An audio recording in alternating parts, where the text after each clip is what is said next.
Rainbow Valley. By L. M. Montgomery. Rainbow Valley. Chapter 1. Home Again. It was a clear, apple-green evening in May, and Four Winds Harbor was mirroring back the clouds of the golden west between its softly dark shores. The sea moaned eerily on the sandbar, sorrowful even in spring, but a sly, jovial wind came piping down the red harbor road along which Miss Cornelia's comfortable, matronly figure was making its way towards the village of Glen St. Mary. Miss Cornelia was rightfully Mrs. Marshall Elliott, and had been Mrs. Marshall Elliott for 13 years, but even yet more people referred to her as Miss Cornelia than as Mrs. Elliott. The old name was dear to her old friends, only one of them contemptuously dropped it. Susan Baker, the gray and grim and faithful handmaiden of the Blythe family at Ingleside, never lost an opportunity of calling her Mrs. Marshall Elliott, with the most killing and pointed emphasis, as if to say, "You wanted to be Mrs. and Mrs. You shall be with a vengeance as far as I am concerned." Miss Cornelia was going up to Ingleside to see Dr. and Mrs. Blythe, who were just home from Europe. They had been away for 3 months, having left in February to attend a famous medical congress in London, and certain things, which Miss Cornelia was anxious to discuss, had taken place in the glen during their absence. For one thing, there was a new family in the manse. And such a family! Miss Cornelia shook her head over them several times as she walked briskly along. Susan Baker and the Anne Shirley of other days saw her coming, as they sat on the big veranda at Ingleside, enjoying the charm of the cat's light, the sweetness of sleepy robins whistling among the twilit maples, and the dance of a gusty group of daffodils blowing against the old, mellow, red brick wall of the lawn. Anne was sitting on the steps, her hands clasped over her knee, looking, in the kind dusk, as girlish as a mother of many has any right to be, and the beautiful gray-green eyes, gazing down the harbor road, were as full of unquenchable sparkle and dream as ever. Behind her, in the hammock, Rilla Blythe was curled up, a fat, roly-poly little creature of 6 years, the youngest of the Ingleside children. She had curly red hair and hazel eyes that were now buttoned up after the funny, wrinkled fashion in which Rilla always went to sleep. Shirley, the little brown boy, as he was known in the family, who's who, was asleep in Susan's arms. He was brown-haired, brown-eyed and brown-skinned, with very rosy cheeks, and he was Susan's especial love. After his birth and had been very ill for a long time, and Susan mothered the baby with a passionate tenderness which none of the other children, dear as they were to her, had ever called out. Dr. Blythe had said that but for her he would never have lived. "I gave him life just as much as you did, Mrs. Doctor dear," Susan was wont to say. "He is just as much my baby as he is yours." And, indeed, it was always to Susan that Shirley ran, to be kissed for bumps, and rocked to sleep, and protected from well-deserved spankings. Susan had conscientiously spanked all the other Blythe children when she thought they needed it for their souls' good, but she would not spank Shirley nor allow his mother to do it. Once Dr. Blythe had spanked him and Susan had been stormily indignant. "That man would spank an angel, Mrs. Doctor dear, that he would," she had declared bitterly, and she would not make the poor doctor a pie for weeks. She had taken Shirley with her to her brother's home during his parents' absence, while all the other children had gone to Avonlea, and she had 3 blessed months of him all to herself. Nevertheless, Susan was very glad to find herself back at Ingleside, with all her darlings around her again.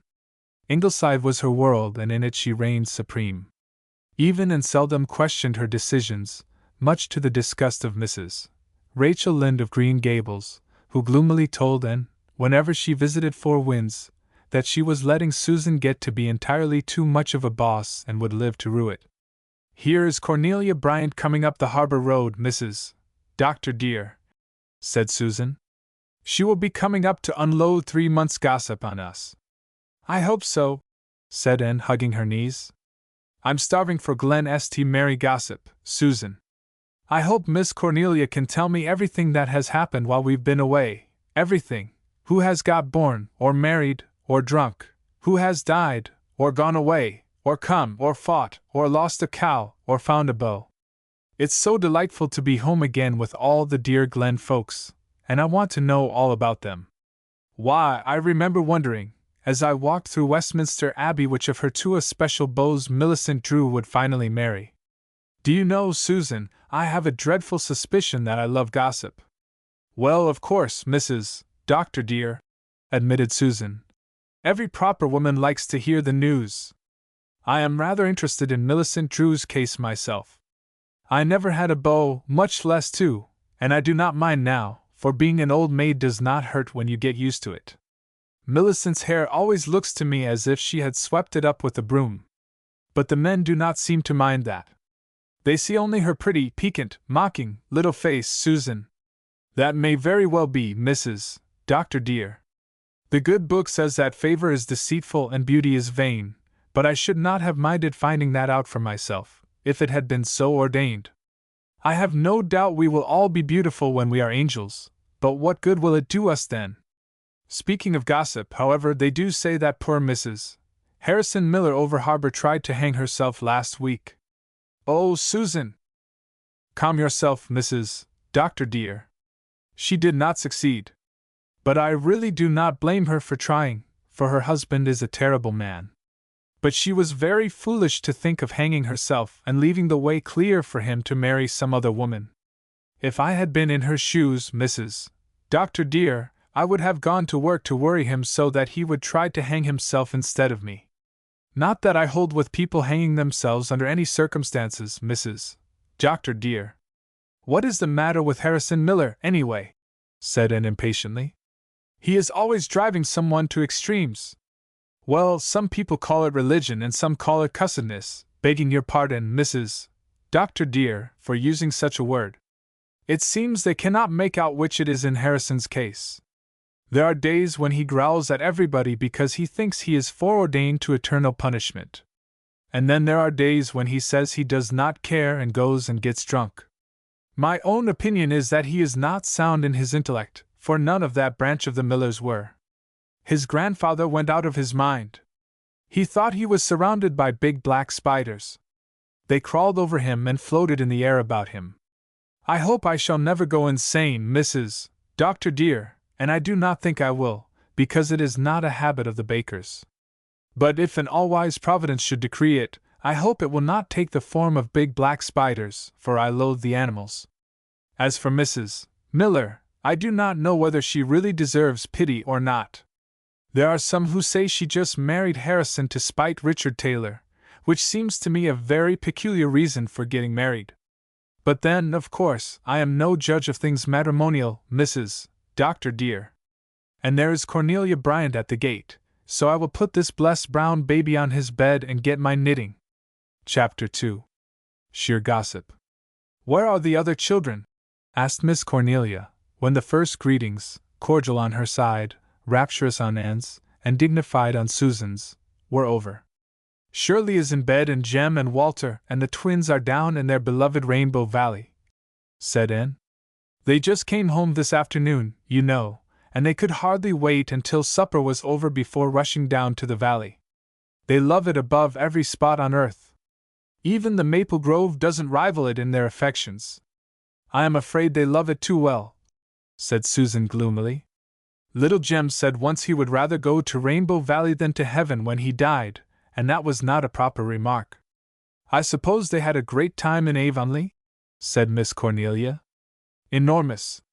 Marilla does spoil them terribly. Jem, in particular, can do no wrong in her eyes. Miss Cuthbert must be an old lady now, said Miss Cornelia, getting out her knitting, so that she could hold her own with Susan.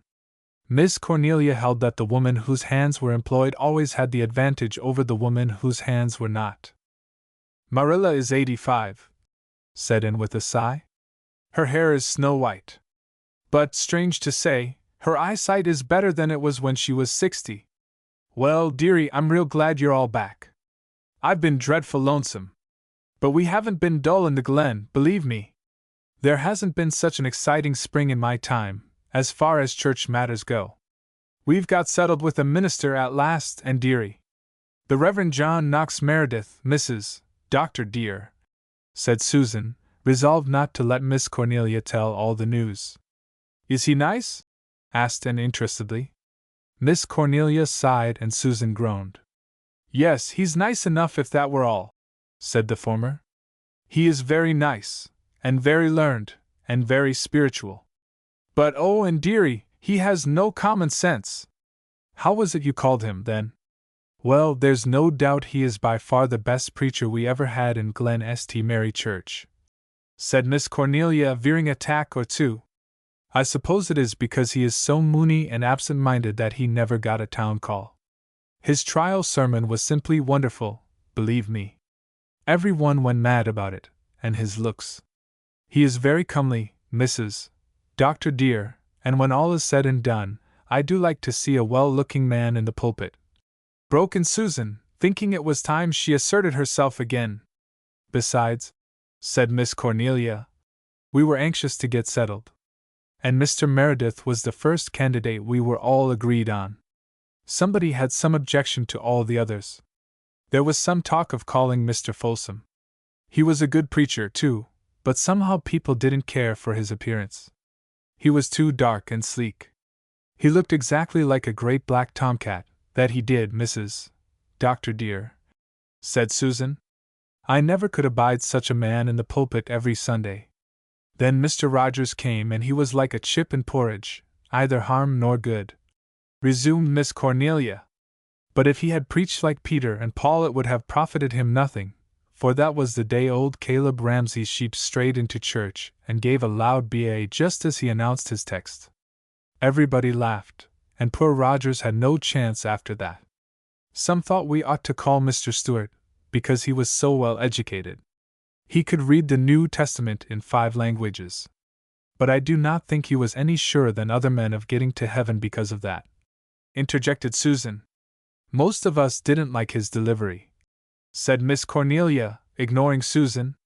He talked in grunts, so to speak. And Mr. Arnett couldn't preach at all. And he picked about the worst candidating text there is in the Bible, curse ye Meros. Whenever he got stuck for an idea, he would bang the Bible and shout very bitterly, curse ye Meros. Poor Meros got thoroughly cursed that day, whoever he was, Mrs. Dr. dear, said Susan. The minister who is candidating can't be too careful what text he chooses, said Miss Cornelia solemnly. I believe Mr. Pearson would have got the call if he had picked a different text. But when he announced I will lift my eyes to the hills he was done for.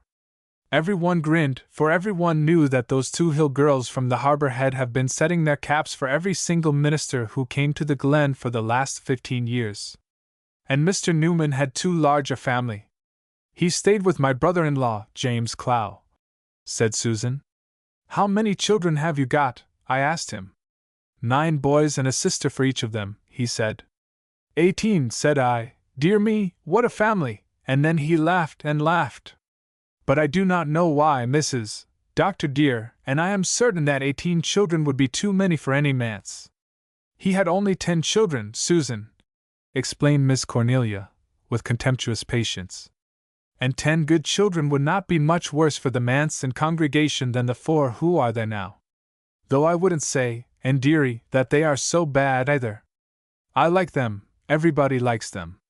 It's impossible to help liking them. They would be real nice little souls if there was anyone to look after their manners and teach them what is right and proper.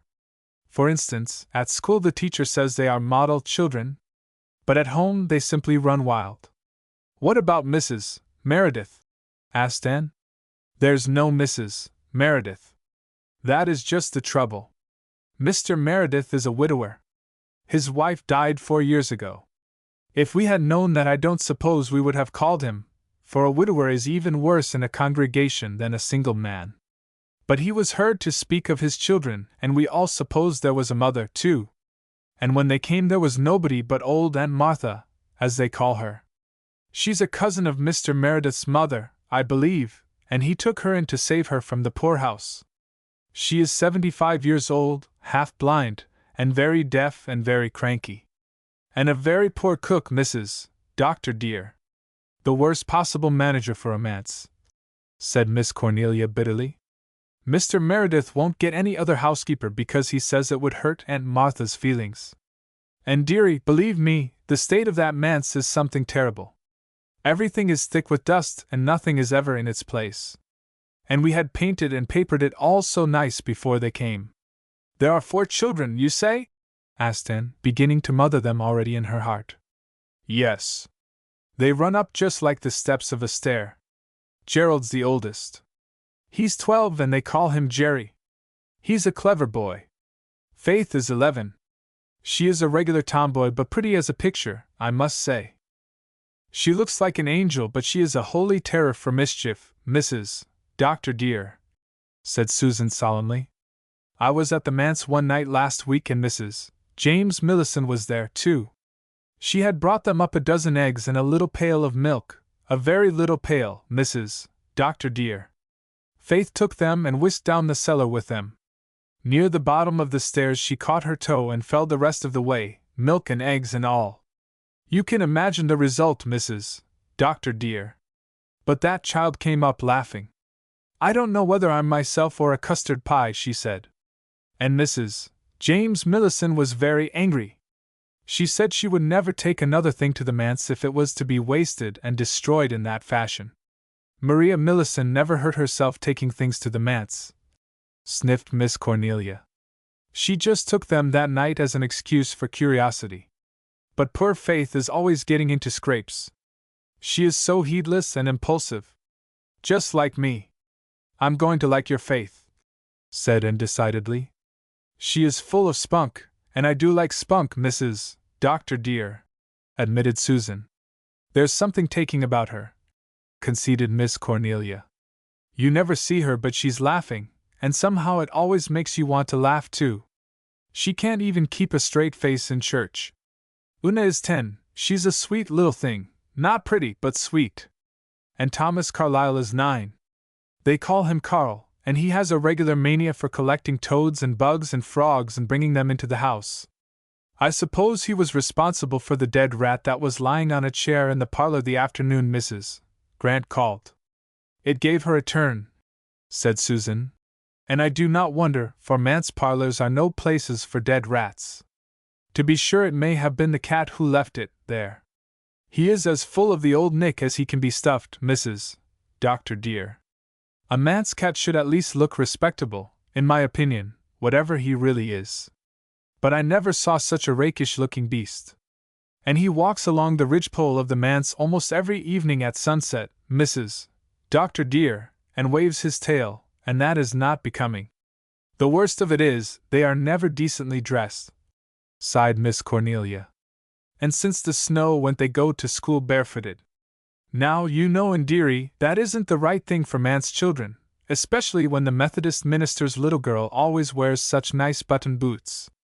And I do wish they wouldn't play in the old Methodist graveyard. It's very tempting, when it's right beside the manse, said Anne. I've always thought graveyards must be delightful places to play in. Oh, no, you did not, Mrs. Dr. dear, said loyal Susan, determined to protect Anne from herself. You have too much good sense and decorum. Why did they ever build that manse beside the graveyard in the first place? Asked Anne. Their lawn is so small there is no place for them to play except in the graveyard. It was a mistake, admitted Miss Cornelia. But they got the lot cheap. And no other manse children ever thought of playing there. Mr. Meredith shouldn't allow it. But he has always got his nose buried in a book when he is home. He reads and reads, or walks about in his study in a daydream. So far he hasn't forgotten to be in church on Sundays, but twice he has forgotten about the prayer meeting and one of the elders had to go over to the manse and remind him. And he forgot about Fanny Cooper's wedding. They rang him up on the phone and then he rushed right over, just as he was, carpets, slippers and all. One wouldn't mind if the Methodists didn't laugh so about it. But there's one comfort, they can't criticize his sermons. He wakes up when he's in the pulpit, believe me. And the Methodist minister can't preach at all, so they tell me. I have never heard him, thank goodness. Miss Cornelia's scorn of men had abated somewhat since her marriage, but her scorn of Methodists remained untinged of charity. Susan smiled slyly. They do say, Mrs. Marshall Elliott, that the Methodists and Presbyterians are talking of uniting, she said. Well, all I hope is that I'll be under the sod if that ever comes to pass, retorted Miss Cornelia. I shall never have truck or trade with Methodists, and Mr. Meredith will find that he'd better steer clear of them, too. He is entirely too sociable with them, believe me. Why, he went to the Jacob Drew's silver wedding supper and got into a nice scrape as a result. What was it? Mrs. Drew asked him to carve the roast goose, for Jacob Drew never did or could carve. Well, Mr. Meredith tackled it, and in the process he knocked it clean off the platter into Mrs. Reese's lap, who was sitting next him. And he just said dreamily, "Mrs. Reese, will you kindly return me that goose?" Mrs. Reese returned it, as meek as Moses, but she must have been furious, for she had on her new silk dress. The worst of it is, she was a Methodist. But I think that is better than if she was a Presbyterian, interjected Susan.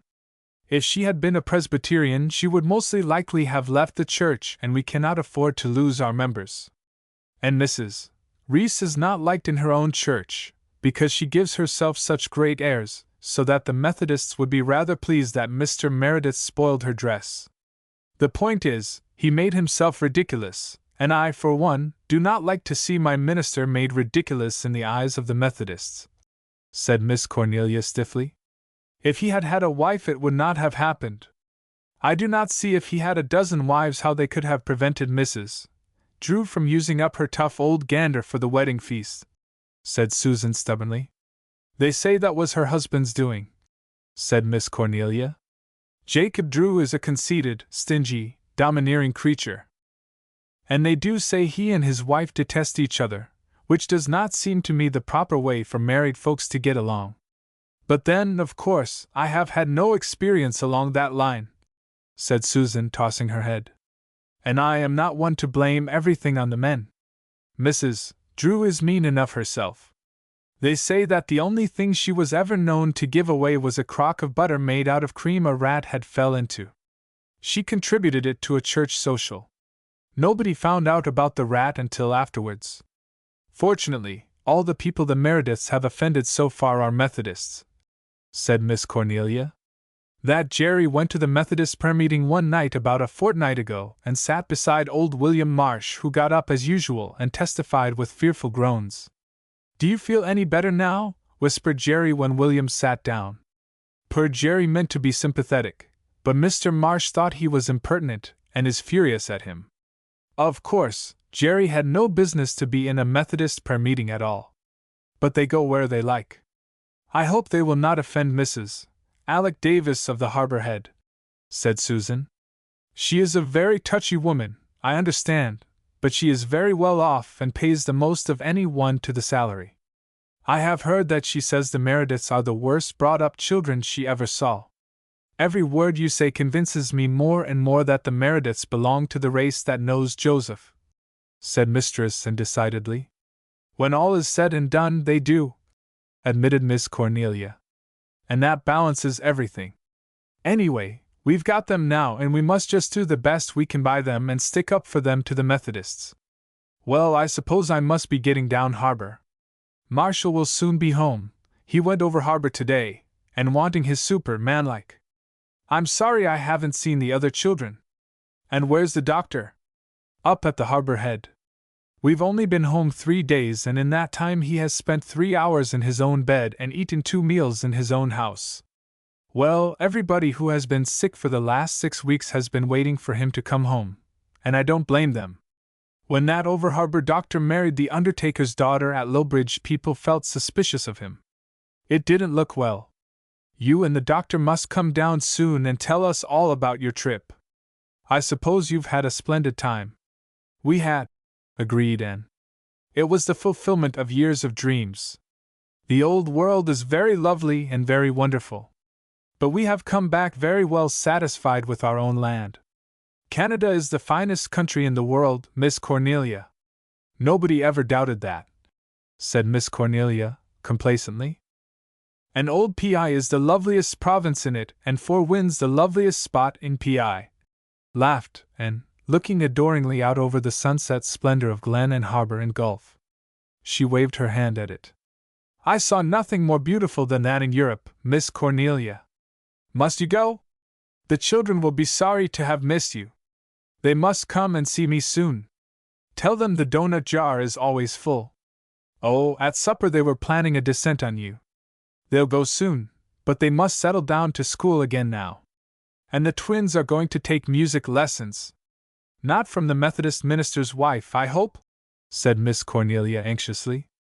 No, from Rosemary West. I was up last evening to arrange it with her. What a pretty girl she is. Rosemary holds her own well. She isn't as young as she once was. I thought her very charming. I've never had any real acquaintance with her, you know. Their house is so out of the way, and I've seldom ever seen her except at church. People always have liked Rosemary West, though they don't understand her, said Miss Cornelia, quite unconscious of the high tribute she was paying to Rosemary's charm. Ellen has always kept her down, so to speak. She has tyrannized over her, and yet she has always indulged her in a good many ways. Rosemary was engaged once, you know, to young Martin Crawford. His ship was wrecked on the Magdalens and all the crew were drowned. Rosemary was just a child, only 17. But she was never the same afterwards. She and Ellen have stayed very close at home since their mother's death. They don't often get to their own church at Lowbridge, and I understand Ellen doesn't approve of going too often to a Presbyterian church. To the Methodist she never goes, I'll say that much for her. That family of Wests have always been strong Episcopalians. Rosemary and Ellen are pretty well off. Rosemary doesn't really need to give music lessons. She does it because she likes to. They are distantly related to Leslie, you know. Are the Fords coming to the harbor this summer? No, they are going on a trip to Japan and will probably be away for a year. Owen's new novel is to have a Japanese setting. This will be the first summer that the dear old House of Dreams will be empty since we left it. I should think Owen Ford might find enough to write about in Canada without dragging his wife and his innocent children off to a heathen country like Japan, grumbled Miss Cornelia. The Life book was the best book he's ever written, and he got the material for that right here in Four Winds.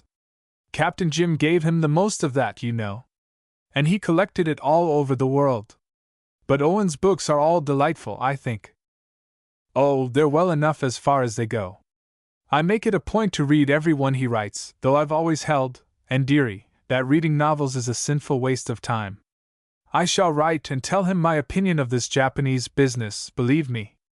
Does he want Kenneth and Persis to be converted into pagans? With which unanswerable conundrum Miss Cornelia took her departure. Susan proceeded to put Rilla in bed and then sat on the veranda steps under the early stars and dreamed her incorrigible dreams and learned all over again for the 100th happy time what a moonrise splendor and sheen could be on Four Winds Harbor. Chapter 3. The Ingleside Children.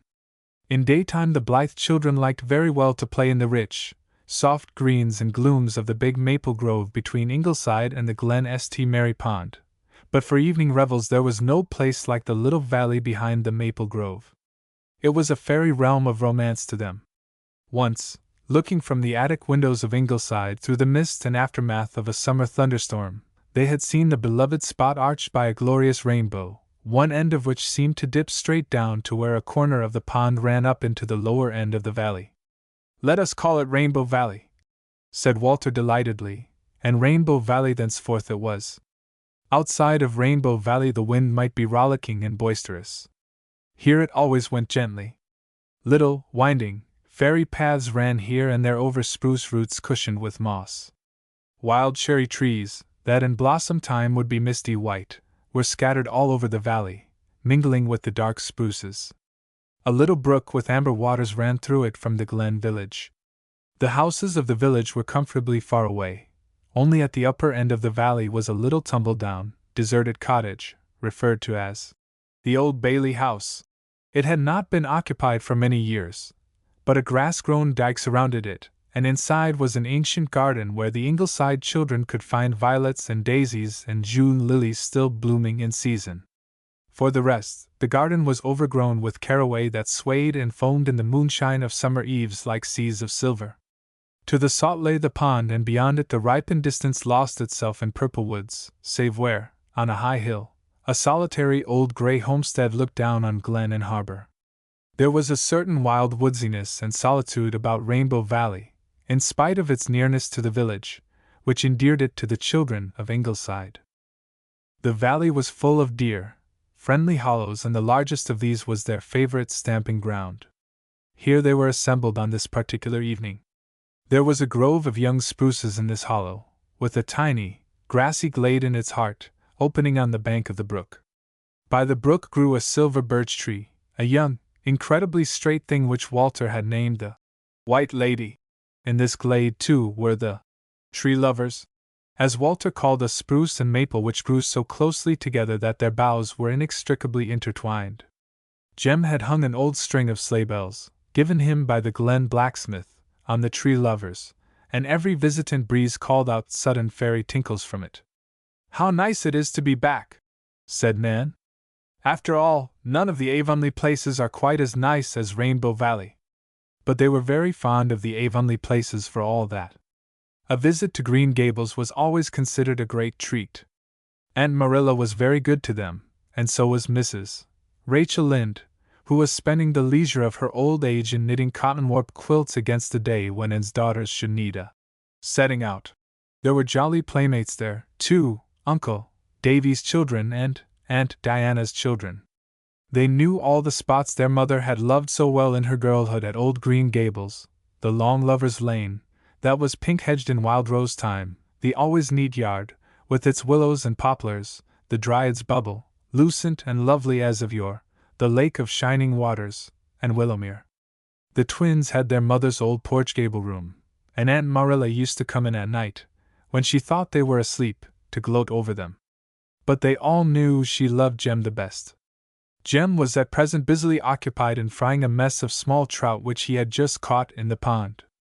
His stove consisted of a circle of red stones, with a fire kindled in it, and his culinary utensils were an old tin can, hammered out flat, and a fork with only one tine left. Nevertheless, ripping good meals had before now been thus prepared. Jem was the child of the House of Dreams. All the others had been born at Ingleside. He had curly red hair, like his mother's, and frank hazel eyes, like his father's. He had his mother's fine nose and his father's steady, humorous mouth. And he was the only one of the family who had ears nice enough to please Susan. But he had a standing feud with Susan because she would not give up calling him Little Jem. It was outrageous, thought 13-year-old Jem. Mother had more sense. "I'm not little any more, Mother," he had cried indignantly, on his 8th birthday. "I'm awful big." Mother had sighed and laughed and sighed again, and she never called him Little Jem again, in his hearing at least.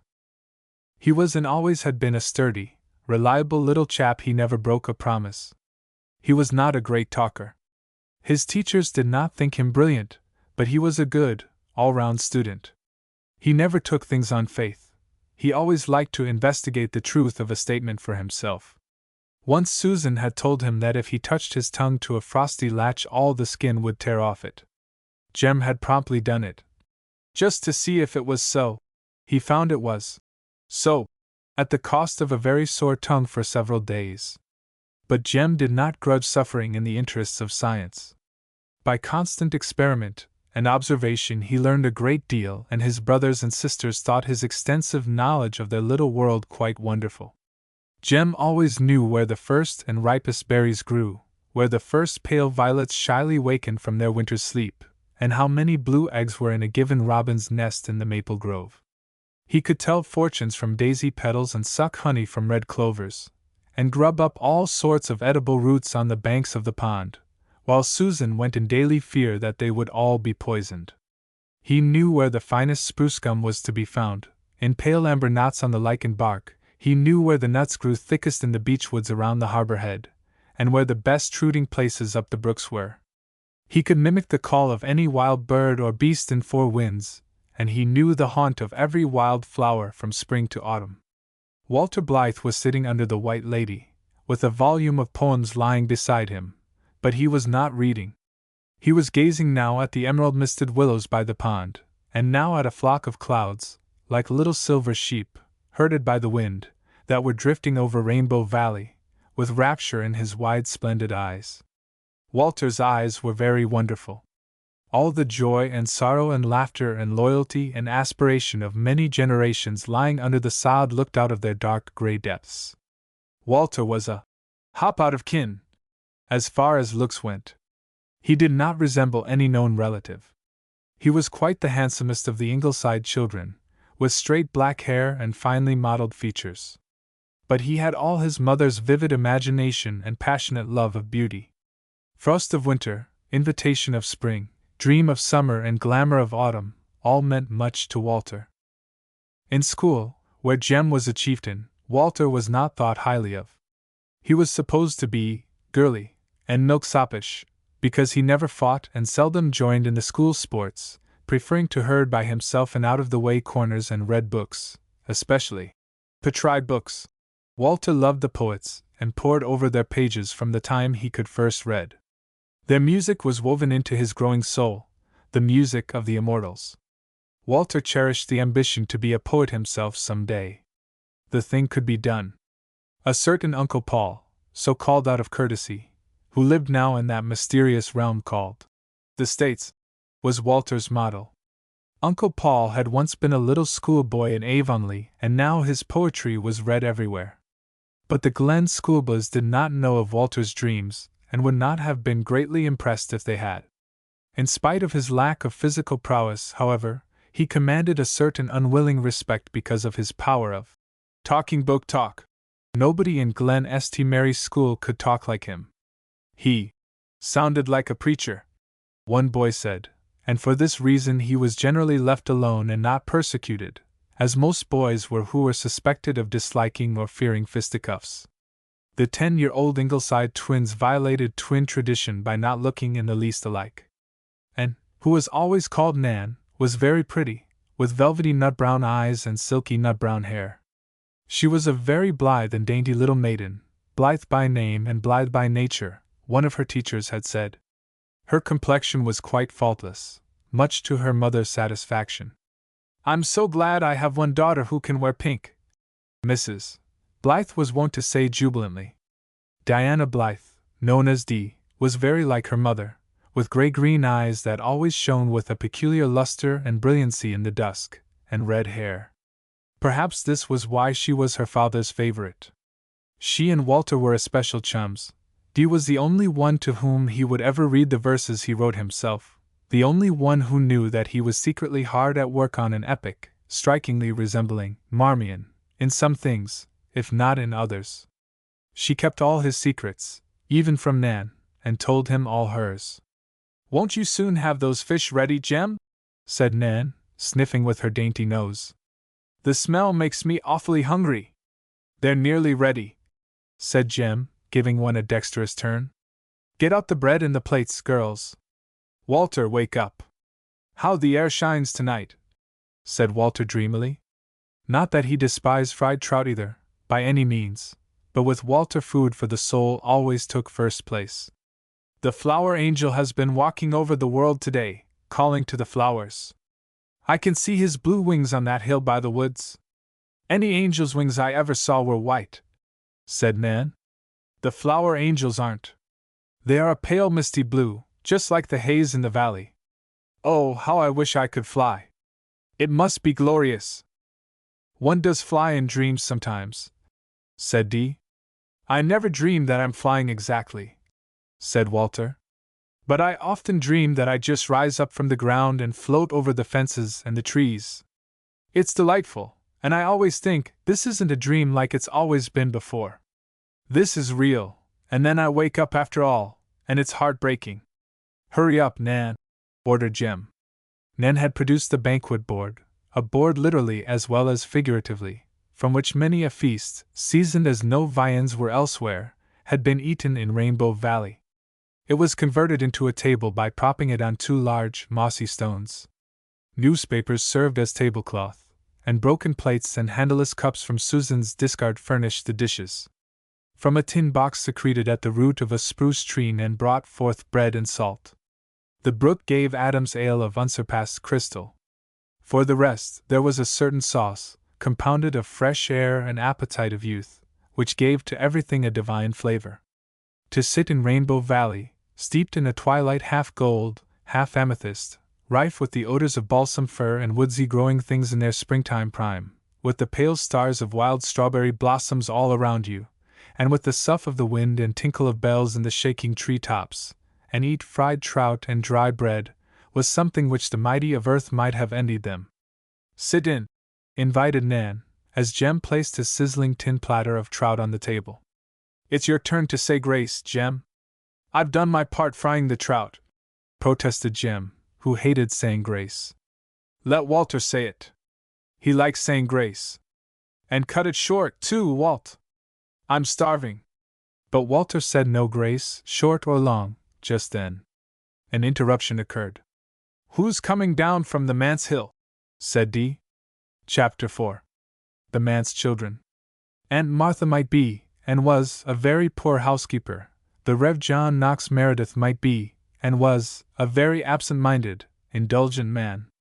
But it could not be denied that there was something very homelike and lovable about the Glen St. Mary manse in spite of its untidiness. Even the critical housewives of the Glen felt it, and were unconsciously mellowed in judgment because of it. Perhaps its charm was in part due to accidental circumstances, the luxuriant vines clustering over its gray, clapboarded walls, the friendly acacias and balm of gileads that crowded about it with the freedom of old acquaintance, and the beautiful views of harbor and sand dunes from its front windows.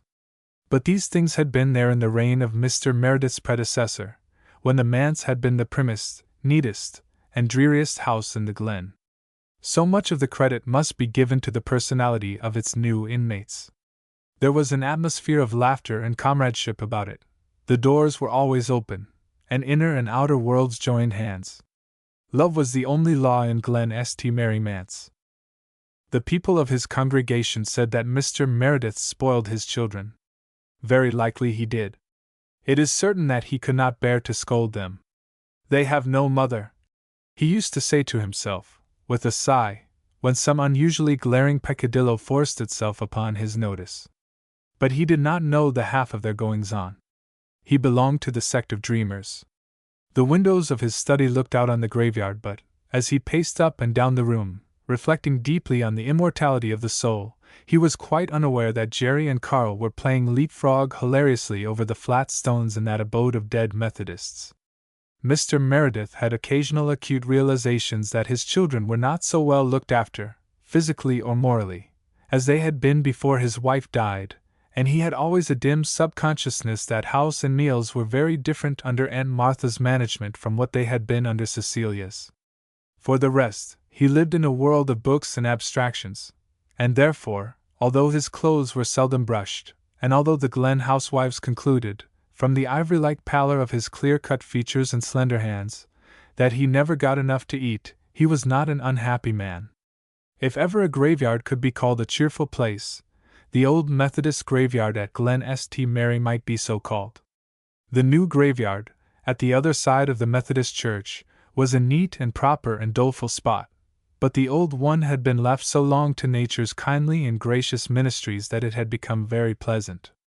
It was surrounded on three sides by a dike of stones and sod, topped by a gray and uncertain paling.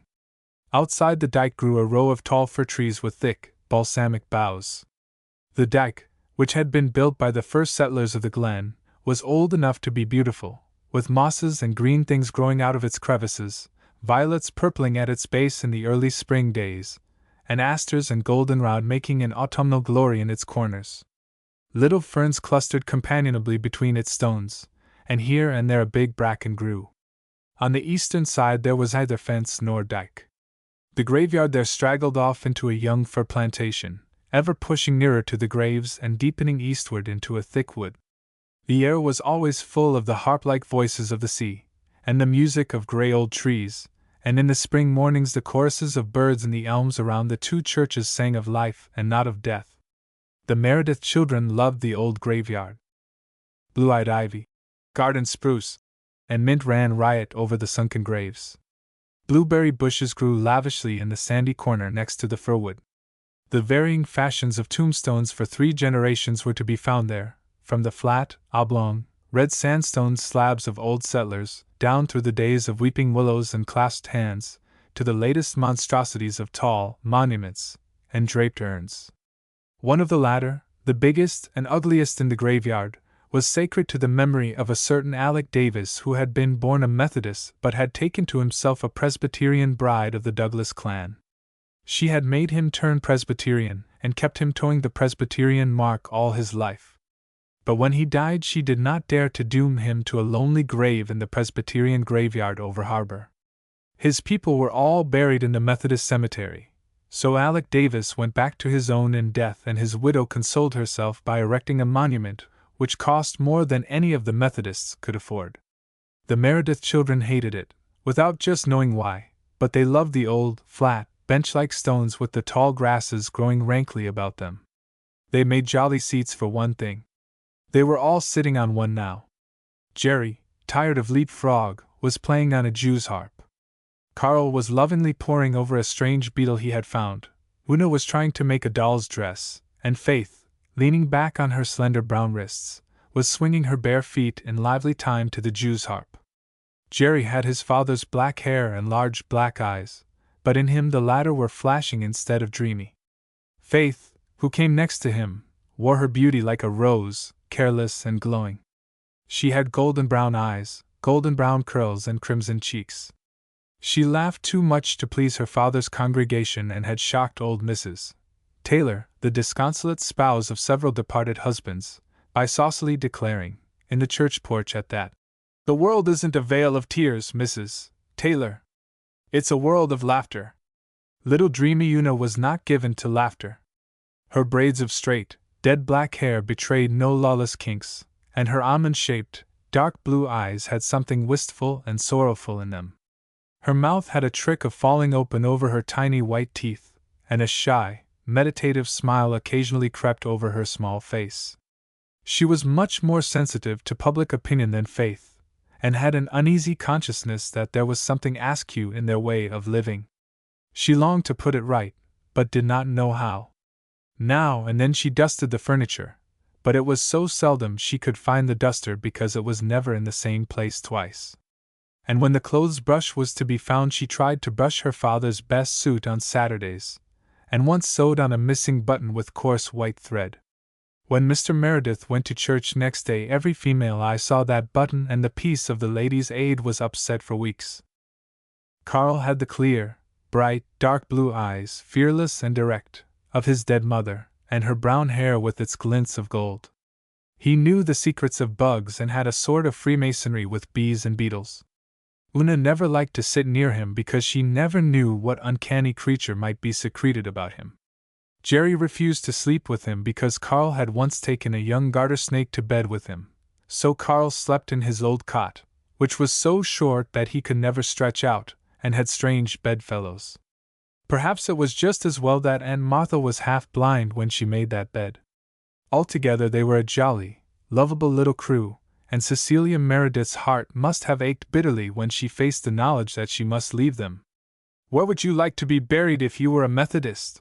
asked Faith cheerfully. This opened up an interesting field of speculation. "There isn't much choice. The place is full," said Jerry. "I'd like that corner near the road, I guess. I could hear the teams going past and the people talking. I'd like that little hollow under the weeping birch," said Una. "That birch is such a place for birds, and they sing like mad in the mornings. I'd take the Porter lot where there's so many children buried. I like lots of company," said Faith. "Carl, where'd you?" "I'd rather not be buried at all," said Carl. "But if I had to be, I'd like the ant bed. Ants are awfully interesting. How very good all the people who are buried here must have been," said Una, who had been reading the laudatory old epitaphs. "There doesn't seem to be a single bad person in the whole graveyard. Methodists must be better than Presbyterians after all." "Maybe the Methodists bury their bad people just like they do cats," suggested Carl. "Maybe they don't bother bringing them to the graveyard at all." "Nonsense," said Faith. "The people that are buried here weren't any better than other folks, Una. But when anyone is dead, you mustn't say anything of him but good, or he'll come back and haunt you. Aunt Martha told me that. I asked Father if it was true, and he just looked through me and muttered, 'True? True? What is truth? What is truth, O jesting Pilate, I concluded from that it must be true. I wonder if Mr. Alec Davis would come back and haunt me if I threw a stone at the urn on top of his tombstone, said Jerry. Mrs. Davis would, giggled Faith. She just watches us in church like a cat watching mice. Last Sunday I made a face at her nephew and he made one back at me, and you should have seen her glare. I'll bet she boxed his ears when they got out. Mrs. Marshall Elliott told me we mustn't offend her on any account, or I'd have made a face at her, too. They say Jem Blythe stuck out his tongue at her once, and she would never have his father again, even when her husband was dying, said Jerry. I wonder what the Blythe gang will be like. I like their looks, said Faith. The manse children had been at the station that afternoon when the Blythe small fry had arrived. I liked Jem's looks especially. They say in school that Walter's a sissy, said Jerry. I don't believe it, said Una, who had thought Walter very handsome. Well, he writes poetry anyhow. He won the prize the teacher offered last year for writing a poem, Bertie Shakespeare Drew told me. Bertie's mother thought he should have got the prize because of his name, but Bertie said he couldn't write poetry to save his soul, name or no name. I suppose we'll get acquainted with them as soon as they begin going to school, mused Faith. I hope the girls are nice. I don't like most of the girls round here. Even the nice ones are poky. But the Blythe twins look jolly. I thought twins always looked alike, but they don't. I think the red-haired one is the nicest. I like their mother's looks, said Una with a little sigh. Una envied all children their mothers. She had been only 6 when her mother died, but she had some very precious memories, treasured in her soul like jewels, of twilight cuddlings and morning frolics, of loving eyes, a tender voice, and the sweetest, gayest laugh. They say she isn't like other people, said Jerry. Mrs. Elliot says that is because she never really grew up, said Faith. She's taller than Mrs. Elliot. Yes, but it is inside, Mrs. Elliot says Mrs. Blythe just stayed a little girl inside. What do I smell? Interrupted Carl, sniffing. They all smelled it now. A most delectable odor came floating up on the still evening air from the direction of the little woodsy dell below the manse hill. That makes me hungry, said Jerry. We had only bread and molasses for supper and cold ditto for dinner, said Una plaintively. Aunt Martha's habit was to boil a large slab of mutton early in the week and serve it up every day, cold and greasy, as long as it lasted. To this Faith, in a moment of inspiration, had given the name of ditto, and by this it was invariably known at the manse. Let's go and see where that smell is coming from, said Jerry. They all sprang up, frolicked over the lawn with the abandon of young puppies, climbed a fence, and tore down the mossy slope, guided by the savory lure that ever grew stronger. A few minutes later they arrived breathlessly in the sanctum sanctorum of Rainbow Valley, where the Blythe children were just about to give thanks and eat. They halted shyly. Una wished they had not been so precipitate, but Dee Blythe was equal to that and any occasion. She stepped forward, with a comrade's smile. I guess I know who you are, she said. You belong to the manse, don't you? Faith nodded, her face creased by dimples. We smelled your trout cooking and wondered what it was. You must sit down and help us eat them, said Dee. Maybe you haven't more than you want yourselves, said Jerry, looking hungrily at the tin platter. We've heaps, 3 apiece, said Jem. Sit down. No more ceremony was necessary. Down they all sat on mossy stones. Merry was that feast and long. Nan and Dee would probably have died of horror had they known what Faith and Una knew perfectly well, that Carl had 2 young mice in his jacket pocket. But they never knew it, so it never hurt them. Where can folks get better acquainted than over a meal table? When the last trout had vanished, the manse children and the Ingleside children were sworn friends and allies.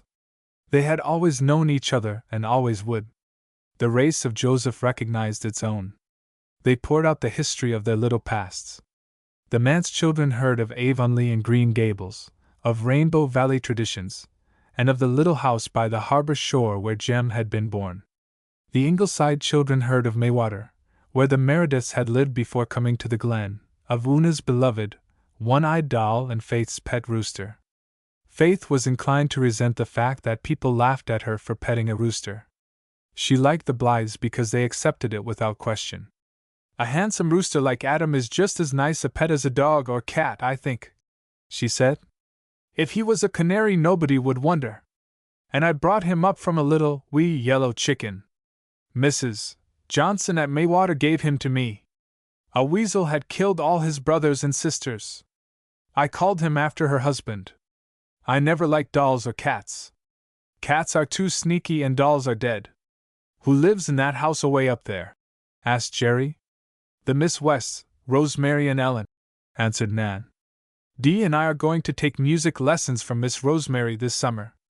Una gazed at the lucky twins with eyes whose longing was too gentle for envy. Oh, if she could only have music lessons! It was one of the dreams of her little hidden life. But nobody ever thought of such a thing. "Miss Rosemary is so sweet and she always dresses so pretty," said Dee. "Her hair is just the color of new molasses taffy," she added wistfully, for Dee, like her mother before her, was not resigned to her own ruddy tresses. "I like Miss Ellen too," said Nan. "She always used to give me candies when she came to church. But Dee is afraid of her. Her brows are so black and she has such a great deep voice," said Dee. "Oh, how scared of her Kenneth Ford used to be when he was little. Mother says the first Sunday Mrs. Ford brought him to church, Miss Ellen happened to be there, sitting right behind them. And the minute Kenneth saw her he just screamed and screamed until Mrs. Ford had to carry him out." "Who is Mrs. Ford?" asked Una wonderingly. "Oh, the Fords don't live here. They only come here in the summer. And they're not coming this summer. They live in that little house way down on the harbor shore where Father and Mother used to live. I wish you could see Persis Ford. She is just like a picture." "I've heard of Mrs. Ford," broke in Faith. "Bertie Shakespeare Drew told me about her. She was married 14 years to a dead man and then he came to life." "Nonsense," said Nan. "That isn't the way it goes at all. Bertie Shakespeare can never get anything straight. I know the whole story and I'll tell it to you sometime, but not now, for it's too long, and it's time for us to go home. Mother doesn't like us to be out late these damp evenings." Nobody cared whether the manse children were out in the damp or not. Aunt Martha was already in bed and the minister was still too deeply lost in speculations concerning the immortality of the soul to remember the mortality of the body. But they went home, too, with visions of good times coming in their heads. "I think Rainbow Valley is even nicer than the graveyard," said Una. "And I just love those dear Blythes. It's so nice when you can love people because so often you can't. Father said in his sermon last Sunday that we should love everybody. But how can we? How could we love Mrs. Alec Davis?" "Oh, Father only said that in the pulpit," said Faith airily. "He has more sense than to really think it outside." The Blythe children went up to Ingleside, except Jem, who slipped away for a few moments on a solitary expedition to a remote corner of Rainbow Valley. Mayflowers grew there and Jem never forgot to take his mother a bouquet as long as they lasted. Chapter 5. The Advent of Mary Vance. "This is just the sort of day you feel as if things might happen," said Faith, responsive to the lure of crystal air and blue hills. She hugged herself with delight and danced a hornpipe on old Hezekiah Pollock's bench tombstone, much to the horror of two ancient maidens who happened to be driving past just as Faith hopped on one foot around the stone, waving the other, and her arms in the air. "And that," groaned one ancient maiden, "is our minister's daughter." "What else could you expect of a widower's family?" groaned the other ancient maiden. And then they both shook their heads. It was early on Saturday morning and the Merediths were out in the dew-drenched world with a delightful consciousness of the holiday. They had never had anything to do on a holiday. Even Nan and Dee Blythe had certain household tasks for Saturday mornings, but the daughters of the manse were free to roam from blushing morn to dewy eve if so it pleased them. It did please Faith, but Una felt a secret, bitter humiliation because they never learned to do anything. The other girls in her class at school could cook and sew and knit. She only was a little ignoramus. Jerry suggested that they go exploring, so they went lingeringly through the fir grove, picking up Carl on the way, who was on his knees in the dripping grass studying his darling ants. Beyond the grove they came out in Mr. Taylor's pasture field, sprinkled over with the white ghosts of dandelions. In a remote corner was an old tumble-down barn, where Mr. Taylor sometimes stored his surplus hay crop but which was never used for any other purpose. Thither the Meredith children trooped, and prowled about the ground floor for several minutes. "What was that?" whispered Una suddenly. They all listened. There was a faint but distinct rustle in the hayloft above. The Merediths looked at each other. "There's something up there," breathed Faith. "I'm going up to see what it is," said Jerry resolutely. "Oh, don't," begged Una, catching his arm. "I'm going." "We'll all go, too, then," said Faith. The whole four climbed the shaky ladder, Jerry and Faith quite dauntless, Una pale from fright, and Carl rather absent-mindedly speculating on the possibility of finding a bat up in the loft. He longed to see a bat in daylight. When they stepped off the ladder they saw what had made the rustle, and the sight struck them dumb for a few moments. In a little nest in the hay a girl was curled up, looking as if she had just wakened from sleep.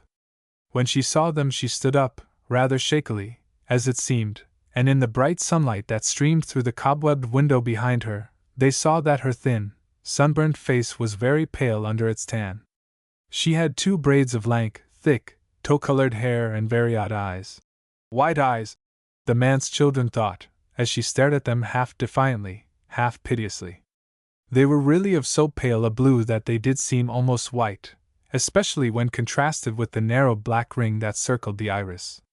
She was barefooted and bareheaded, and was clad in a faded, ragged, old plaid dress, much too short and tight for her. As for years, she might have been almost any age, judging from her wizened little face, but her height seemed to be somewhere in the neighborhood of 12. "Who are you?" asked Jerry. The girl looked about her as if seeking a way of escape. Then she seemed to give in with a little shiver of despair. "I'm Mary Vance," she said. "Where'd you come from?" pursued Jerry. Mary, instead of replying, suddenly sat, or fell, down on the hay and began to cry. Instantly Faith had flung herself down beside her and put her arm around the thin, shaking shoulders. "You stop bothering her," she commanded Jerry. Then she hugged the waif. "Don't cry, dear. Just tell us what's the matter. We're friends." "I'm so hungry," wailed Mary. I hain't had a thing to eat since Thursday morning, 'cept a little water from the brook out there." The manse children gazed at each other in horror. Faith sprang up. "You come right up to the manse and get something to eat before you say another word." Mary shrank. "Oh, I can't. What will your pa and ma say? Besides, they'd send me back. We've no mother, and father won't bother about you. Neither will Aunt Martha. Come, I say." Faith stamped her foot impatiently. Was this queer girl going to insist on starving to death almost at their very door? Mary yielded. She was so weak that she could hardly climb down the ladder, but somehow they got her down and over the field and into the manse kitchen. Aunt Martha, muddling through her Saturday cooking, took no notice of her. Faith and Una flew to the pantry and ransacked it for such eatables as it contained, some ditto, bread, butter, milk, and a doubtful pie. Mary Vance attacked the food ravenously and uncritically, while the manse children stood around and watched her. Jerry noticed that she had a pretty mouth and very nice, even, white teeth. Faith decided, with secret horror, that Mary had not one stitch on her except that ragged, faded dress. Una was full of pure pity, Carl of amused wonder, and all of them of curiosity. "Now come out to the graveyard and tell us about yourself," ordered Faith, when Mary's appetite showed signs of failing her. Mary was now nothing loath. Food had restored her natural vivacity, and unloosed her by no means reluctant tongue. "You won't tell your pa or anybody if I tell you," she stipulated, when she was enthroned on Mr. Pollock's tombstone. Opposite her the manse children lined up on another. Here was spice and mystery and adventure. Something had happened. "No, we won't." "Cross your hearts?" "Cross our hearts." "Well, I've run away. I was living with Mrs. Wiley over harbor." "Do you know Mrs. Wiley?" "No. Well, you don't want to know her. She's an awful woman. My, how I hate her! She worked me to death and wouldn't give me half enough to eat, and she used to larrup me most every day. Look here. Mary rolled up her ragged sleeves, and held up her scrawny arms and thin hands, chapped almost to rawness. They were black with bruises. The man's children shivered. Faith flushed crimson with indignation. Una's blue eyes filled with tears. She licked me Wednesday night with a stick, said Mary indifferently. It was 'cause I let the cow kick over a pail of milk. How'd I know the darn old cow was going to kick? A not unpleasant thrill ran over her listeners. They would never dream of using such dubious words, but it was rather titivating to hear someone else use them, and a girl, at that. Certainly this Mary Vance was an interesting creature. I don't blame you for running away, said Faith. Oh, I didn't run away 'cause she licked me. A licking was all in the day's work with me. I was darn well used to it. Nope, I'd meant to run away for a week 'cause I'd found out that Mrs. Wiley was going to rent her farm and go to Lowbridge to live and give me to a cousin of hers up Charlottetown way. I wasn't going to stand for that. She was a worse sort than Mrs. Wiley even. Mrs. Wiley lent me to her for a month last summer and I'd rather live with the devil himself. Sensation number 2. But Una looked doubtful. So I made up my mind I'd beat it. I had 70 cents saved up that Mrs. John Crawford give me in the spring for planting potatoes for her. Mrs. Wiley didn't know about it. She was away visiting her cousin when I planted them. I thought I'd sneak up here to the Glen and buy a ticket to Charlottetown and try to get work there. I'm a hustler, let me tell you. There ain't a lazy bone in my body. So I lit out Thursday morning for Mrs. Wiley was up and walked to the Glen, 6 miles. And when I got to the station I found I'd lost my money. Dunno how, dunno where. Anyhow, it was gone. I didn't know what to do. If I went back to old Lady Wiley she'd take the hide off me. So I went and hid in that old barn. And what will you do now? Asked Jerry. Dunno. I suppose I'll have to go back and take my medicine. Now that I've got some grub in my stomach I guess I can stand it. But there was fear behind the bravado in Mary's eyes. Una suddenly slipped from the one tombstone to the other and put her arm about Mary. Don't go back. Just stay here with us. Oh, Mrs. Wiley'll hunt me up, said Mary. It's likely she's on my trail before this. I might stay here till she finds me, I suppose, if your folks don't mind. I was a darn fool ever to think of skipping out. She'd run a weasel to earth. But I was so miserable. Mary's voice quivered, but she was ashamed of showing her weakness. I hain't had the life of a dog for these 4 years, she explained defiantly. You've been 4 years with Mrs. Wiley? Yip. She took me out of the asylum over in Hopetown when I was 8. That's the same place Mrs. Blythe came from, exclaimed Faith. I was 2 years in the asylum. I was put there when I was 6. My ma had hung herself and my pa had cut his throat. Holy cats! Why? Said Jerry. Booze, said Mary laconically. And you've no relations? Not a darn one that I know of. Must have had some once, though. I was called after half a dozen of them. My full name is Mary Martha Lucilla Morball Vance. Can you beat that? My grandfather was a rich man. I'll bet he was richer than your grandfather. But Pa drunk it all up and Ma, she did her part. They used to beat me, too. Laws, I've been licked so much I kind of like it. Mary tossed her head. She divined that the man's children were pitying her for her many stripes, and she did not want pity. She wanted to be envied. She looked gaily about her. Her strange eyes, now that the dullness of famine was removed from them, were brilliant. She would show these youngsters what a personage she was.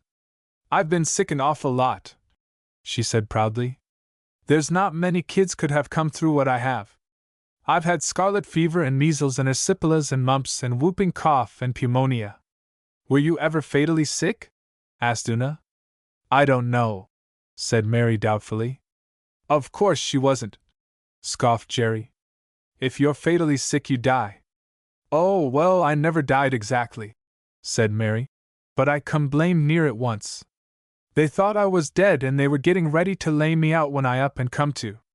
What is it like to be half dead? Asked Jerry curiously. Like nothing. I didn't know it for days afterwards. It was when I had the pneumonia. Mrs. Wiley wouldn't have the doctor, said she wasn't going to no such expense for a home girl. Old Aunt Christina McAllister nursed me with poultices. She brung me round. But sometimes I wish I'd just died the other half and done with it. I'd been better off. If you went to heaven, I suppose you would, said Faith, rather doubtfully. Well, what other place is there to go to? Demanded Mary in a puzzled voice. There's hell, you know, said Una, dropping her voice and hugging Mary to lessen the awfulness of the suggestion. Hell? What's that? Why, it's where the devil lives, said Jerry. You've heard of him, you spoke about him. Oh, yes, but I didn't know he lived anywhere. I thought he just roamed round. Mr. Wiley used to mention hell when he was alive. He was always telling folks to go there. I thought it was some place over in New Brunswick where he come from. Hell is an awful place, said Faith, with the dramatic enjoyment that is born of telling dreadful things. Bad people go there when they die and burn in fire forever and ever and ever. Who told you that? Demanded Mary incredulously. It's in the Bible.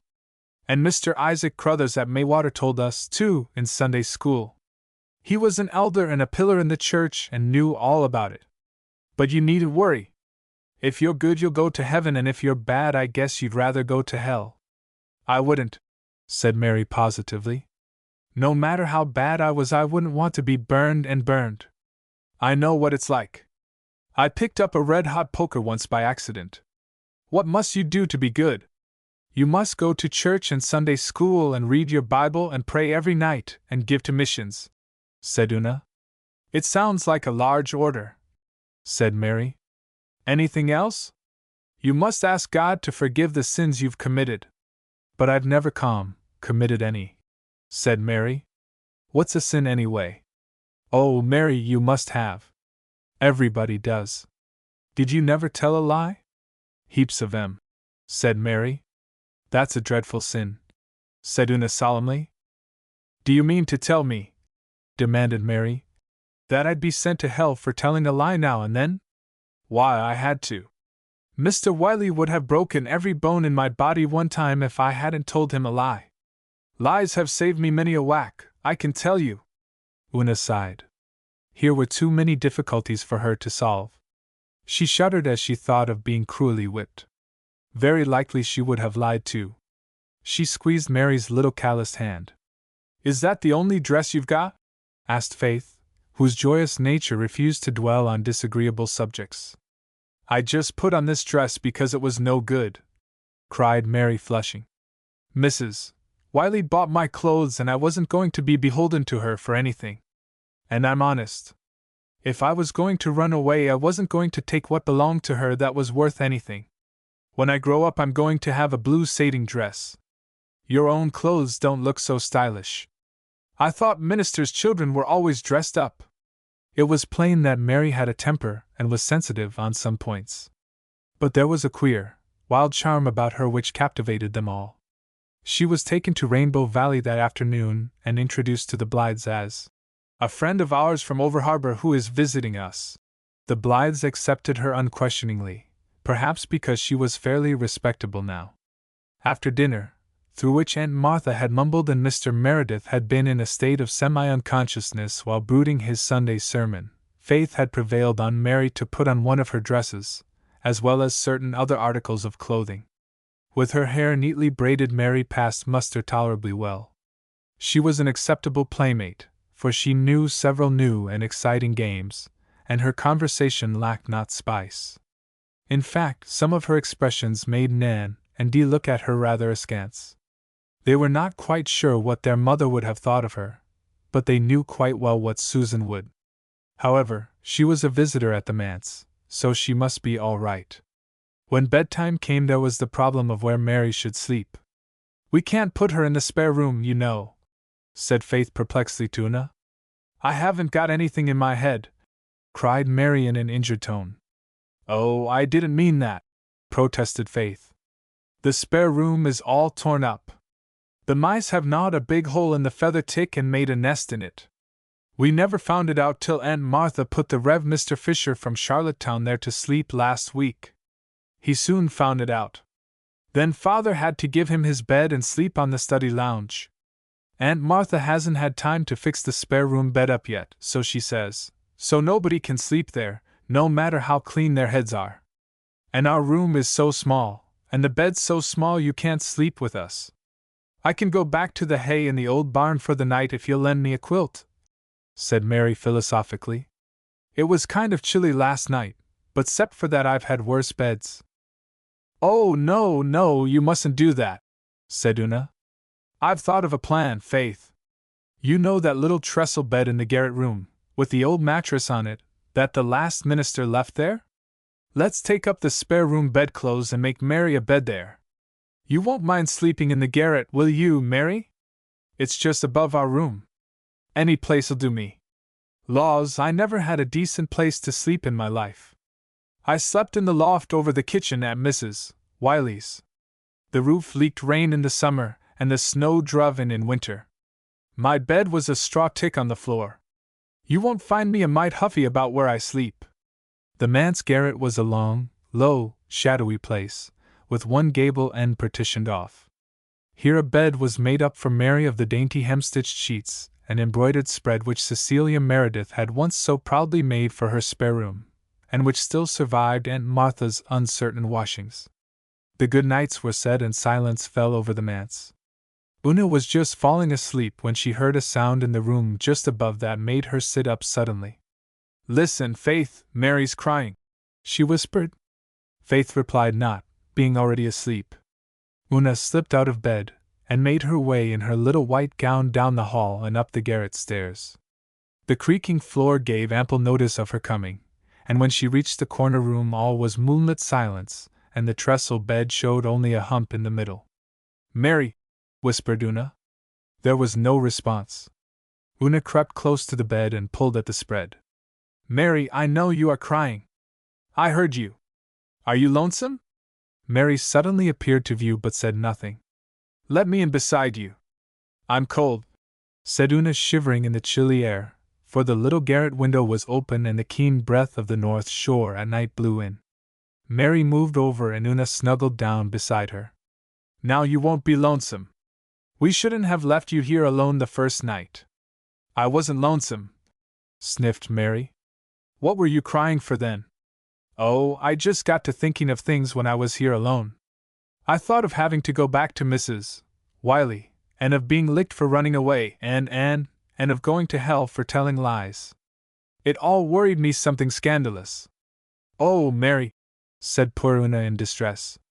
I don't believe God will send you to hell for telling lies when you didn't know it was wrong. He couldn't. Why, he's kind and good. Of course, you mustn't tell any more now that you know it's wrong. If I can't tell lies, what's to become of me? Said Mary with a sob. You don't understand. You don't know anything about it. You've got a home and a kind father, though it does seem to me that he isn't more than about half there. But anyway, he doesn't lick you, and you get enough to eat such as it is, though that old aunt of yours doesn't know anything about cooking. Why, this is the first day I ever remember of feeling 'sif I'd enough to eat. I've been knocked about all of my life, 'cept for the 2 years I was at the asylum. They didn't lick me there and it wasn't too bad, though the matron was cross. She always looked ready to bite my head off a nail. But Mrs. Wiley is a holy terror, that's what she is, and I'm just scared stiff when I think of going back to her. Perhaps you won't have to. Perhaps we'll be able to think of a way out. Let's both ask God to keep you from having to go back to Mrs. Wiley. You say your prayers, don't you, Mary? Oh, yes, I always go over an old rhyme 'fore I get into bed, said Mary indifferently. I never thought of asking for anything in particular, though. Nobody in this world ever bothered themselves about me, so I didn't suppose God would. He might take more trouble for you, seeing you're a minister's daughter. He'd take every bit as much trouble for you, Mary, I'm sure, said Una. It doesn't matter whose child you are. You just ask him, and I will, too. All right, agreed Mary. It won't do any harm if it doesn't do much good. If you knew Mrs. Wiley as well as I do, you wouldn't think God would want to meddle with her. Anyhow, I won't cry any more about it. This is a big sight better than last night down in that old barn, with the mice running about. Look at the Four Winds light. Ain't it pretty? This is the only window we can see it from, said Una. I love to watch it. Do you? So do I. I could see it from the Wiley loft, and it was the only comfort I had. When I was all sore from being licked, I'd watch it and forget about the places that hurt. I'd think of the ships sailing away and away from it, and wish I was on one of them sailing far away too, away from everything. On winter nights when it didn't shine, I just felt real lonesome. Say, Una, what makes all you folks so kind to me when I'm just a stranger? Because it's right to be. The Bible tells us to be kind to everybody. Does it? Well, I guess most folks don't mind it much then. I never remember of anyone being kind to me before. True's you live, I don't. Say, Una, ain't them shadows on the walls pretty? They look just like a flock of little dancing birds. And say, Una, I like all you folks and them Blythe boys and but I don't like that Nan. She's a proud one. Oh, no, Mary, she isn't a bit proud, said Una eagerly. Not a single bit. Don't tell me. Anyone that holds her head like that is proud. I don't like her. We all like her very much. Oh, I suppose you like her better than me? Said Mary jealously. Do you? Why, Mary, we've known her for weeks and we've only known you a few hours, stammered Una. So you do like her better then? Said Mary in a rage. All right. Like her all you want to. I don't care. I can get along without you. She flung herself over against the wall of the garret with a slam. Oh, Mary, said Una, pushing a tender arm over Mary's uncompromising back. Don't talk like that. I do like you ever so much. And you make me feel so bad. No answer. Presently Una gave a sob. Instantly Mary squirmed around again and engulfed Una in a bear's hug. Hush up, she ordered. Don't go crying over what I said. I was as mean as the devil to talk that way. I orter to be skinned alive, and you all so good to me. I should think you would like any one better than me. I deserve every licking I ever got. Hush, now. If you cry any more, I'll go and walk right down to the harbor in this nightdress and drown myself. This terrible threat made Una choke back her sobs. Her tears were wiped away by Mary with the lace frill of the spare room pillow, and forgiver and forgiven cuddled down together again, harmony restored, to watch the shadows of the vine leaves on the moonlit wall until they fell asleep. And in the study below, Rev. John Meredith walked the floor with rapt face and shining eyes, thinking out his message of the morrow, and knew not that under his own roof there was a little forlorn soul, stumbling in darkness and ignorance, beset by terror and compassed about with difficulties too great for it to grapple in its unequal struggle with a big, indifferent world. Chapter 6. Mary stays at the manse. The manse children took Mary Vance to church with them the next day. At first Mary objected to the idea. Didn't you go to church over harbor? Asked Una. You bet. Mrs. Wiley never troubled church much, but I went every Sunday I could get off. I was mighty thankful to go to some place where I could sit down for a spell. But I can't go to church in this old ragged dress. This difficulty was removed by Faith offering the loan of her second-best dress. It's faded a little and 2 of the buttons are off, but I guess it'll do. I'll sew the buttons on in a jiffy, said Mary. Not on Sunday, said Una, shocked. Sure. The better the day, the better the deed. You just gimme a needle and thread and look the other way if you're squeamish. Faith's school boots, and an old black velvet cap that had once been Cecilia Meredith's, completed Mary's costume, and to church she went. Her behavior was quite conventional, and though some wondered who the shabby little girl with the manse children was, she did not attract much attention. She listened to the sermon with outward decorum and joined lustily in the singing. She had, it appeared, a clear, strong voice and a good ear. His blood can make the violets clean, caroled Mary blithely. Mrs. Jimmy Milgrave, whose pew was just in front of the manse pew, turned suddenly and looked the child over from top to toe. Mary, in a mere superfluity of naughtiness, stuck out her tongue at Mrs. Milgrave, much to Una's horror. I couldn't help it, she declared after church. What did she want to stare at me like that for? Such manners! I'm glad stuck my tongue out at her. I wish I'd stuck it farther out. Say, I saw Rob McAllister from over harbor there. Wonder if he'll tell Mrs. Wiley on me. No Mrs. Wiley appeared, however, and in a few days the children forgot to look for her. Mary was apparently a fixture at the manse. But she refused to go to school with the others. Nope. I've finished my education, she said, when Faith urged her to go. I went to school 4 winters since I come to Mrs.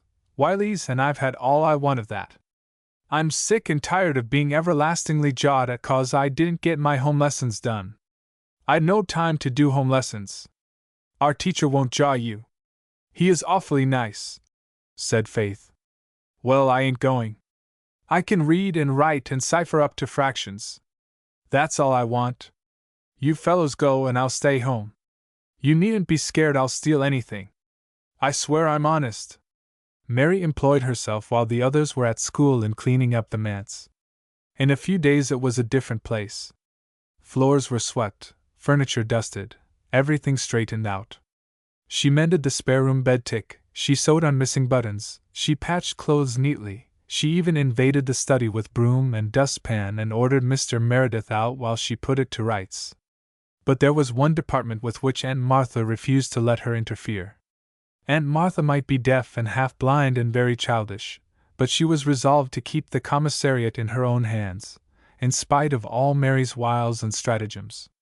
I can tell you if old Martha'd let me cook you'd have some decent meals, she told the manse children indignantly. There'd be no more ditto, and no more lumpy porridge and blue milk either. What does she do with all the cream? She gives it to the cat. He's hers, you know, said Faith. I'd like to cat her, exclaimed Mary bitterly. I've no use for cats anyhow. They belong to the old Nick. You can tell that by their eyes. Well, if old Martha won't, she won't, I suppose. But it gets on my nerves to see good victuals spoiled. When school came out they always went to Rainbow Valley. Mary refused to play in the graveyard. She declared she was afraid of ghosts. There's no such thing as ghosts, declared Jem Blythe. Oh, ain't there? Did you ever see any? Hundreds of 'em, said Mary promptly. What are they like? Said Carl. Awful looking. Dressed all in white with skeleton hands and heads, said Mary. What did you do? Asked Una. Run like the devil, said Mary. Then she caught Walter's eyes and blushed. Mary was a good deal in awe of Walter. She declared to the manse girls that his eyes made her nervous. I think of all the lies I've ever told when I look into them, she said, and I wish I hadn't. Jem was Mary's favorite. When he took her to the attic at Ingleside and showed her the museum of curios that Captain Jim Boyd had bequeathed to him, she was immensely pleased and flattered. She also won Carl's heart entirely by her interest in his beetles and ants. It could not be denied that Mary got on rather better with the boys than with the girls. She quarreled bitterly with Nan Blythe the second day. Your mother is a witch, she told Nan scornfully. Red-haired women are always witches. Then she and Faith fell out about the rooster. Mary said its tail was too short. Faith angrily retorted that she guessed God know what length to make a rooster's tail. They did not speak for a day over this. Mary treated Una's hairless, one-eyed doll with consideration, but when Una showed her other prized treasure, a picture of an angel carrying a baby, presumably to heaven, Mary declared that it looked too much like a ghost for her. Una crept away to her room and cried over this, but Mary hunted her out, hugged her repentantly and implored forgiveness. No one could keep up a quarrel long with Mary, not even Nan, who was rather prone to hold grudges and never quite forgave the insult to her mother. Mary was jolly. She could and did tell the most thrilling ghost stories. Rainbow Valley seances were undeniably more exciting after Mary came. She learned to play on the Jew's harp and soon eclipsed Jerry. Never struck anything yet I couldn't do if I put my mind to it, she declared. Mary seldom lost a chance of tooting her own horn. She taught them how to make glow bags out of the thick leaves of the live forever that flourished in the Old Bailey garden. She initiated them into the toothsome qualities of the sours that grew in the niches of the graveyard dyke, and she could make the most wonderful shadow pictures on the walls with her long, flexible fingers. And when they all went picking gum in Rainbow Valley, Mary always got the biggest chew and bragged about it. There were times when they hated her and times when they loved her. But at all times they found her interesting. So they submitted quite meekly to her bossing, and by the end of a fortnight had come to feel that she must always have been with them. "It's the queerest thing that Mrs. Wiley hain't been after me," said Mary. "I can't understand it." "Maybe she isn't going to bother about you at all," said Una. "Then you can just go on staying here." "This house ain't hardly big enough for me and old Martha," said Mary darkly. "It's a very fine thing to have enough to eat. I've often wondered what it would be like, but I'm particular about my cooking. And Mrs. Wiley'll be here yet. She's got a rod and pickle for me all right. I don't think about it so much in daytime, but say, girls, up there in that garret at night I get to thinking and thinking of it, till I just almost wish she'd come and have it over with. I dunno's one real good whipping would be much worse than all the dozen I've lived through in my mind ever since I run away. Were any of you ever licked?" "No, of course not," said Faith indignantly. "Father would never do such a thing." "You don't know you're alive," said Mary with a sigh half of envy, half of superiority. "You don't know what I've come through. And I suppose the Blythes were never licked either?" "No, I guess not. But I think they were sometimes spanked when they were small." "A spanking doesn't amount to anything," said Mary contemptuously. "If my folks had just spanked me, I'd have thought they were petting me. Well, it ain't a fair world. I wouldn't mind taking my share of wallopings, but I've had a darn sight too many." "It isn't right to say that word, Mary," said Una reproachfully. "You promised me you wouldn't say it." "Gee, responded Mary. "If you knew some of the words I could say if I liked, you wouldn't make such a fuss over darn. And you know very well I hain't ever told any lies since I come here." "What about all those ghosts you said you saw?" asked Faith. Mary blushed. "That was different," she said defiantly. "I knew you wouldn't believe them yarns, and I didn't intend you to. And I really did see something queer one night when I was passing the Overharbor graveyard, true's you live. I dunno whether 'twas a ghost or Sandy Crawford's old white nag, but it looked blamed queer, and I tell you I scooted at the rate of no man's business." Chapter 7. A Fishy Episode. Rilla Blythe walked proudly, and perhaps a little primly, through the main street of the glen and up the manse hill, carefully carrying a small basket full of early strawberries, which Susan had coaxed into lusciousness in one of the sunny nooks of Ingleside. Susan had charged Rilla to give the basket to nobody except Aunt Martha or Mr. Meredith, and Rilla, very proud of being entrusted with such an errand, was resolved to carry out her instructions to the letter. Susan had dressed her daintily in a white, starched, and embroidered dress, with sash of blue and beaded slippers. Her long ruddy curls were sleek and round, and Susan had let her put on her best hat, out of compliment to the manse. It was a somewhat elaborate affair, wherein Susan's taste had had more to say than Anne's, and Rilla's small soul gloried in its splendors of silk and lace and flowers. She was very conscious of her hat, and I am afraid she strutted up the manse hill. The strut, or the hat, or both, got on the nerves of Mary Vance, who was swinging on the lawn gate. Mary's temper was somewhat ruffled just then, into the bargain. Aunt Martha had refused to let her peel the potatoes and had ordered her out of the kitchen. "Yah! You'll bring the potatoes to the table with strips of skin hanging to them and half boiled as usual. My, but it'll be nice to go to your funeral!" shrieked Mary. She went out of the kitchen, giving the door such a bang that even Aunt Martha heard it, and Mr. Meredith in his study felt the vibration and thought absently that there must have been a slight earthquake shock. Then he went on with his sermon. Mary slipped from the gate and confronted the spick-and-span damsel of Ingleside. "What you got there?" she demanded, trying to take the basket. Rilla resisted. "It's for Mr. Meredith," she lisped. "Give it to me." I'll give it to him, said Mary. No, thuthn't they that I want to give it to anybody but Mr. Meredith or Aunt Martha, insisted Rilla. Mary eyed her sourly. You think you're something, don't you, all dressed up like a doll? Look at me. My dress is all rags and I don't care. I'd rather be ragged than a doll baby. Go home and tell them to put you in a glass case. Look at me, look at me, look at me. Mary executed a wild dance around the dismayed and bewildered Rilla, flirting her ragged skirt and vociferating, look at me, until poor Rilla was dizzy. But as the latter tried to edge away towards the gate, Mary pounced on her again. You give me that basket, she ordered with a grimace. Mary was past mistress in the art of making faces. She could give her countenance a most grotesque and unearthly appearance out of which her strange, brilliant, white eyes gleamed with weird effect. I won't, gasped Rilla, frightened but staunch.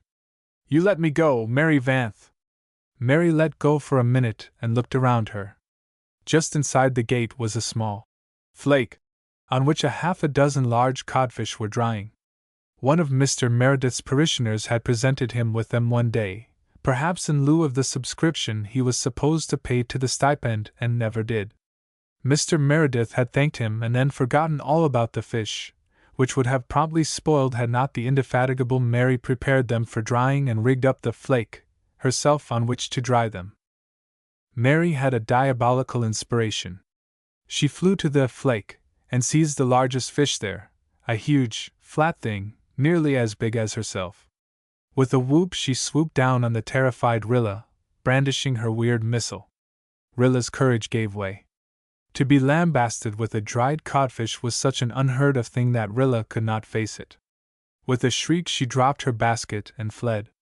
The beautiful berries, which Susan had so tenderly selected for the minister, rolled in a rosy torrent over the dusty road and were trodden on by the flying feet of pursuer and pursued. The basket and contents were no longer in Mary's mind. She thought only of the delight of giving Rilla Blythe the scare of her life. She would teach her to come giving herself airs because of her fine clothes. Rilla flew down the hill and along the street. Terror lent wings to her feet, and she just managed to keep ahead of Mary, who was somewhat hampered by her own laughter, but who had breath enough to give occasional blood-curdling whoops as she ran, flourishing her codfish in the air. Through the Glen Street they swept, while everybody ran to the windows and gates to see them. Mary felt she was making a tremendous sensation, and enjoyed it. Rilla, blind with terror and spent of breath, felt that she could run no longer. In another instant that terrible girl would be on her with the codfish. At this point the poor mite stumbled and fell into the mud puddle at the end of the street just as Miss Cornelia came out of Carter Flagg's store. Miss Cornelia took the whole situation in at a glance. So did Mary. The latter stopped short in her mad career, and before Miss Cornelia could speak she had whirled around and was running up as fast as she had run down. Miss Cornelia's lips tightened ominously, but she knew it was no use to think of chasing her. So she picked up poor, sobbing, disheveled Rilla instead and took her home. Rilla was heartbroken. Her dress and slippers and hat were ruined, and her 6-year-old pride had received terrible bruises. Susan, white with indignation, heard Miss Cornelia's story of Mary Vance's exploit. "Oh, the hussy! Oh, the little hussy!" she said, as she carried Rilla away for purification and comfort. "This thing has gone far enough, and dearie," said Miss Cornelia resolutely. "Something must be done. Who is this creature who is staying at the manse, and where does she come from? I understood she was a little girl from over harbor who was visiting at the manse," answered Anne, who saw the comical side of the codfish chase and secretly thought Rilla was rather vain and needed a lesson or two. "I know all the over-harbor families who come to our church, and that imp doesn't belong to any of them," retorted Miss Cornelia. "She is almost in rags, and when she goes to church she wears Faith Meredith's old clothes. There's some mystery here, and I'm going to investigate it, since it seems nobody else will. I believe she was at the bottom of their goings-on in Warren Mead's spruce bush the other day. Did you hear of their frightening his mother into a fit?" "No. I knew Gilbert had been called to see her, but I did not hear what the trouble was." Well, you know she has a weak heart. And one day last week, when she was all alone on the veranda, she heard the most awful shrieks of murder and help coming from the bush, positively frightful sounds, and dearie, her heart gave out at once. Warren heard them himself at the barn, and went straight to the bush to investigate, and there he found all the manse children sitting on a fallen tree and screaming murder at the top of their lungs. They told him they were only in fun and didn't think anyone would hear them. They were just playing Indian ambush. Warren went back to the house and found his poor mother unconscious on the veranda. Susan, who had returned, sniffed contemptuously. I think she was very far from being unconscious, Mrs. Marshall Elliott, and that you may tie to. I have been hearing of Amelia Warren's weak heart for 40 years. She had it when she was 20. She enjoys making a fuss and having the doctor, and any excuse will do. I don't think Gilbert thought her attack very serious, said Anne. Oh, that may very well be, said Miss Cornelia. But the matter has made an awful lot of talk, and the Meads being Methodists makes it that much worse. What is going to become of those children? Sometimes I can't sleep at nights for thinking about them, and dearie, I really do question if they get enough to eat, even, for their father is so lost in dreams that he doesn't often remember he has a stomach, and that lazy old woman doesn't bother cooking what she ought. They are just running wild, and now that school is closing they'll be worse than ever. They do have jolly times, said Anne, laughing over the recollections of some Rainbow Valley happenings that had come to her ears. And they are all brave and frank and loyal and truthful. That's a true word, and dearie, and when you come to think of all the trouble in the church those two tattling, deceitful youngsters of the last ministers made, I'm inclined to overlook a good deal in the Merediths. When all is said and done, Mrs. Doctor dear, they are very nice children, said Susan. They have got plenty of original sin in them, and that I will admit, but maybe it is just as well, for if they had not they might spoil from oversweetness. Only I do think it is not proper for them to play in a graveyard, and that I will maintain. But they really play quite quietly there, excused Anne. They don't run and yell as they do elsewhere. Such howls as drift up here from Rainbow Valley sometimes. Though I fancy my own small fry bear a valiant part in them. They had a sham battle there last night and had to roar themselves, because they had no artillery to do it, so Jem says. Jem is passing through the stage where all boys hanker to be soldiers. Well, thank goodness, he'll never be a soldier, said Miss Cornelia. I never approved of our boys going to that South African fracas. But it's over, and not likely anything of the kind will ever happen again. I think the world is getting more sensible. As for the Merediths, I've said many a time, and I say it again, if Mr. Meredith had a wife all would be well. He called twice at the Kirks last week, so I am told, said Susan. Well, said Miss Cornelia thoughtfully, as a rule, I don't approve of a minister marrying in his congregation. It generally spoils him. But in this case it would do no harm, for every one likes Elizabeth Kirk and nobody else is hankering for the job of stepmothering those youngsters. Even the Hill girls balk at that. They haven't been found laying traps for Mr. Meredith. Elizabeth would make him a good wife if he only thought so. But the trouble is, she really is homely and dearie, Mr. Meredith, abstracted as he is, has an eye for a good-looking woman manlike. He isn't so otherworldly when it comes to that, believe me. Elizabeth Kirk is a very nice person, but they do say that people have nearly frozen to death in her mother's spare-room bed before now, Mrs. Doctor dear, said Susan darkly. If I felt I had any right to express an opinion concerning such a solemn matter as a minister's marriage, I would say that I think Elizabeth's cousin Sarah, over harbor, would make Mr. Meredith a better wife. Why, Sarah Kirk is a Methodist, said Miss Cornelia, much as if Susan had suggested a Hottentot as a manse bride. She would likely turn Presbyterian if she married Mr. Meredith, retorted Susan. Miss Cornelia shook her head. Evidently with her it was, once a Methodist, always a Methodist. Sarah Kirk is entirely out of the question, she said positively. And so is Emmeline Drew, though the Drews are all trying to make the match. They are literally throwing poor Emmeline at his head, and he hasn't the least idea of it. Emmeline Drew has no gumption, I must allow, said Susan. She is the kind of woman, Mrs. Doctor dear, who would put a hot water bottle in your bed on a dog night, and then have her feelings hurt because you were not grateful. And her mother was a very poor housekeeper. Did you ever hear the story of her dishcloth? She lost her dishcloth one day, but the next day she found it. Oh yes, Mrs. Doctor dear, she found it, in the goose at the dinner table, mixed up with the stuffing. Do you think a woman like that would do for a minister's mother-in-law? I do not. But no doubt I would be better employed in mending little Jem's trousers than in talking gossip about my neighbors. He tore them something scandalous last night in Rainbow Valley. Where is Walter? Asked Anne. He is up to no good, I fear, Mrs. Doctor dear. He is in the attic writing something in an exercise book. And he has not done as well in arithmetic this term as he should, so the teacher tells me. Too well I know the reason why. He has been writing silly rhymes when he should have been doing his sums. I am afraid that boy is going to be a poet, Mrs. Doctor dear. He is a poet now, Susan. Well, you take it real calm, Mrs. Doctor dear. I suppose it is the best way, when a person has the strength. I had an uncle who began by being a poet and ended up by being a tramp.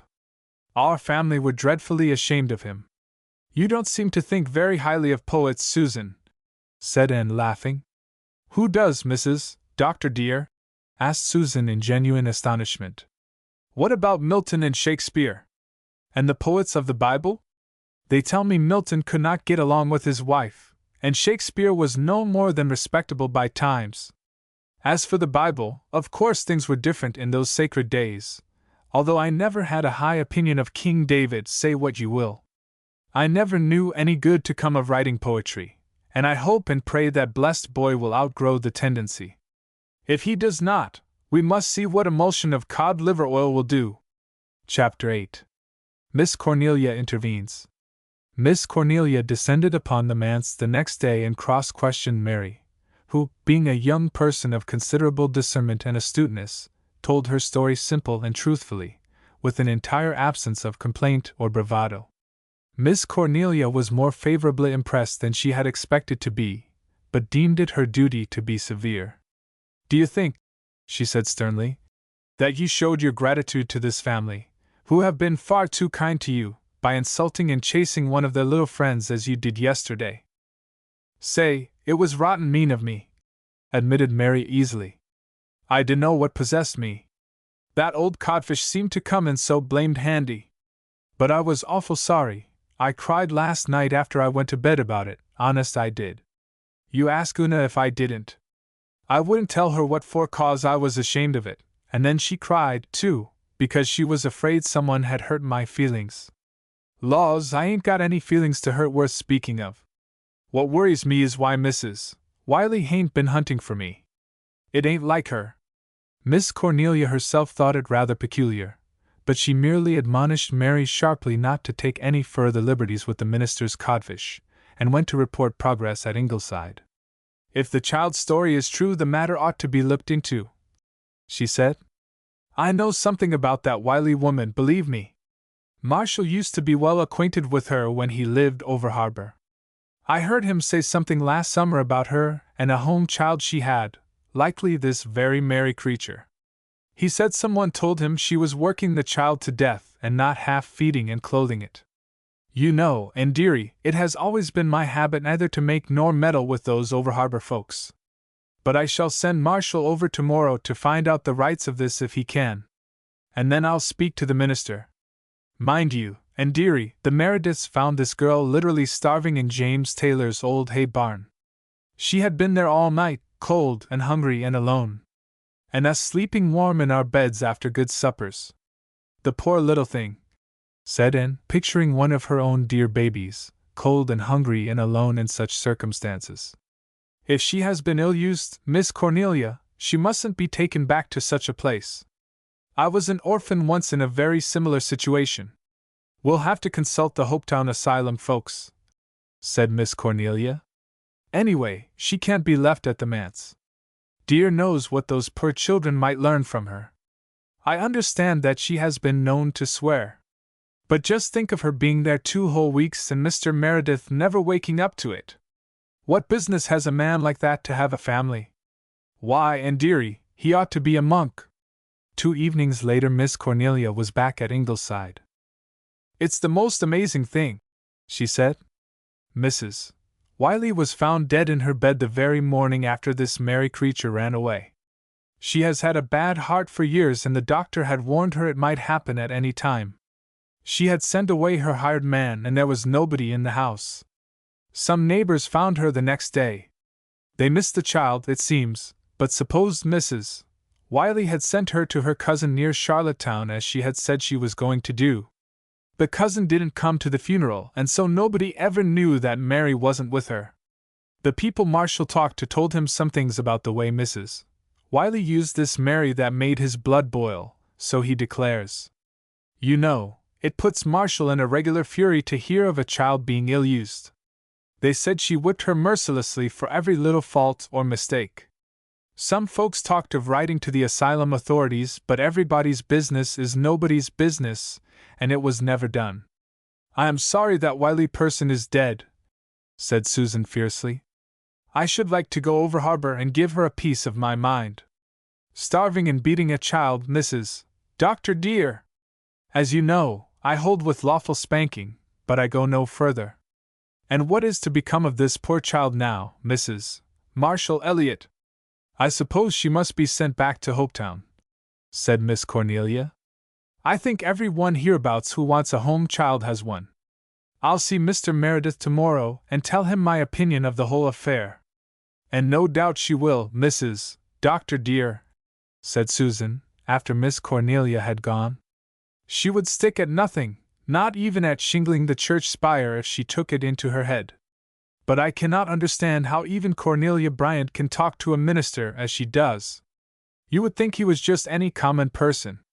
When Miss Cornelia had gone, Nan Blythe uncurled herself from the hammock where she had been studying her lessons and slipped away to Rainbow Valley. The others were already there. Jem and Jerry were playing quoits with old horseshoes borrowed from the Glen blacksmith. Carl was stalking ants on a sunny hillock.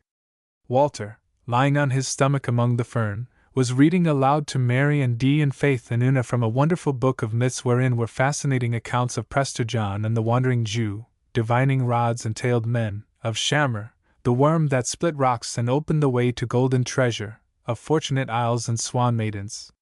It was a great shock to Walter to learn that William Tell and Gellert were myths also, and the story of Bishop Hatto was to keep him awake all that night. But best of all, he loved the stories of the Pied Piper and the Sangreal. He read them thrillingly, while the bells on the tree lovers tinkled in the summer wind and the coolness of the evening shadows crept across the valley. Say, ain't them interesting lies? Said Mary admiringly when Walter had closed the book.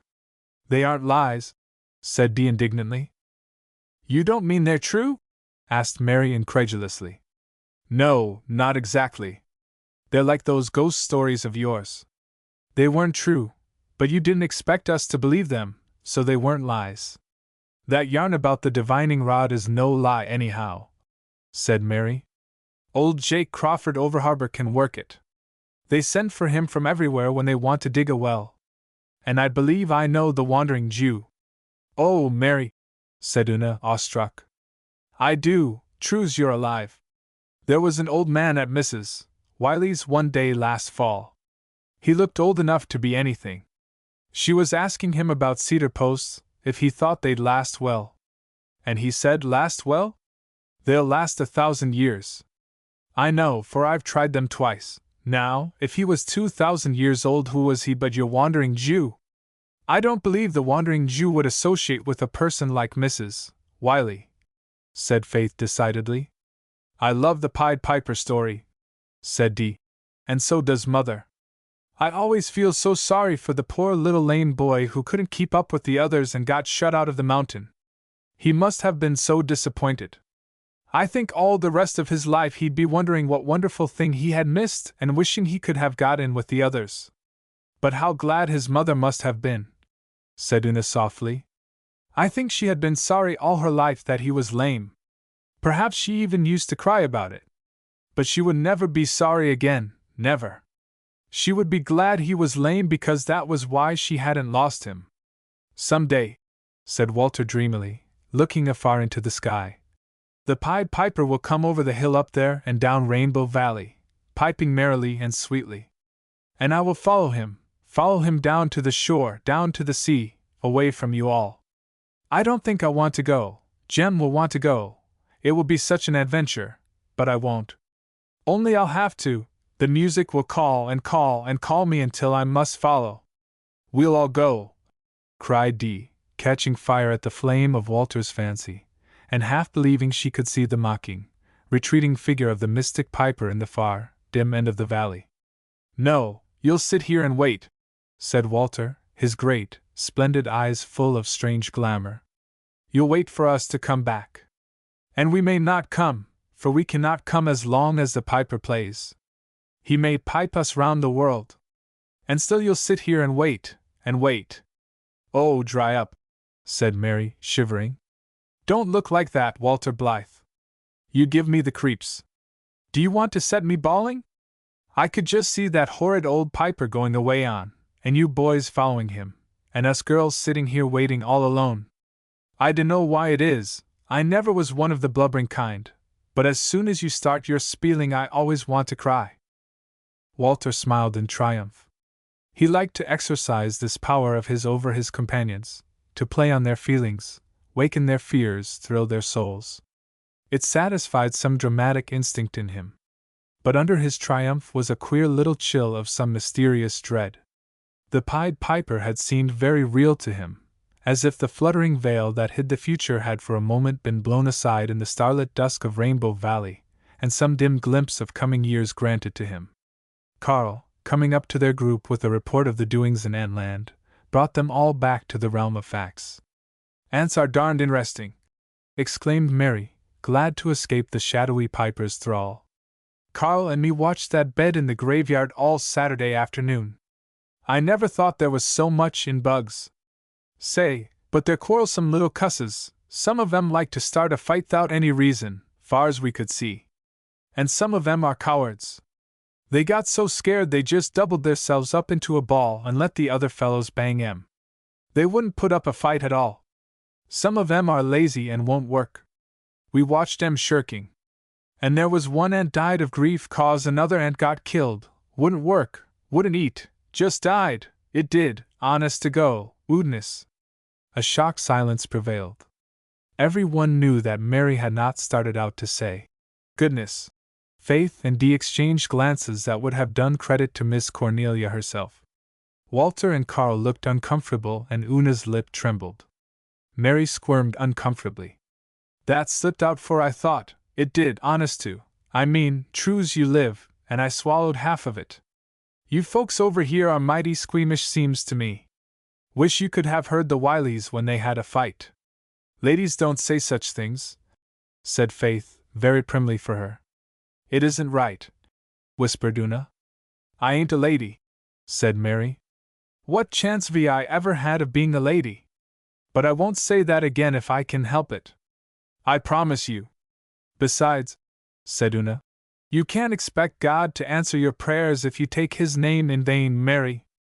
"I don't expect Him to answer 'em anyhow," said Mary of little faith. "I've been asking Him for a week to clear up this Wiley affair and He hasn't done a thing. I'm going to give up." At this juncture Nan arrived breathless. "Oh, Mary, I've news for you. Mrs. Elliot has been over harbor, and what do you think she found out? Mrs. Wiley is dead. She was found dead in bed the morning after you ran away. So you'll never have to go back to her." "Dead?" said Mary, stupefied. Then she shivered. "Do you suppose my praying had anything to do with that?" she cried imploringly to Una. "If it had, I'll never pray again as long as I live. Why, she may come back and haunt me." "No, no, Mary," said Una comfortingly. "It hadn't. Why, Mrs. Wiley died long before you ever began to pray about it at all." "That's so," said Mary, recovering from her panic. "But I tell you it gave me a start. I wouldn't like to think I'd prayed anybody to death. I never thought of such a thing as her dying when I was praying. She didn't seem much like the dying kind. Did Mrs. Elliot say anything about me? She said you would likely have to go back to the asylum. I thought as much, said Mary drearily. And then they'll give me out again, likely to someone just like Mrs. Wiley. Well, I suppose I can stand it. I'm tough. I'm going to pray that you won't have to go back, whispered Una, as she and Mary walked home to the manse. You can do as you like, said Mary decidedly, but I vow I won't. I'm good and scared of this praying business. See what's come of it. If Mrs. Wiley had died after I started praying, it would have been my doings. Oh, no, it wouldn't, said Una. I wish I could explain things better. Father could, I know, if you talked to him, Mary. Catch me. I don't know what to make of your father, that's the long and short of it. He goes by me and never sees me in broad daylight. I ain't proud, but I ain't a doormat either. Oh, Mary, it's just Father's way. Most of the time he never sees us either. He is thinking deeply, that is all. And I am going to pray that God will keep you in four winds, because I like you, Mary. All right. Only don't let me hear of any more people dying on account of it, said Mary. I'd like to stay in Four Winds fine. I like it, and I like the harbor and the lighthouse, and you and the Blythes. You're the only friends I ever had, and I'd hate to leave you. Chapter 9. Una intervenes. Miss Cornelia had an interview with Mr. Meredith which proved something of a shock to that abstracted gentleman. She pointed out to him, none too respectfully, his dereliction of duty in allowing a waif like Mary Vance to come into his family and associate with his children without knowing or learning anything about her. I don't say there is much harm done, of course, she concluded.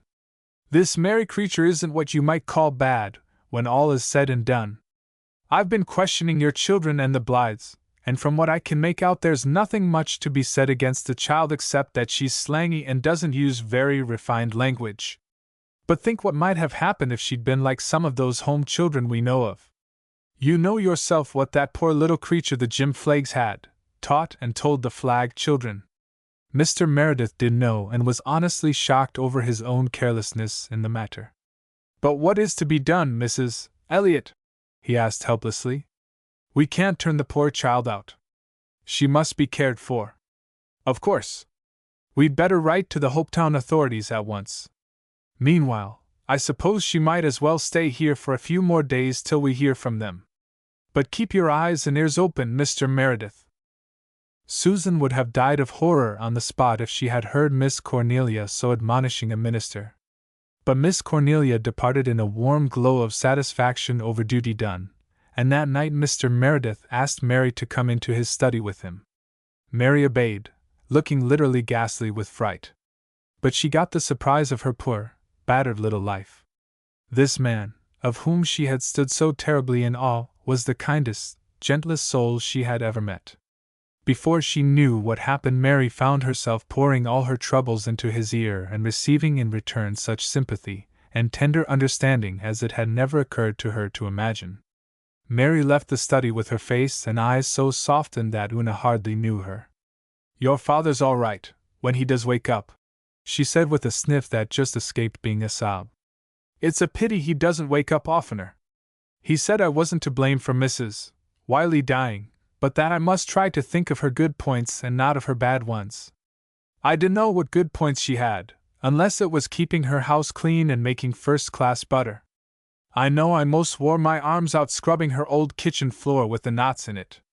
But anything your father says goes with me after this. Mary proved a rather dull companion in the following days, however. She confided to Una that the more she thought of going back to the asylum, the more she hated it. Una racked her small brains for some way of averting it, but it was Nan Blythe who came to the rescue with a somewhat startling suggestion. Mrs. Elliot might take Mary herself. She has a great big house and Mr. Elliot is always wanting her to have help. It would be just a splendid place for Mary. Only she'd have to behave herself. Oh, Nan, do you think Mrs. Elliot would take her? It wouldn't do any harm if you asked her, said Nan. At first Una did not think she could.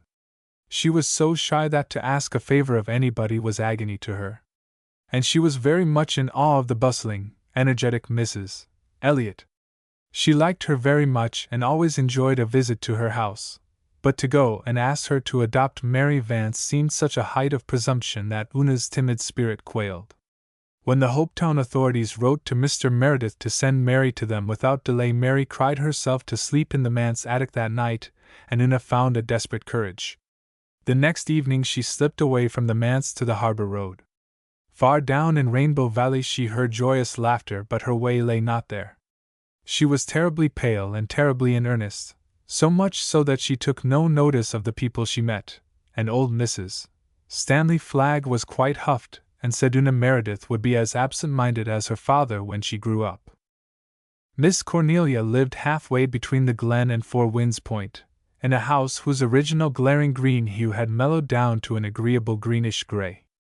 Marshall Elliott had planted trees about it, and set out a rose garden and a spruce hedge. It was quite a different place from what it had been in years agone. The manse children and the Ingleside children liked to go there. It was a beautiful walk down the old harbor road, and there was always a well-filled cookie jar at the end. The misty sea was lapping softly far down on the sands. 3 big boats were skimming down the harbor like great white sea-birds. A schooner was coming up the channel. The world of Four Winds was steeped in glowing color, and subtle music, and strange glamour, and everybody should have been happy in it. But when Una turned in at Miss Cornelia's gate, her very legs had almost refused to carry her. Miss Cornelia was alone on the veranda. Una had hoped Mr. Elliott would be there. He was so big and hearty and twinkly that there would be encouragement in his presence. She sat on the little stool Miss Cornelia brought out, and tried to eat the doughnut Miss Cornelia gave her. It stuck in her throat, but she swallowed desperately lest Miss Cornelia be offended. She could not talk, she was still pale, and her big, dark blue eyes looked so piteous that Miss Cornelia concluded the child was in some trouble. "What's on your mind, dearie?" she asked. "There's something, that's plain to be seen." Una swallowed the last twist of doughnut with a desperate gulp. "Mrs. Elliott, won't you take Mary Vance?" she said beseechingly. Miss Cornelia stared blankly. "Me? Take Mary Vance? Do you mean keep her?" "Yes, keep her, adopt her," said Una eagerly, gaining courage now that the ice was broken. "Oh, Mrs. Elliott, please do. She doesn't want to go back to the asylum, she cries every night about it. She's so afraid of being sent to another hard place. And she's so smart, there isn't anything she can't do. I know you wouldn't be sorry if you took her." "I never thought of such a thing," said Miss Cornelia rather helplessly. "Won't you think of it?" implored Una. "But dearie, I don't want help. I'm quite able to do all the work here. And I never thought I'd like to have a home girl if I did need help." The light went out of Una's eyes. Her lips trembled. She sat down on her stool again, a pathetic little figure of disappointment, and began to cry. "Don't, dearie, don't!" exclaimed Miss Cornelia in distress. She could never bear to hurt a child. "I don't say I won't take her, but the idea is so new it has just kerflummoxed me. I must think it over. Mary is so smart," said Una again. "Humph! So I've heard.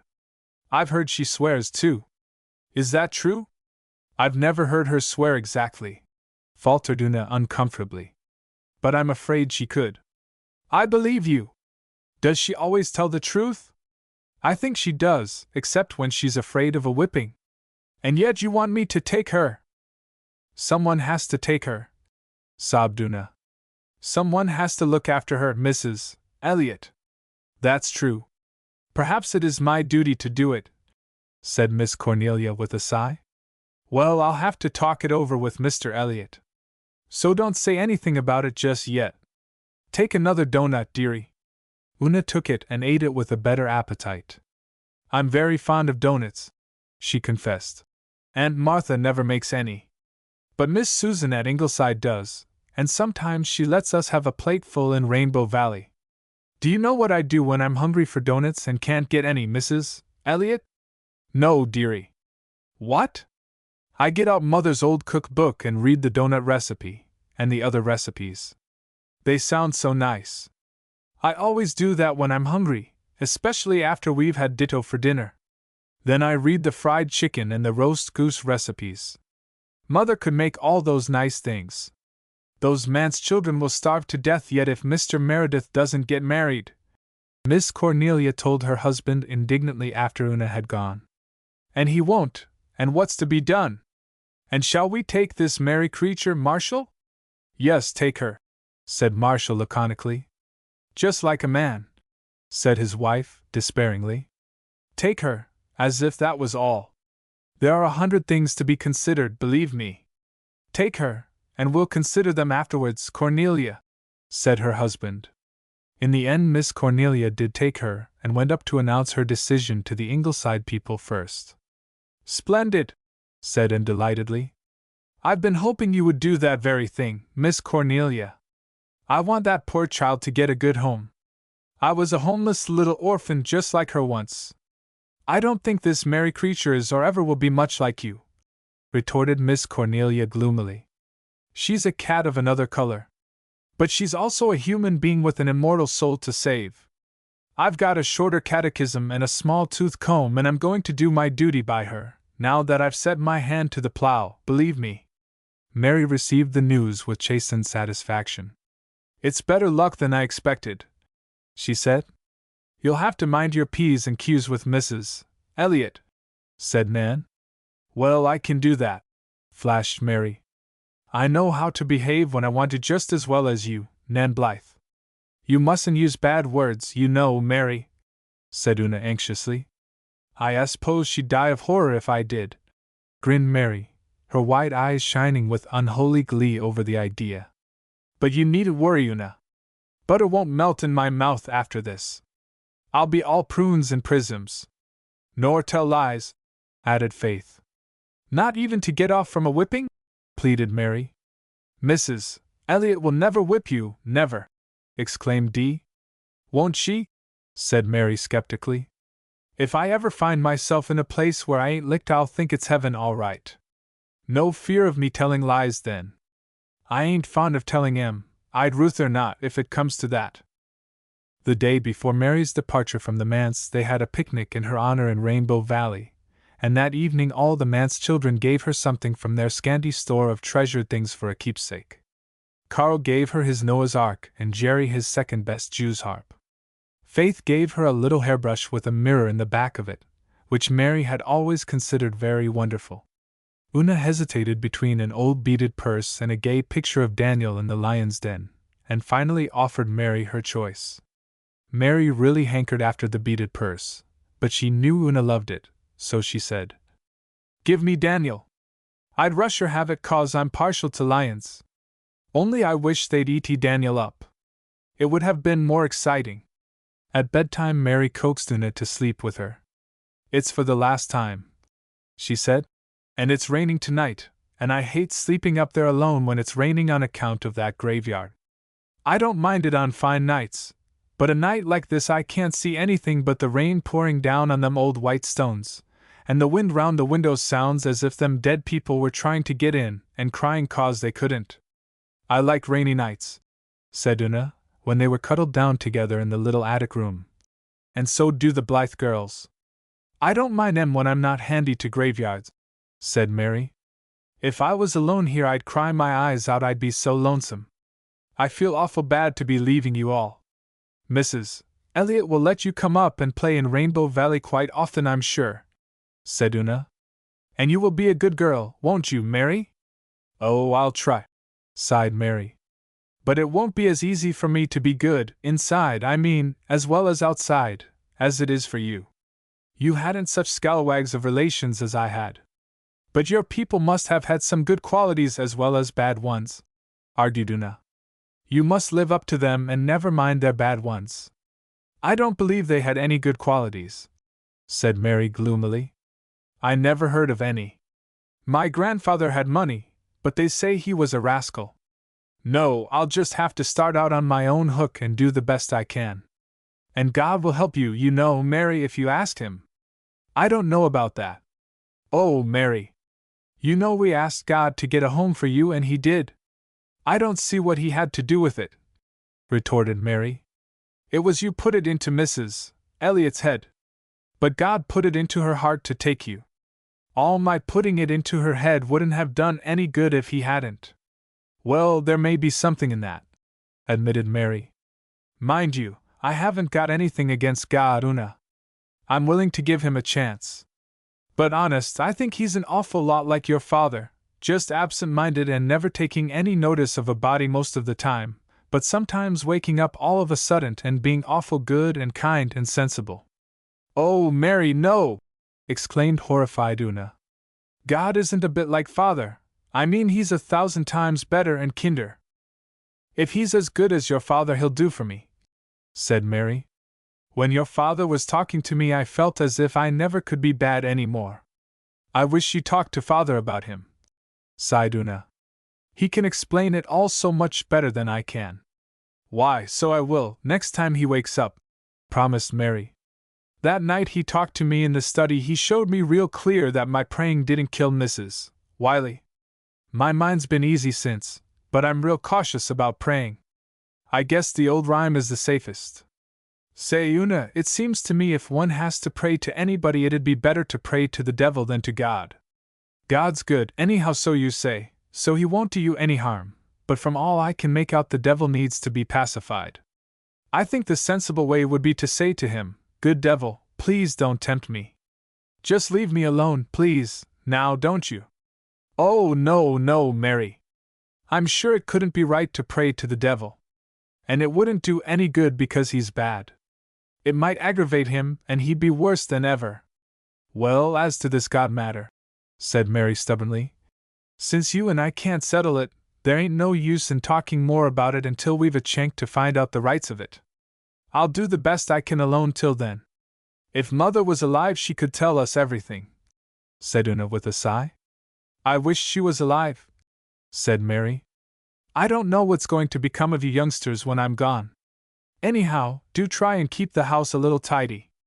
The way people talks about it is scandalous.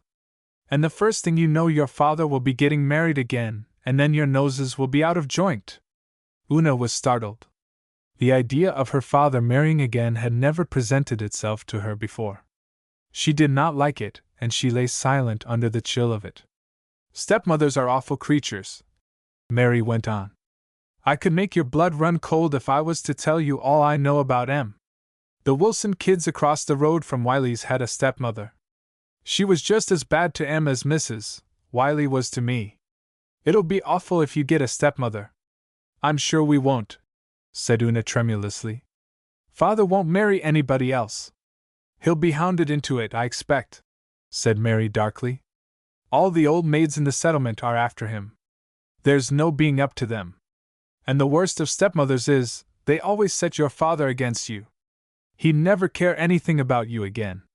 He'd always take her part and her children's part. You see, she'd make him believe you were all bad." "I wish you hadn't told me this, Mary," cried Una. "It makes me feel so unhappy."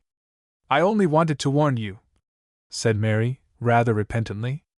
"Of course, your father's so absent-minded he mightn't happen to think of getting married again. But it's better to be prepared." Long after Mary slept serenely, little Una lay awake, her eyes smarting with tears. How dreadful it would be if her father should marry somebody who would make him hate her and Jerry and Faith and Carl.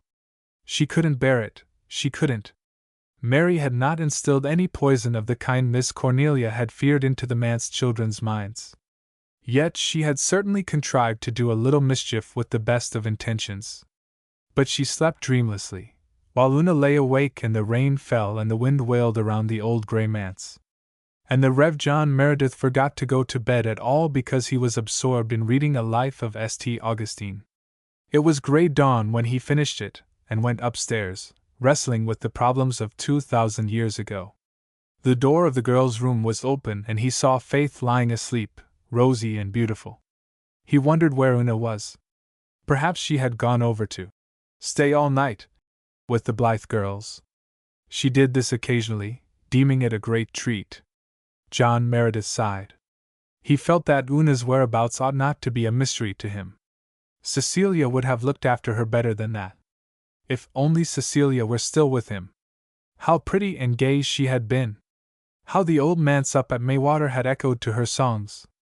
And she had gone away so suddenly, taking her laughter and music and leaving silence, so suddenly that he had never quite got over his feeling of amazement. How could she, the beautiful and vivid, have died? The idea of a second marriage had never presented itself seriously to John Meredith. He had loved his wife so deeply that he believed he could never care for any woman again. He had a vague idea that before very long Faith would be old enough to take her mother's place. Until then, he must do the best he could alone. He sighed and went to his room, where the bed was still unmade. Aunt Martha had forgotten it, and Mary had not dared to make it because Aunt Martha had forbidden her to meddle with anything in the minister's room. But Mr. Meredith did not notice that it was unmade. His last thoughts were of St. Augustine. Chapter 10. The Manse Girl's Clean House. "Ugh!" said Faith, sitting up in bed with a shiver. "It's raining. I do hate a rainy Sunday. Sunday is dull enough even when it's fine." "We oughtn't to find Sunday dull," said Una sleepily, trying to pull her drowsy wits together with an uneasy conviction that they had overslept. "But we do, you know," said Faith candidly. "Mary Vance says most Sundays are so dull she could hang herself." "We ought to like Sunday better than Mary Vance," said Una remorsefully. "We're the minister's children." "I wish we were a blacksmith's children," protested Faith angrily, hunting for her stockings. "Then people wouldn't expect us to be better than other children. Just look at the holes in my heels. Mary darned them all up before she went away, but they're as bad as ever now. Una, get up. I can't get the breakfast alone. Oh dear. I wish Father and Jerry were home. You wouldn't think we'd miss Father much, we don't see much of him when he is home. And yet everything seems gone. I must run in and see how Aunt Martha is." "Is she any better?" asked Una, when Faith returned. "No, she isn't. She's groaning with the misery still. Maybe we ought to tell Dr. Blythe. But she says not. She never had a doctor in her life and she isn't going to begin now. She says doctors just live by poisoning people. Do you suppose they do?" "No, of course not," said Una indignantly. "I'm sure Dr. Blythe wouldn't poison anybody. Well, we'll have to rub Aunt Martha's back again after breakfast. We'd better not make the flannels as hot as we did yesterday." Faith giggled over the remembrance. They had nearly scalded the skin off poor Aunt Martha's back. Una sighed. Mary Vance would have known just what the precise temperature of flannels for a misery back should be. Mary knew everything. They knew nothing. And how could they learn, save by bitter experience for which, in this instance, unfortunate Aunt Martha had paid? The preceding Monday Mr. Meredith had left for Nova Scotia to spend his short vacation, taking Jerry with him. On Wednesday Aunt Martha was suddenly seized with a recurring and mysterious ailment which she always called the misery, and which was tolerably certain to attack her at the most inconvenient times. She could not rise from her bed, any movement causing agony.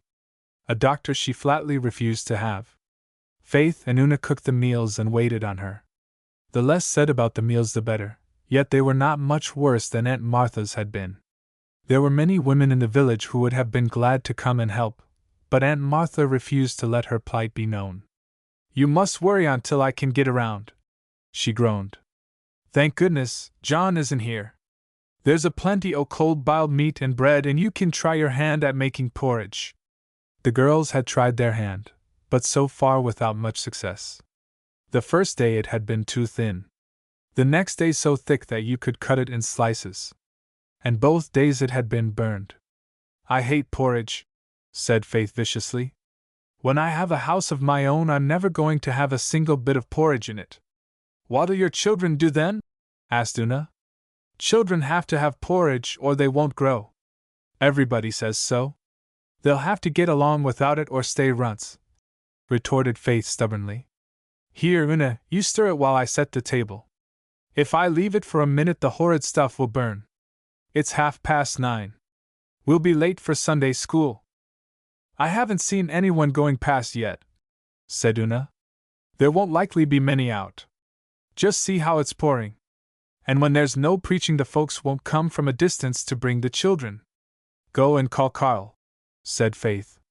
Carl, it appeared, had a sore throat, induced by getting wet in the Rainbow Valley marsh the previous evening while pursuing dragonflies. He had come home with dripping stockings and boots and had sat out the evening in them. He could not eat any breakfast, and Faith made him go back to bed again. She and Una left the table as it was and went to Sunday school. There was no one in the schoolroom when they got there, and no one came. They waited until 11 and then went home. "There doesn't seem to be anybody at the Methodist Sunday school either," said Una. "I'm glad," said Faith. "I'd hate to think the Methodists were better at going to Sunday school on rainy Sundays than the Presbyterians. But there's no preaching in their church today either, so likely their Sunday school is in the afternoon." Una washed the dishes, doing them quite nicely, for so much had she learned from Mary Vance.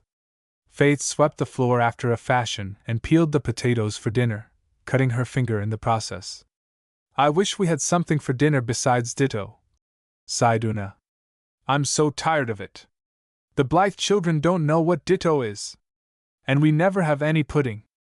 Nan says Susan would faint if they had no pudding on Sundays. Why aren't we like other people, Faith?" "I don't want to be like other people," laughed Faith, tying up her bleeding finger. "I like being myself. It's more interesting. Jessie Drew is as good a housekeeper as her mother, but would you want to be as stupid as she is? But our house isn't right.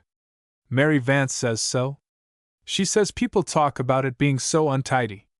Faith had an inspiration. "We'll clean it all up," she cried. "We'll go right to work tomorrow. It's a real good chance when Aunt Martha is laid up and can't interfere with us. We'll have it all lovely and clean when Father comes home, just like it was when Mary went away. Anyone can sweep and dust and wash windows. People won't be able to talk about us anymore. Jem Blythe says it's only old cats that talk, but their talk hurts just as much as anybody's. I hope it will be fine tomorrow," said Una, fired with enthusiasm. "Oh, Faith, it will be splendid to be all cleaned up and like other people. I hope Aunt Martha's misery will last over tomorrow," said Faith. "If it doesn't, we won't get a single thing done." Faith's amiable wish was fulfilled. The next day found Aunt Martha still unable to rise. Carl, too, was still sick and easily prevailed on to stay in bed. Neither Faith nor Una had any idea how sick the boy really was. A watchful mother would have had a doctor without delay. But there was no mother, and poor little Carl, with his sore throat and aching head and crimson cheeks, rolled himself up in his twisted bedclothes and suffered alone, somewhat comforted by the companionship of a small green lizard in the pocket of his ragged nightie. The world was full of summer sunshine after the rain. It was a peerless day for house cleaning, and Faith and Una went gaily to work. "We'll clean the dining room and the parlor," said Faith. "It wouldn't do to meddle with the study, and it doesn't matter much about the upstairs. The first thing is to take everything out." Accordingly, everything was taken out. The furniture was piled on the veranda and lawn, and the Methodist graveyard fence was gaily draped with rugs. An orgy of sweeping followed, with an attempt at dusting on Una's part, while Faith washed the windows of the dining room, breaking one pane and cracking two in the process. Una surveyed the streaked result dubiously. "They don't look right, somehow," she said. "Mrs. Elliot's and Susan's windows just shine and sparkle." "Never mind. They let the sunshine through just as well," said Faith cheerfully. "They must be clean after all the soap and water I've used, and that's the main thing. Now it's past 11, so I'll wipe up this mess on the floor and we'll go outside. You dust the furniture and I'll shake the rugs. I'm going to do it in the graveyard. I don't want to send dust flying all over the lawn." Faith enjoyed the rug shaking.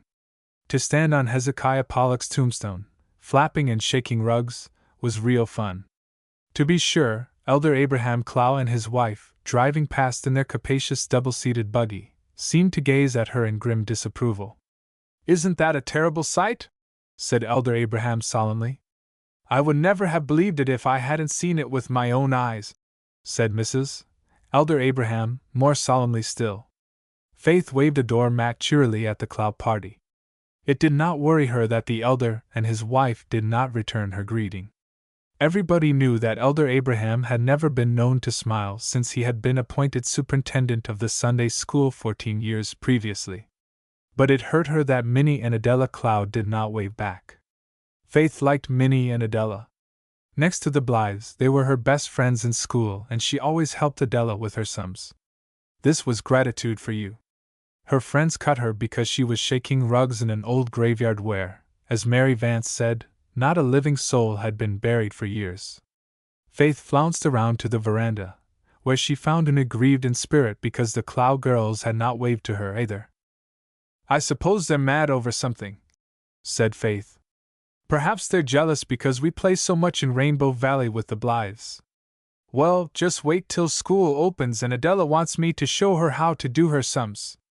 We'll get square then. Come on, let's put the things back in. I'm tired to death and I don't believe the rooms will look much better than before we started, though I shook out pecks of dust in the graveyard. I hate house cleaning."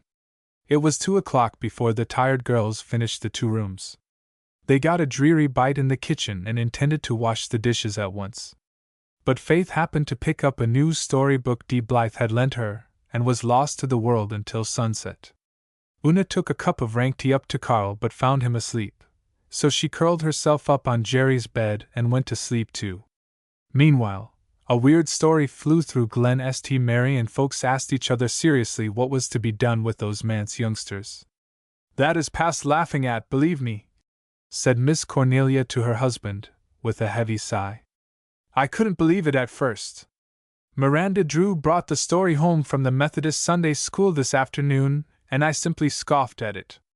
But Mrs. Elder Abraham says she and the elder saw it with their own eyes." "Saw what?"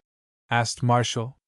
"Faith and Una Meredith stayed home from Sunday school this morning and cleaned house," said Miss Cornelia, in accents of despair. "When Elder Abraham went home from the church, he had stayed behind to straighten out the library books. He saw them shaking rugs in the Methodist graveyard. I can never look a Methodist in the face again. Just think what a scandal it will make." A scandal it assuredly did make, growing more scandalous as it spread, until the Overharbor people heard that the manse children had not only cleaned house and put out a washing on Sunday, but had wound up with an afternoon picnic in the graveyard while the Methodist Sunday school was going on. The only household which remained in blissful ignorance of the terrible thing was the manse itself. On what Faith and Una fondly believed to be Tuesday it rained again. For the next 3 days it rained. Nobody came near the manse. The manse folk went nowhere. They might have waded through the misty Rainbow Valley up to Ingleside, but all the Blythe family, save Susan and the doctor, were away on a visit to Avonlea. "This is the last of our bread," said Faith. "And the ditto is done. If Aunt Martha doesn't get better soon, what will we do? We can buy some bread in the village and there's the codfish Mary dried," said Una. "But we don't know how to cook it." "Oh, that's easy," laughed Faith. "You just boil it." Boil it they did, but as it did not occur to them to soak it beforehand, it was too salty to eat. That night they were very hungry, but by the following day their troubles were over. Sunshine returned to the world, Carl was well, and Aunt Martha's misery left her as suddenly as it had come. The butcher called at the manse, and chased famine away. To crown all, the Blythes returned home, and that evening they and the manse children and Mary Vance kept sunset tryst once more in Rainbow Valley, where the daisies were floating upon the grass like spirits of the dew and the bells on the tree lovers rang like fairy chimes in the scented twilight. Chapter 11. A Dreadful Discovery. "Well, you kids have gone and done it now," was Mary's greeting, as she joined them in the valley. Miss Cornelia was up at Ingleside, holding agonized conclave with Anne and Susan, and Mary hoped that the session might be a long one, for it was all of 2 weeks since she had been allowed to revel with her chums in the dear Valley of Rainbows. "Done what?" demanded everybody but Walter, who was daydreaming as usual. "It's you manse young ones, I mean," said Mary. "It was just awful of you. I wouldn't have done such a thing for the world, and I weren't brought up in a manse, weren't brought up anywhere, just come up." "What have we done?" asked Faith blankly. "Done? You'd better ask. The talk is something terrible. I expect it's ruined your father and this congregation. He'll never be able to live it down, poor man. Everybody blames him for it, and that isn't fair. But nothing is fair in this world. You ought to be ashamed of yourselves. What have we done? Asked Una again, despairingly. Faith said nothing, but her eyes flashed golden brown scorn at Mary. Oh, don't pretend innocence, said Mary witheringly. Everybody knows what you have done. I don't, interjected Jem Blythe indignantly. Don't let me catch you making Una cry, Mary Vance. What are you talking about? I suppose you don't know, since you're just back from up west, said Mary, somewhat subdued. Jem could always manage her. But everybody else knows, you'd better believe. Knows what? That Faith and Una stayed home from Sunday school last Sunday and cleaned house. We didn't, cried Faith and Una, in passionate denial. Mary looked haughtily at them. I didn't suppose you'd deny it, after the way you've combed me down for lying, she said. What's the good of saying you didn't? Everybody knows you did. Elder Clow and his wife saw you. Some people say it will break up the church, but I don't go that far. You are nice ones. Nan Blythe stood up and put her arms around the dazed Faith and Una. They were nice enough to take you in and feed you and clothe you when you were starving in Mr. Taylor's barn, Mary Vance, she said. You are very grateful, I must say. I am grateful, retorted Mary. You'd know it if you'd heard me standing up for Mr. Meredith through thick and thin. I blistered my tongue talking for him this week. I've said again and again that he isn't to blame if his young ones did clean house on Sunday. He was away, and they knew better. But we didn't, protested Una.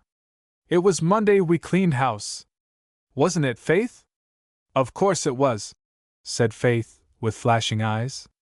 We went to Sunday school in spite of the rain, and no one came, not even Elder Abraham, for all his talk about fair-weather Christians. It was Saturday it rained, said Mary. Sunday was as fine as silk. I wasn't at Sunday school because I had toothache, but everyone else was, and they saw all your stuff out on the lawn. And Elder Abraham and Mrs. Elder Abraham saw you shaking rugs in the graveyard. Una sat down among the daisies and began to cry. Look here, said Jem resolutely. This thing must be cleared up. Somebody has made a mistake. Sunday was fine, Faith. How could you have thought Saturday was Sunday? Prayer meeting was Thursday night, cried Faith. And Adam flew into the soup pot on Friday when Aunt Martha's cat chased him, and spoiled our dinner, and Saturday there was a snake in the cellar and Carl caught it with a forked stick and carried it out, and Sunday it rained. So there! Prayer meeting was Wednesday night, said Mary. Elder Baxter was to lead and he couldn't go Thursday night, and it was changed to Wednesday. You were just a day out, Faith Meredith, and you did work on Sunday. Suddenly Faith burst into a peal of laughter. I suppose we did. What a joke! It isn't much of a joke for your father, said Mary sourly. It'll be all right when people find out it was just a mistake, said Faith carelessly. We'll explain. You can explain till you're black in the face, said Mary. But a lie like that'll travel faster and further than you ever will. I've seen more of the world than you, and I know. Besides, there are plenty of folks won't believe it was a mistake. They will if I tell them, said Faith. You can't tell everybody, said Mary. No, I tell you, you've disgraced your father. Una's evening was spoiled by this dire reflection, but Faith refused to be made uncomfortable. Besides, she had a plan that would put everything right. So she put the past with its mistake behind her, and gave herself over to enjoyment of the present. Jem went away to fish, and Walter came out of his reverie, and proceeded to describe the woods of heaven. Mary pricked up her ears and listened respectfully. Despite her awe of Walter, she reveled in his book talk. It always gave her a delightful sensation. Walter had been reading his Coleridge that day, and he pictured a heaven where I didn't know there was any woods in heaven, said Mary, with a long breath. I thought it was all streets, and streets, and streets. Of course there are woods, said Nan. Mother can't live without trees and I can't, so what would be the use of going to heaven if there weren't any trees? There are cities too, said the young dreamer. Splendid cities, colored just like the sunset, with sapphire towers and rainbow domes. They are built of gold and diamonds, whole streets of diamonds, flashing like the sun in the squares. There are crystal fountains kissed by the light, and everywhere the asphodel blooms, the flower of heaven. Fancy, said Mary. I saw the main street in Charlottetown once, and I thought it was real grand, but I suppose it's nothing to heaven. Well, it all sounds gorgeous the way you tell it, but won't it be kind of dull, too? Oh, I guess we can have some fun when the angels' backs are turned, said Faith comfortably. Heaven is all fun, declared Dee. The Bible doesn't say so, cried Mary, who had read so much of the Bible on Sunday afternoons under Miss Cornelia's eye that she now considered herself quite an authority on it. Mother says the Bible language is figurative, said Nan. Does that mean that it isn't true? Asked Mary hopefully. No, not exactly, but I think it means that heaven will be just like what you'd like it to be. I'd like it to be just like Rainbow Valley, said Mary, with all you kids to gas and play with. That's good enough for me. Anyhow, we can't go to heaven till we're dead, and maybe not then, so what's the use of worrying? Here's Jem with a string of trout, and it's my turn to fry them. We ought to know more about heaven than Walter does when we're the minister's family, said Una, as they walked home that night. We know just as much, but Walter can imagine, said Faith. Mrs. Elliot says he gets it from his mother. I do wish we hadn't made that mistake about Sunday, sighed Una. Don't worry over that. I've thought of a great plan to explain so that everybody will know, said Faith. Just wait till tomorrow night. Chapter 12.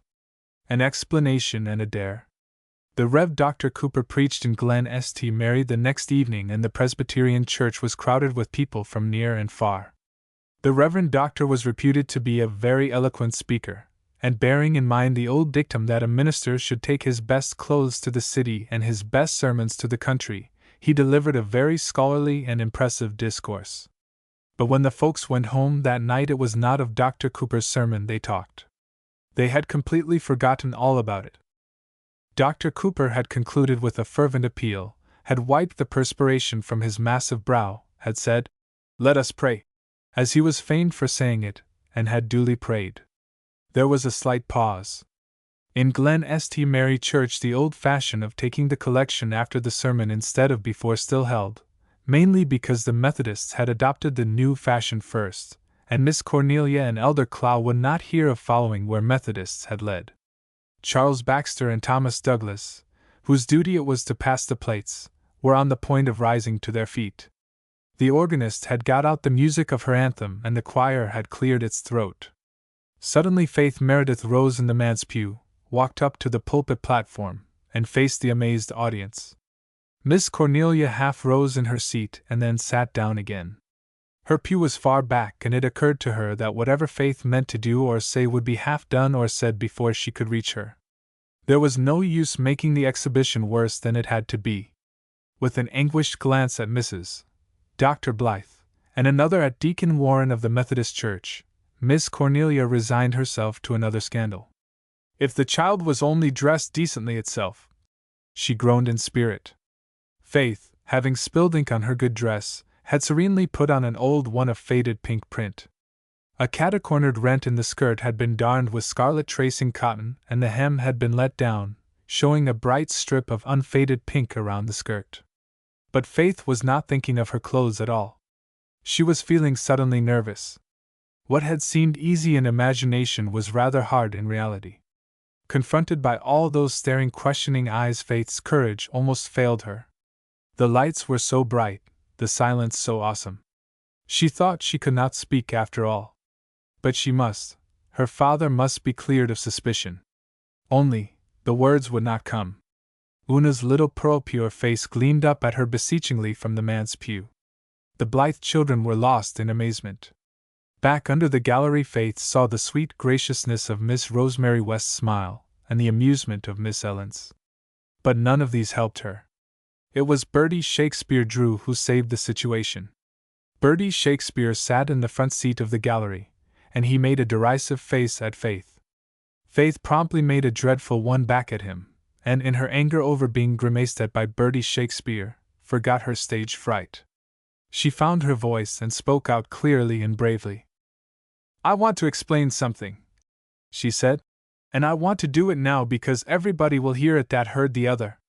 People are saying that Una and I stayed home last Sunday and cleaned house instead of going to Sunday school. Well, we did, but we didn't mean to. We got mixed up in the days of the week. It was all Elder Baxter's fault." Sensation in Baxter's pew. "Because he went and changed the prayer meeting to Wednesday night, and then we thought Thursday was Friday and so on till we thought Saturday was Sunday. Carl was laid up sick and so was Aunt Martha, so they couldn't put us right. We went to Sunday school in all that rain on Saturday and nobody came. And then we thought we'd clean house on Monday and stop old cats from talking about how dirty the manse was." General sensation all over the church. "And we did. I shook the rugs in the Methodist graveyard because it was such a convenient place, and not because I meant to be disrespectful of the dead. It isn't the dead folks who have made the fuss over this, it's the living folks. And it isn't right for any of you to blame my father for this, because he was away and didn't know, and anyhow we thought it was Monday. He's just the best father that ever lived in the world, and we love him with all our hearts." Faith's bravado ebbed out in a sob. She ran down the steps and flashed out of the side door of the church. There the friendly starlit, summer night comforted her, and the ache went out of her eyes and throat. She felt very happy. The dreadful explanation was over and everybody knew now that her father wasn't to blame and that she and Una were not so wicked as to have cleaned house knowingly on Sunday.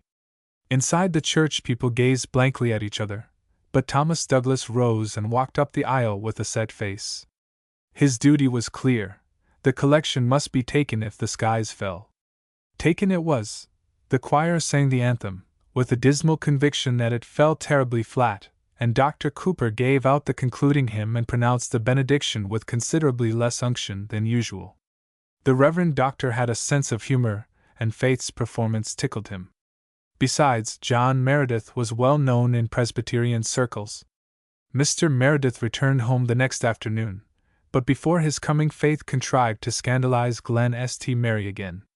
In the reaction from Sunday evening's intensity and strain, she was especially full of what Miss Cornelia would have called devilment on Monday. This led her to dare Walter Blythe to ride through Main Street on a pig, while she rode another one.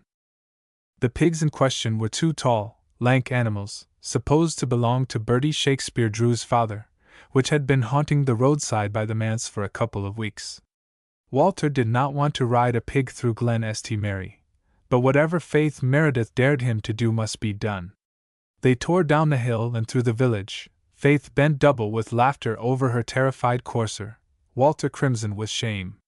They tore past the minister himself, just coming home from the station, he being a little less dreamy and abstracted than usual, owing to having had a talk on the train with Miss Cornelia, who always wakened him up temporarily, noticed them, and thought he really must speak to Faith about it, and tell her that such conduct was not seemly. But he had forgotten the trifling incident by the time he reached home. They passed Mrs. Alec Davis, who shrieked in horror, and they passed Miss Rosemary West, who laughed and sighed. Finally, just before the pigs swooped into Bertie Shakespeare Drew's backyard, never to emerge therefrom again, so great had been the shock to their nerves, Faith and Walter jumped off, as Dr. and Mrs. Blythe drove swiftly by. "So that is how you bring up your boys," said Gilbert with mock severity. "Perhaps I do spoil them a little," said Anne contritely. "But, oh, Gilbert, when I think of my own childhood before I came to Green Gables, I haven't the heart to be very strict. How hungry for love and fun I was, an unloved little drudge with never a chance to play. They do have such good times with the manse children." "What about the poor pigs?" asked Gilbert, and tried to look sober and failed. "Do you really think it hurt them?" she said. "I don't think anything could hurt those animals. They've been the plague of the neighborhood this summer, and the Drews won't shut them up. But I'll talk to Walter, if I can keep from laughing when I do it." Miss Cornelia came up to Ingleside that evening to relieve her feelings over Sunday night. To her surprise she found that, and did not view Faith's performance in quite the same light as she did. "I thought there was something brave and pathetic in her getting up there before that churchful of people, to confess," she said. You could see she was frightened to death, yet she was bound to clear her father. I loved her for it. Oh, of course, the poor child meant well, sighed Miss Cornelia. But just the same, it was a terrible thing to do, and is making more talk than the house cleaning on Sunday. That had begun to die away, and this has started it all up again. Rosemary West is like you. She said last night as she left the church that it was a plucky thing for Faith to do, but it made her feel sorry for the child, too. Miss Ellen thought it all a good joke, and said she hadn't had as much fun in church for years. Of course they don't care, they are Episcopalians. But we Presbyterians feel it. And there were so many hotel people there that night, and scores of Methodists. Mrs. Leander Crawford cried she felt so bad. And Mrs. Alec Davis said the little hussy ought to be spanked. Mrs. Leander Crawford is always crying in church, said Susan contemptuously. She cries over every affecting thing the minister says. But you do not often see her name on a subscription list, Mrs. Doctor dear. Tears come cheaper. She tried to talk to me one day about Aunt Martha being such a dirty housekeeper, and I wanted to say, everyone knows that you have been seen mixing up cakes in the kitchen washpan, Mrs. Leander Crawford, but I did not say it, Mrs. Doctor dear, because I have too much respect for myself to condescend to argue with the likes of her. But I could tell worse things than that of Mrs. Leander Crawford, if I was disposed to gossip.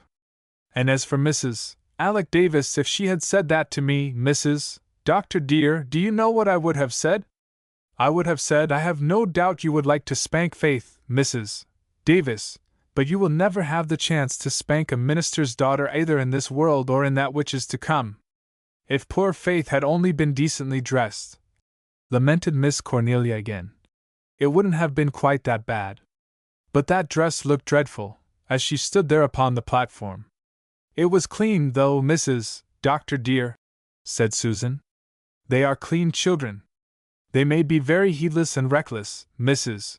Doctor dear, and I am not saying they are not, but they never forget to wash behind their ears. The idea of Faith forgetting what day was Sunday, persisted Miss Cornelia. She will grow up just as careless and impractical as her father, believe me. I suppose Carl would have known better if he hadn't been sick. I don't know what was wrong with him, but I think it very likely he had been eating those blueberries that grew in the graveyard. No wonder they made him sick. If I was a Methodist, I'd try to keep my graveyard cleaned up at least. I am of the opinion that Carl only ate the sours that grow on the dike, said Susan hopefully. I do not think any minister's son would eat blueberries that grew on the graves of dead people. You know it would not be so bad, Mrs. Doctor dear, to eat things that grew on the dike. The worst of last night's performance was the face Faith made at somebody in the congregation before she started in, said Miss Cornelia. Elder Cloud declares she made it at him. And did you hear that she was seen riding on a pig today? I saw her. Walter was with her. I gave him a very little, scolding about it. He did not say much, but he gave me the impression that it had been his idea and that Faith was not to blame. I do not believe that, Mrs. Doctor dear, cried Susan up in arms. That is just Walter's way, to take the blame on himself. But you know as well as I do, Mrs. Doctor dear, that that blessed child would never have thought of riding on a pig, even if he does write poetry. Oh, there's no doubt the notion was hatched in Faith Meredith's brain, said Miss Cornelia. And I don't say that I'm sorry that Amos Drew's old pigs did get their comeuppance for once. But the minister's daughter, and the doctor's son, said Anne, mimicking Miss Cornelia's tone. Then she laughed.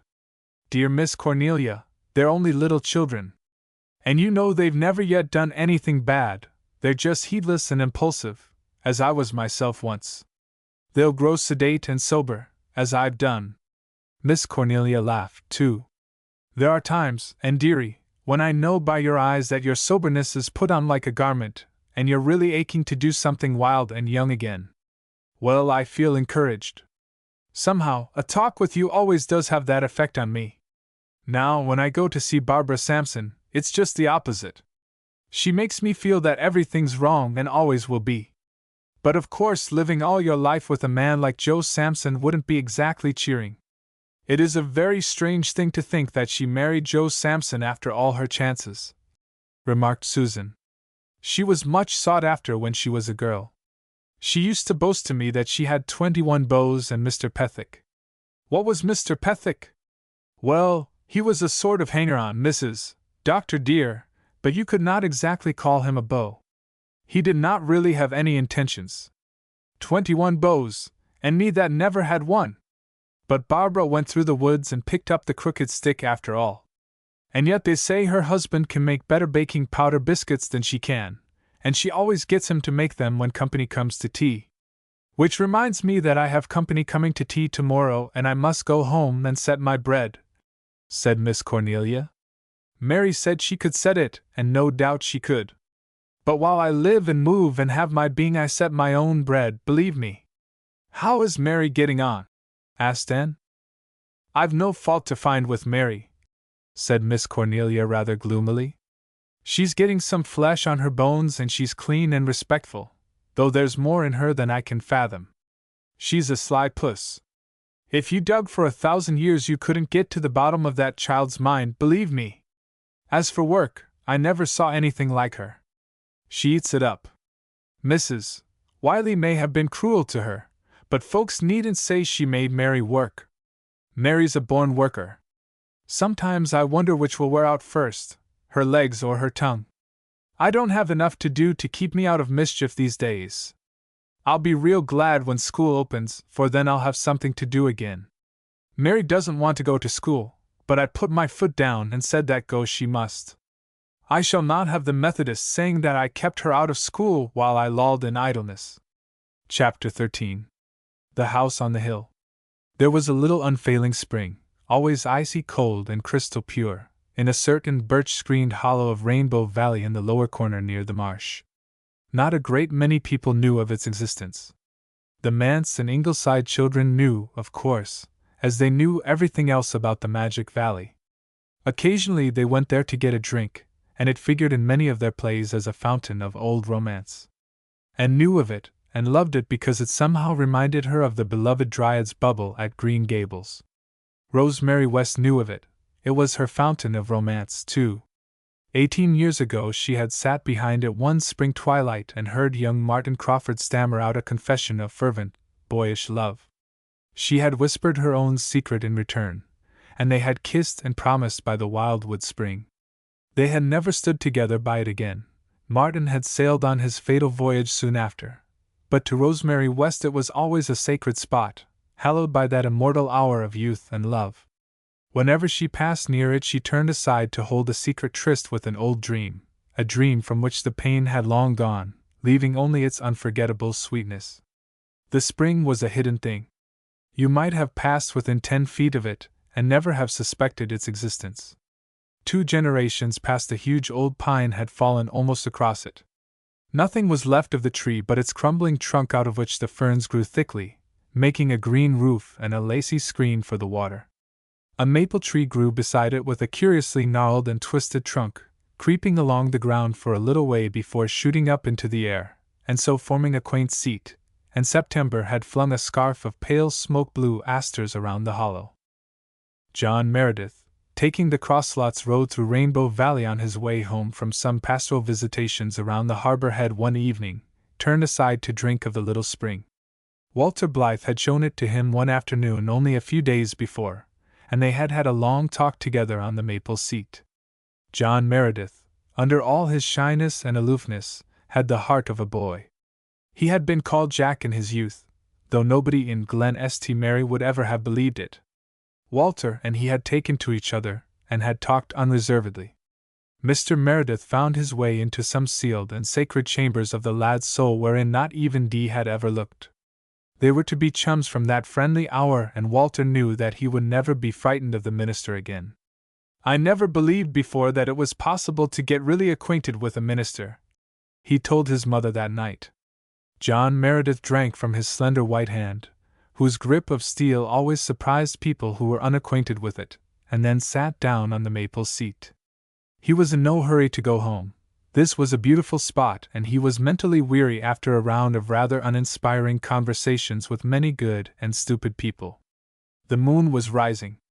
Rainbow Valley was wind-haunted and star-sentineled only where he was, but afar from the upper end came the gay notes of children's laughter and voices. The ethereal beauty of the asters in the moonlight, the glimmer of the little spring, the soft croon of the brook, the wavering grace of the brackens all wove a white magic round John Meredith. He forgot congregational worries and spiritual problems. The years slipped away from him. He was a young divinity student again, and the roses of June were blooming red and fragrant on the dark, queenly head of his Cecilia. He sat there and dreamed like any boy. And it was at this propitious moment that Rosemary West stepped aside from the bypath and stood beside him in that dangerous, spell-weaving place. John Meredith stood up as she came in and saw her, really saw her, for the first time.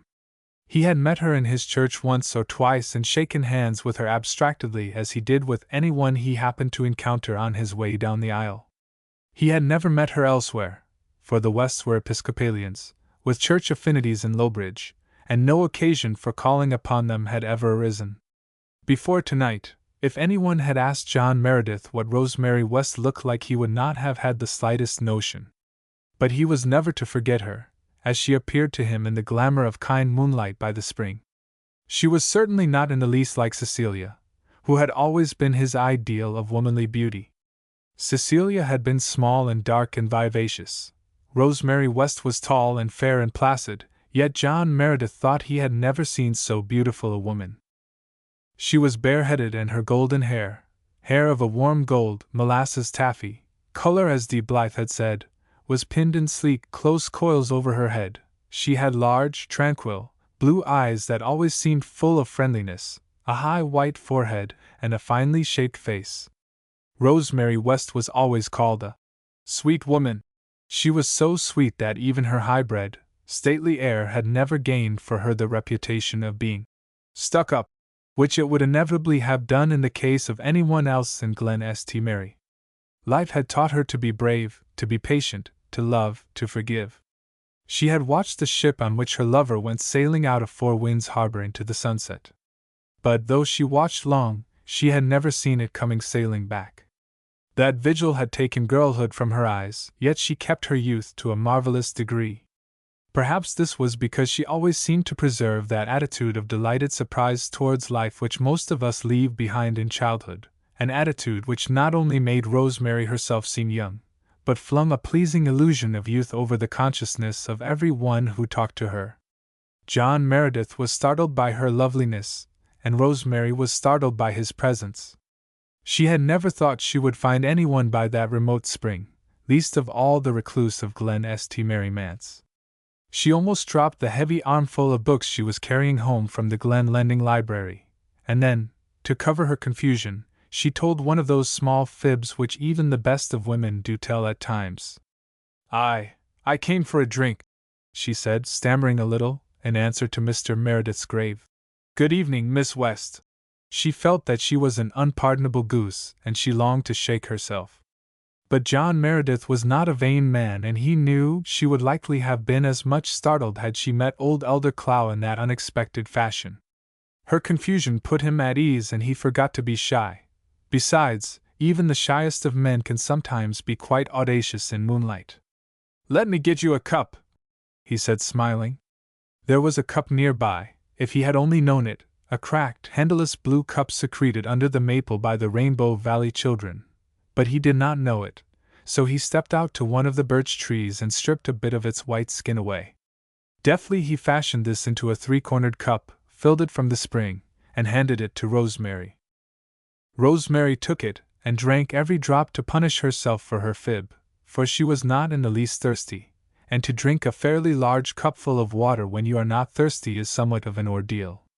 Yet the memory of that draught was to be very pleasant to Rosemary.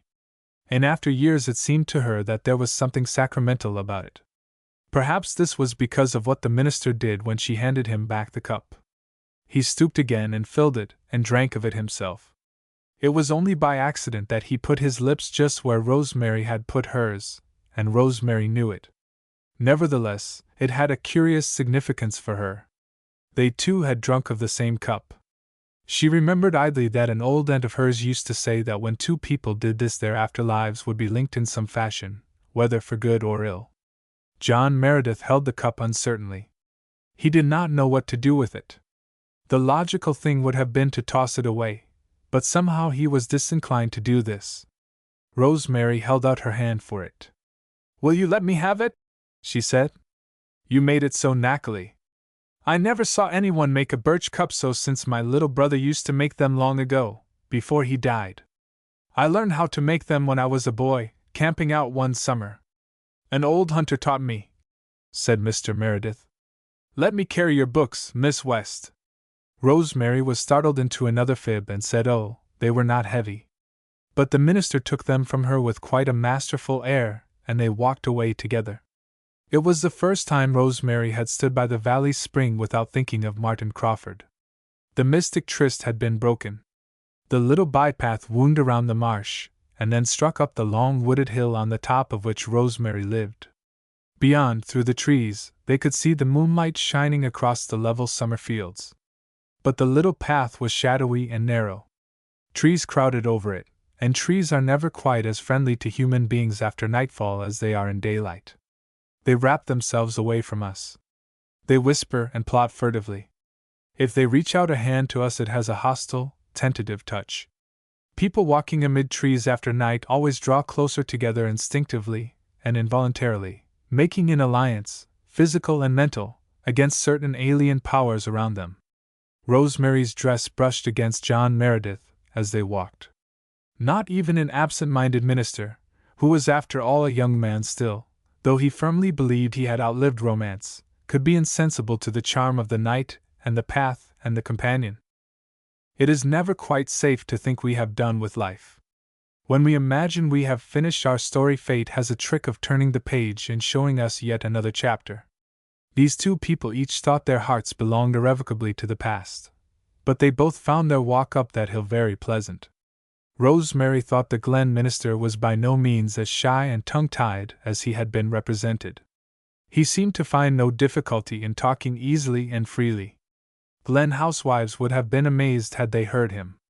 But then so many Glen housewives talked only gossip and the price of eggs, and John Meredith was not interested in either. He talked to Rosemary of books and music and wide-world doings and something of his own history, and found that she could understand and respond.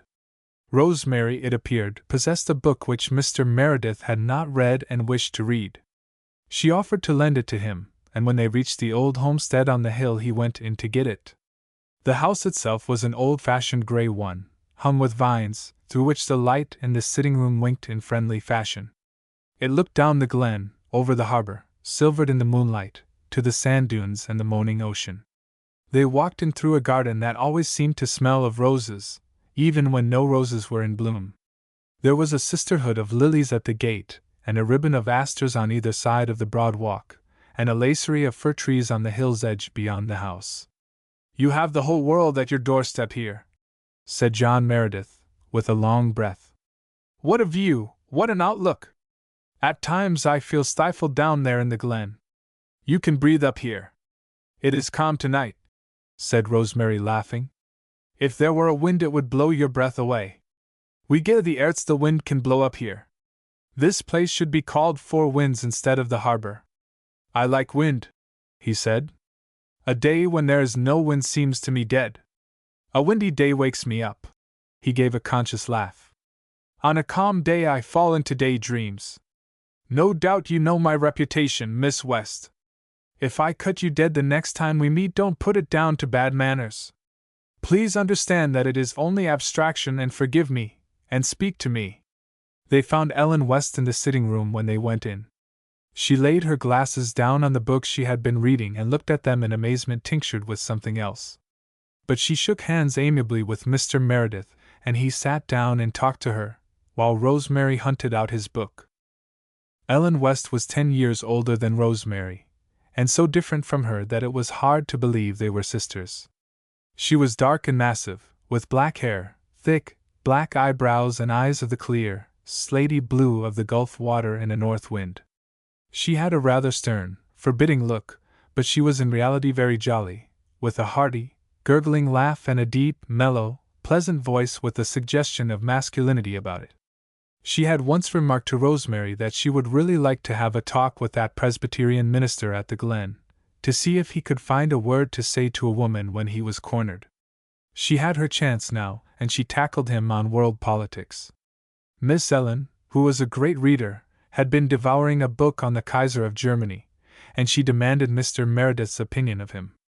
"A dangerous man," was his answer. "I believe you," Miss Ellen nodded.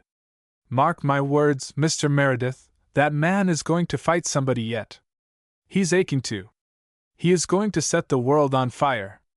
If you mean that he will wantonly precipitate a great war, I hardly think so," said Mr. Meredith. "The day has gone by for that sort of thing." "Bless you, it hasn't," rumbled Ellen. "The day never goes by for men and nations to make asses of themselves and take to the fists. The millennium isn't that near, Mr. Meredith, and you don't think it is any more than I do. As for this Kaiser, mark my words, he is going to make a heap of trouble." And Miss Ellen prodded her book emphatically with her long finger. "Yes, if he isn't nipped in the bud, he's going to make trouble. We'll live to see it, you and I will live to see it, Mr. Meredith. And who is going to nip him? England should, but she won't. Who is going to nip him? Tell me that, Mr. Meredith." Mr. Meredith couldn't tell her, but they plunged into a discussion of German militarism that lasted long after Rosemary had found the book. Rosemary said nothing, but sat in a little rocker behind Ellen and stroked an important black cat meditatively. John Meredith hunted big game in Europe with Ellen, but he looked oftener at Rosemary than at Ellen, and Ellen noticed it. After Rosemary had gone to the door with him and come back, Ellen rose and looked at her accusingly. "Rosemary West, that man has a notion of courting you." Rosemary quivered. Ellen's speech was like a blow to her. It rubbed all the bloom off the pleasant evening. But she would not let Ellen see how it hurt her. "Nonsense," she said, and laughed, a little too carelessly. "You see a beau for me in every bush, Ellen. Why, he told me all about his wife tonight, how much she was to him, how empty her death had left the world." "Well, that may be his way of courting," retorted Ellen. "Men have all kinds of ways, I understand. But don't forget your promise, Rosemary." "There is no need of my either forgetting or remembering it," said Rosemary, a little wearily. "You forget that I'm an old maid, Ellen. It is only your sisterly delusion that I am still young and blooming and dangerous. Mr. Meredith merely wants to be a friend, if he wants that much itself. He'll forget us both long before he gets back to the manse." "I've no objection to your being friends with him," conceded Ellen. "But it mustn't go beyond friendship, remember. I'm always suspicious of widowers. They are not given to romantic ideas about friendship. They're apt to mean business. As for this Presbyterian man, what do they call him shy for? He's not a bit shy, though he may be absent-minded, so absent-minded that he forgot to say good night to me when you started to go to the door with him. He's got brains, too. There's so few men round here that can talk sense to a body. I've enjoyed the evening. I wouldn't mind seeing more of him. But no philandering, Rosemary, mind you, no philandering." Rosemary was quite used to being warned by Ellen from philandering if she so much as talked 5 minutes to any marriageable man under 80, or over 18. She had always laughed at the warning with unfeigned amusement. This time it did not amuse her, it irritated her a little. Who wanted to philander? "Don't be such a goose, Ellen," she said with unaccustomed shortness as she took her lamp. She went upstairs without saying good night. Ellen shook her head dubiously and looked at the black cat. "What is she so cross about, St. George?" she asked.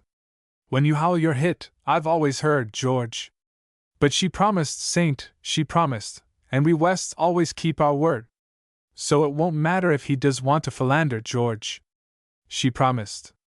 I won't worry." Upstairs, in her room, Rosemary sat for a long while looking out of the window across the moonlit garden to the distant, shining harbor. She felt vaguely upset and unsettled. She was suddenly tired of outworn dreams. And in the garden the petals of the last red rose were scattered by a sudden little wind. Summer was over, it was autumn. Chapter 14. Mrs. Alec Davis makes a call. John Meredith walked slowly home. At first he thought a little about Rosemary, but by the time he reached Rainbow Valley he had forgotten all about her and was meditating on a point regarding German theology which Ellen had raised. He passed through Rainbow Valley and knew it not. The charm of Rainbow Valley had no potency against German theology.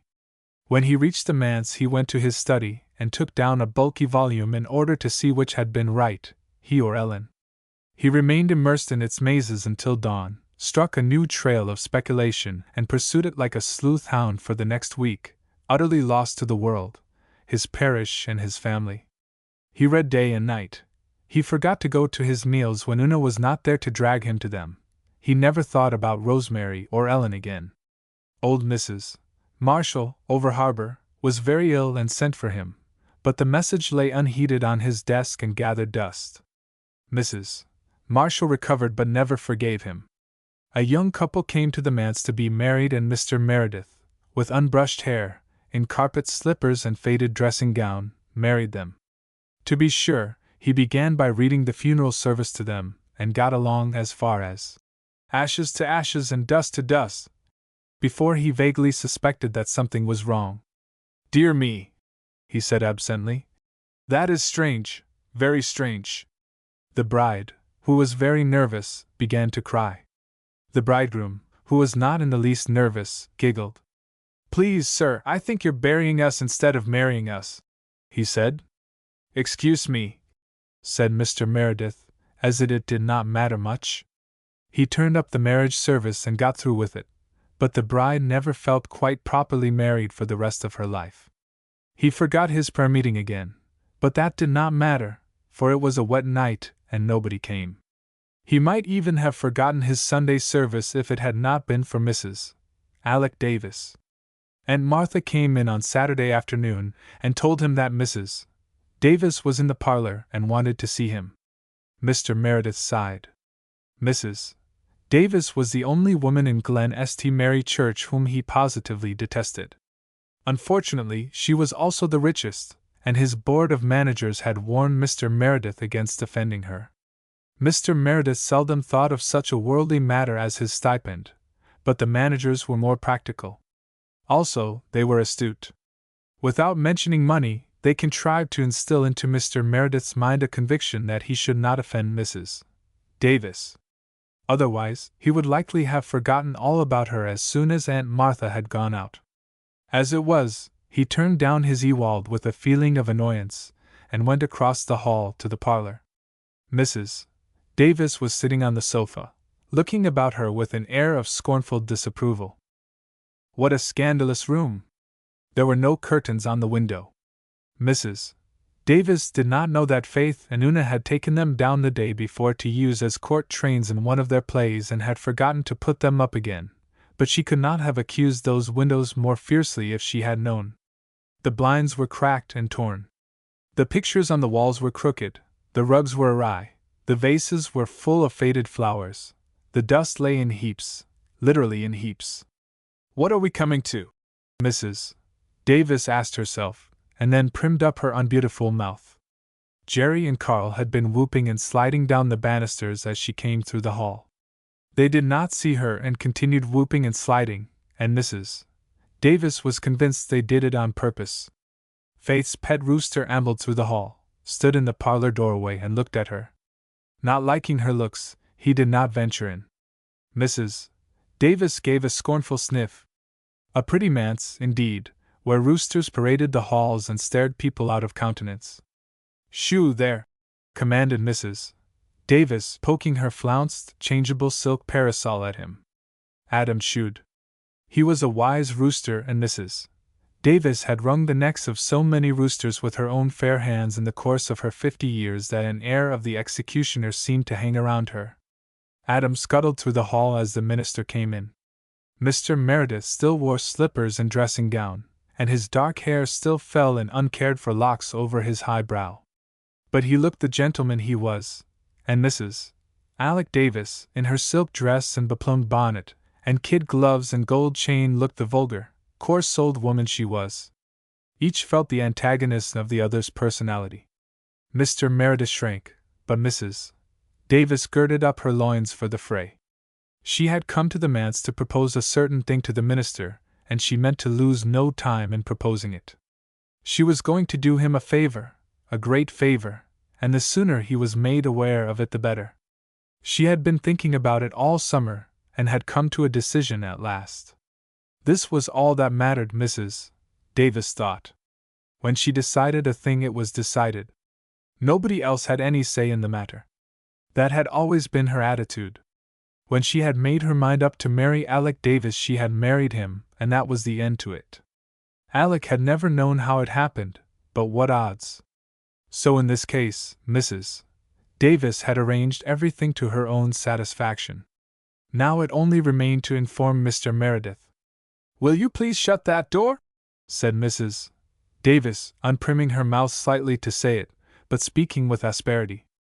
"I have something important to say, and I can't say it with that racket in the hall." Mr. Meredith shut the door meekly. Then he sat down before Mrs. Davis. He was not wholly aware of her yet. His mind was still wrestling with Ewald's arguments. Mrs. Davis sensed this detachment, and it annoyed her.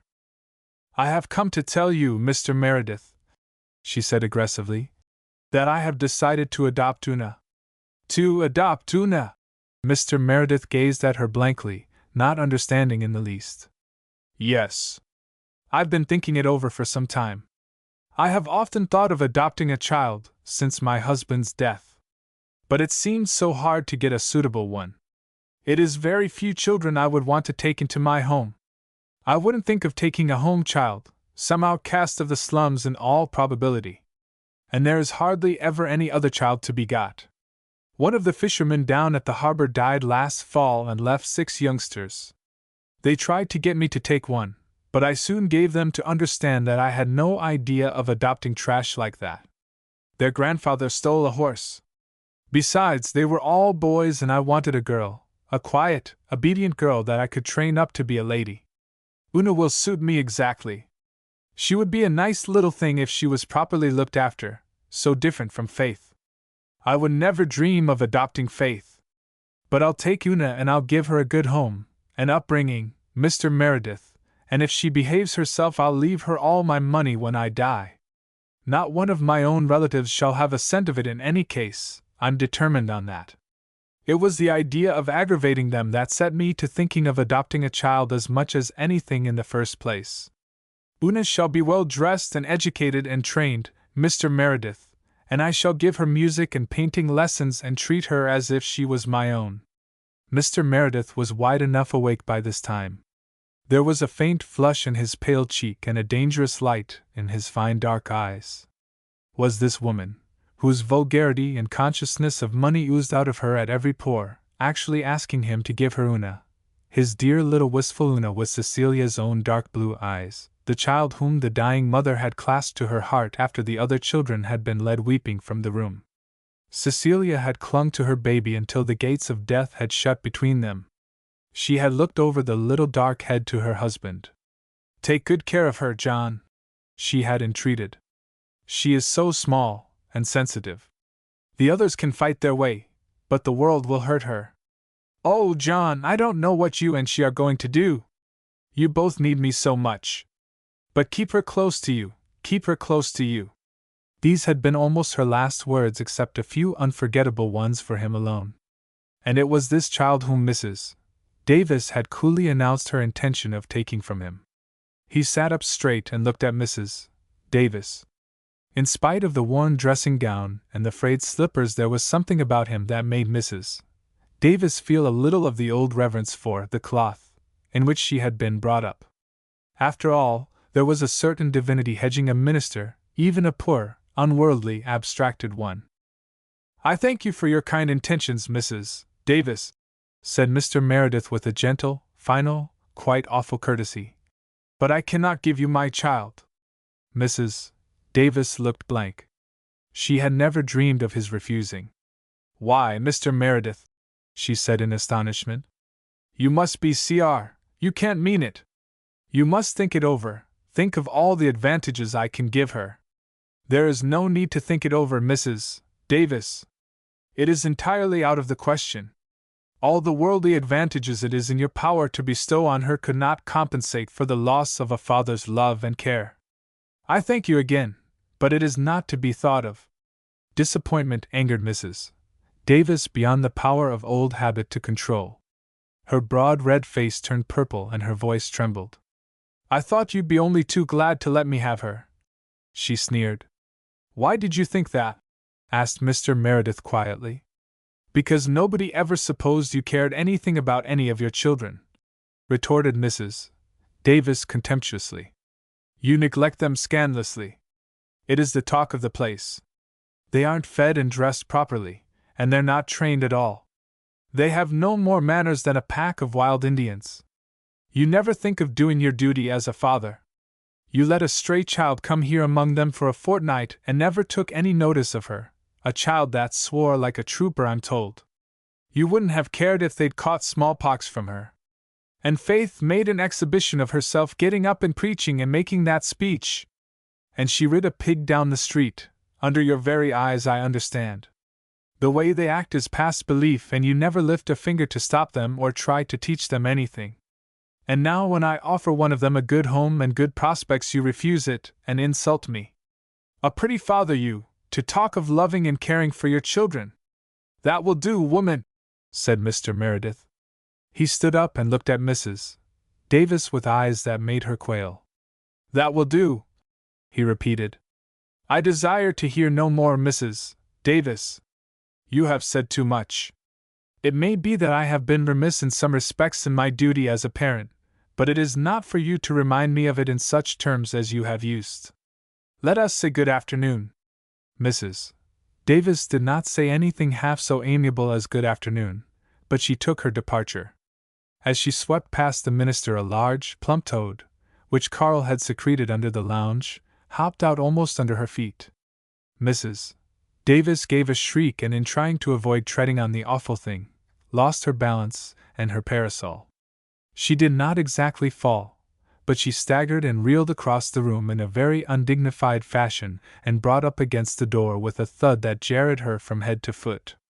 Mr. Meredith, who had not seen the toad, wondered if she had been attacked with some kind of apoplectic or paralytic seizure, and ran in alarm to her assistance. But Mrs. Davis, recovering her feet, waved him back furiously. Don't you dare to touch me, she almost shouted. This is some more of your children's doings, I suppose? This is no fit place for a decent woman. Give me my umbrella and let me go. I'll never darken the doors of your manse or your church again. Mr. Meredith picked up the gorgeous parasol meekly enough and gave it to her. Mrs. Davis seized it and marched out. Jerry and Carl had given up banister sliding and were sitting on the edge of the veranda with Faith. Unfortunately, all three were singing at the tops of their healthy young voices. There'll be a hot time in the old town tonight. Mrs. Davis believed the song was meant for her, and her only. She stopped and shook her parasol at them. Your father is a fool, she said, and you are three young varmints that ought to be whipped within an inch of your lives. He isn't, cried Faith. We're not, cried the boys. But Mrs. Davis was gone. Goodness, isn't she mad? Said Jerry. And what is a varmint anyhow? John Meredith paced up and down the parlor for a few minutes, then he went back to his study and sat down. But he did not return to his German theology. He was too grievously disturbed for that. Mrs. Davis had wakened him up with a vengeance. Was he such a remiss, careless father as she had accused him of being? Had he so scandalously neglected the bodily and spiritual welfare of the four little motherless creatures dependent on him? Were his people talking of it as harshly as Mrs. Davis had declared? It must be so, since Mrs. Davis had come to ask for Una in the full and confident belief that he would hand the child over to her as unconcernedly and gladly as one might hand over a strayed, unwelcome kitten. And if so, what then? John Meredith groaned and resumed his pacing up and down the dusty, disordered room. What could he do? He loved his children as deeply as any father could, and he knew, past the power of Mrs. Davis or any of her ilk, to disturb his conviction, that they loved him devotedly. But was he fit to have charge of them? He knew none better, his weaknesses and limitations. What was needed was a good woman's presence and influence and common sense. But how could that be arranged? Even were he able to get such a housekeeper, it would cut Aunt Martha to the quick. She believed she could still do all that was meet and necessary. He could not so hurt and insult the poor old woman who had been so kind to him and his. How devoted she had been to Cecilia! And Cecilia had asked him to be very considerate of Aunt Martha. To be sure, he suddenly remembered that Aunt Martha had once hinted that he ought to marry again. He felt she would not resent a wife as she would a housekeeper. But that was out of the question. He did not wish to marry. He did not and could not care for anyone. Then what could he do? It suddenly occurred to him that he would go over to Ingleside and talk over his difficulties with Mrs. Blythe. Mrs. Blythe was one of the few women he never felt shy or tongue-tied with. She was always so sympathetic and refreshing. It might be that she could suggest some solution of his problems. And even if she could not, Mr. Meredith felt that he needed a little decent human companionship after his dose of Mrs. Davis, something to take the taste of her out of his soul. He dressed hurriedly and ate his supper less abstractedly than usual. It occurred to him that it was a poor meal. He looked at his children. They were rosy and healthy looking enough, except Una, and she had never been very strong even when her mother was alive. They were all laughing and talking. Certainly they seemed happy. Carl was especially happy because he had two most beautiful spiders crawling around his supper plate. Their voices were pleasant, their manners did not seem bad, they were considerate of and gentle to one another. Yet Mrs. Davis had said their behavior was the talk of the congregation. As Mr. Meredith went through his gate, Dr. Blythe and Mrs. Blythe drove past on the road that led to Lowbridge. The minister's face fell. Mrs. Blythe was going away, there was no use in going to Ingleside. And he craved a little companionship more than ever. As he gazed rather hopelessly over the landscape, the sunset light struck on a window of the old West homestead on the hill. It flared out rosily like a beacon of good hope. He suddenly remembered Rosemary and Ellen West. He thought that he would relish some of Ellen's pungent conversation. He thought it would be pleasant to see Rosemary's slow, sweet smile and calm, heavenly blue eyes again. What did that old poem of Sir Philip Sidney's say? Continual comfort in a face. That just suited her. And he needed comfort. Why not go and call? He remembered that Ellen had asked him to drop in sometimes, and there was Rosemary's book to take back. He ought to take it back before he forgot. He had an uneasy suspicion that there were a great many books in his library which he had borrowed at sundry times and in divers places and had forgotten to take back. It was surely his duty to guard against that in this case. He went back into his study, got the book, and plunged downward into Rainbow Valley. Chapter 15. More gossip. On the evening after Mrs. Myra Murray of the Overharbour section had been buried, Miss Cornelia and Mary Vance came up to Ingleside. There were several things concerning which Miss Cornelia wished to unburden her soul. The funeral had to be all talked over, of course. Susan and Miss Cornelia thrashed this out between them, and took no part or delight in such ghoulish conversations. She sat a little apart, and watched the autumnal flame of dahlias in the garden, and the dreaming, glamorous harbor of the September sunset. Mary Vance sat beside her, knitting meekly.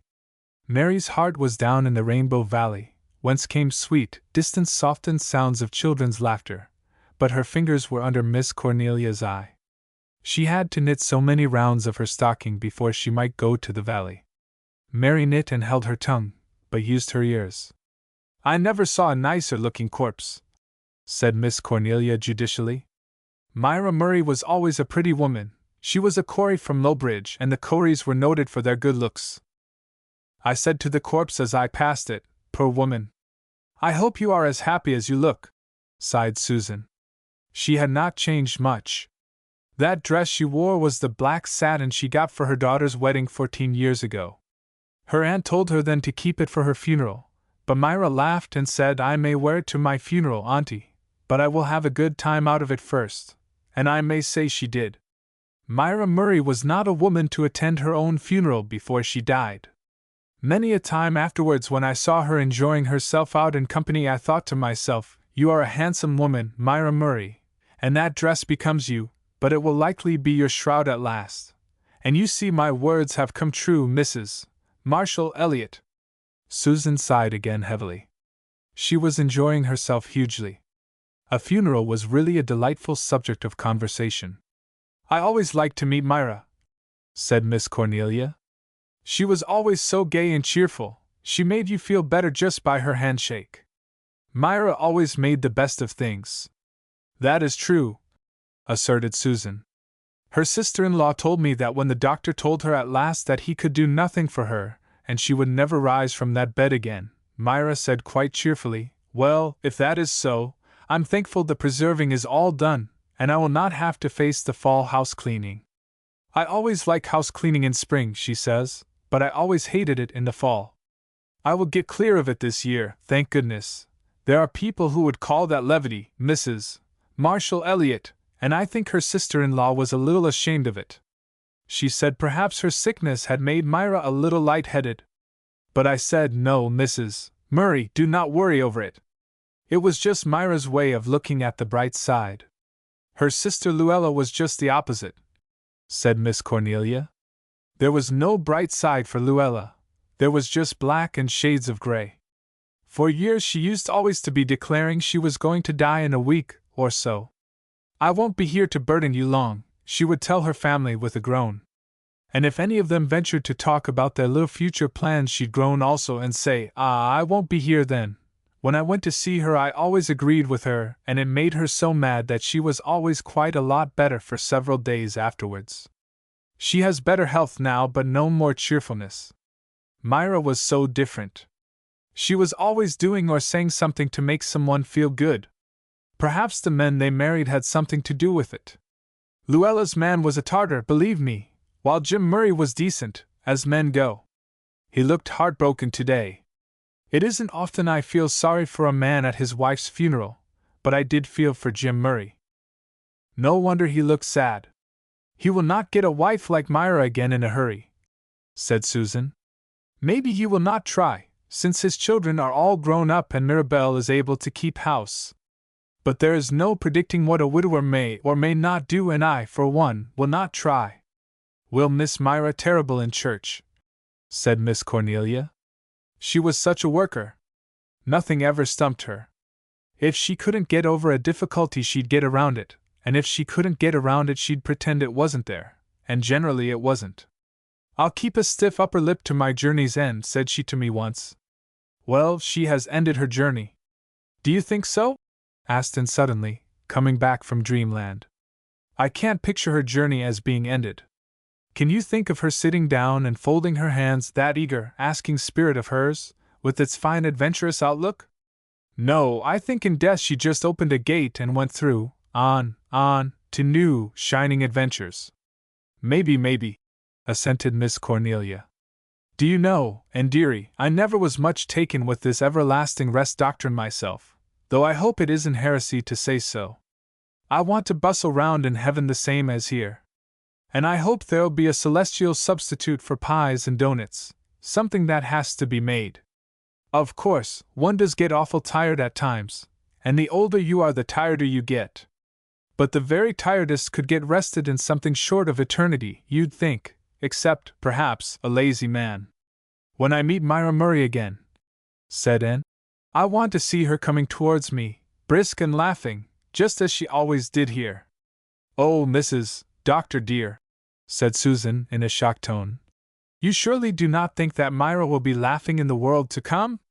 Why not, Susan? Do you think we will be crying there? No, Mrs. Doctor dear, do not misunderstand me. I do not think we shall be either crying or laughing. What then? Well, said Susan, driven to it, it is my opinion, Mrs. Doctor dear, that we shall just look solemn and holy. And do you really think, Susan, said Anne, looking solemn enough, that either Myra Murray or I could look solemn and holy all the time, Susan?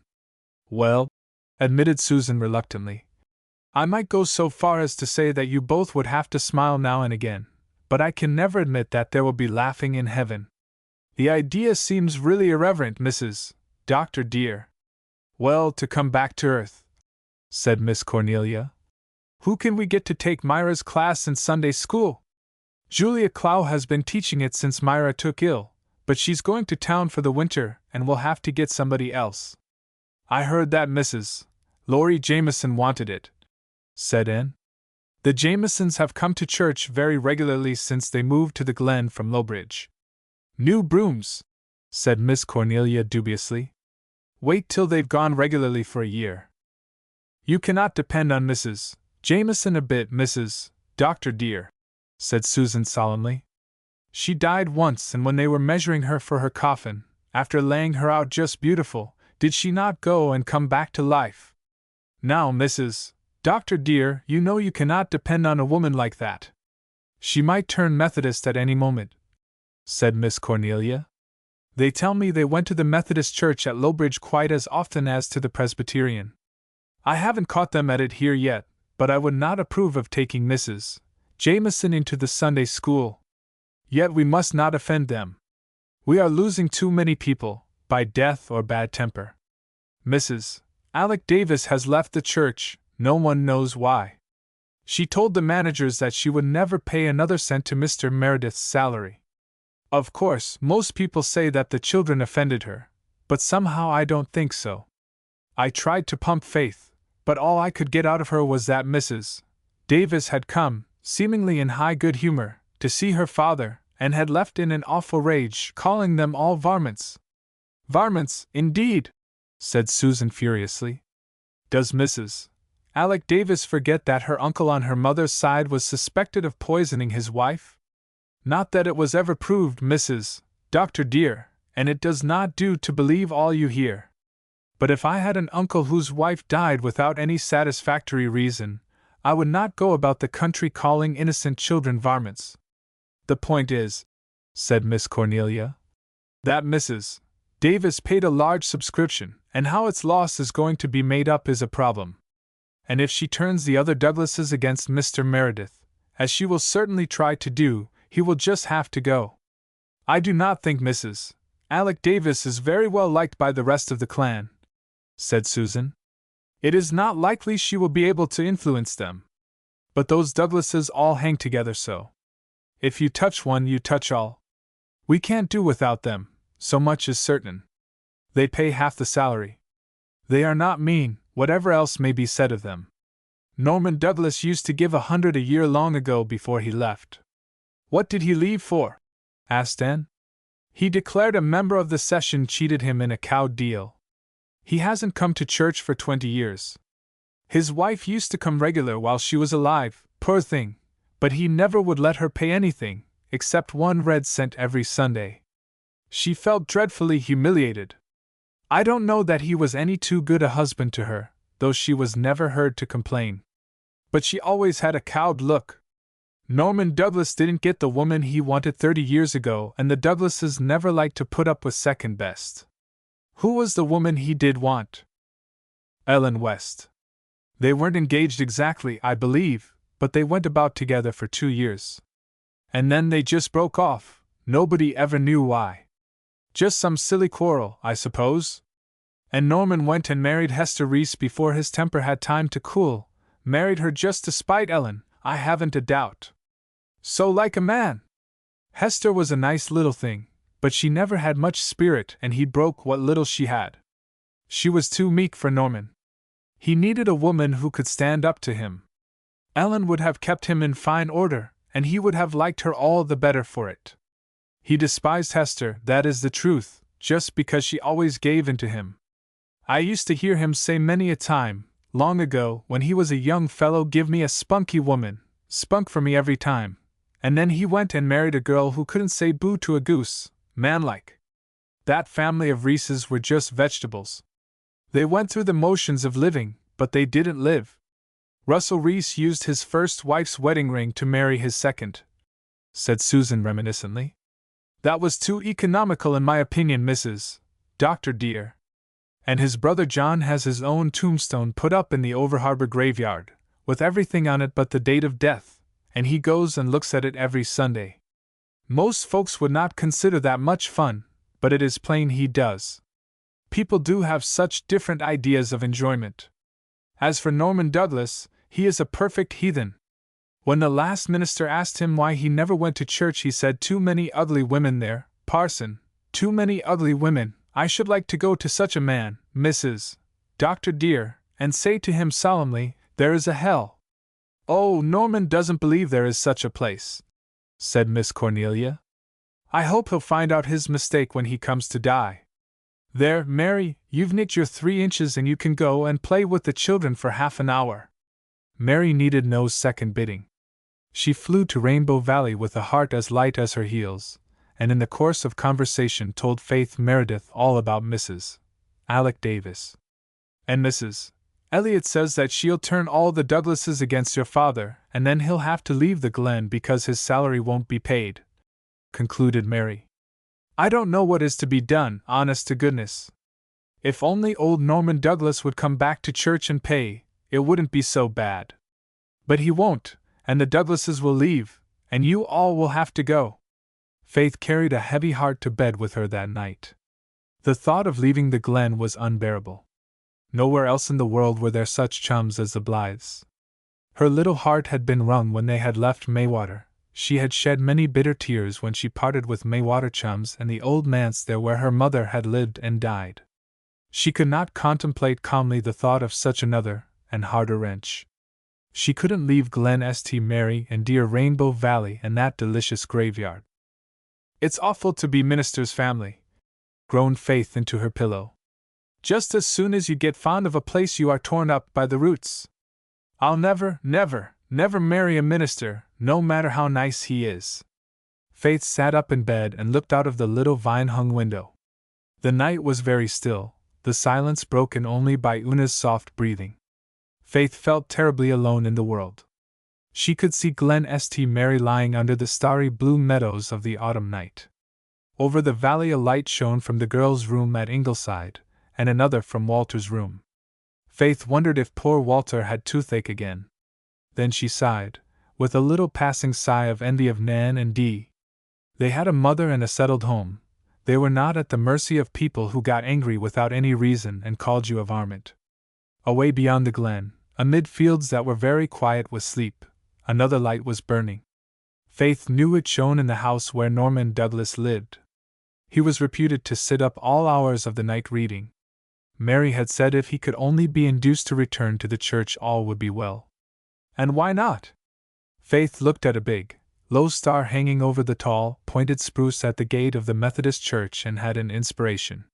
She knew what ought to be done and she, Faith Meredith, would do it.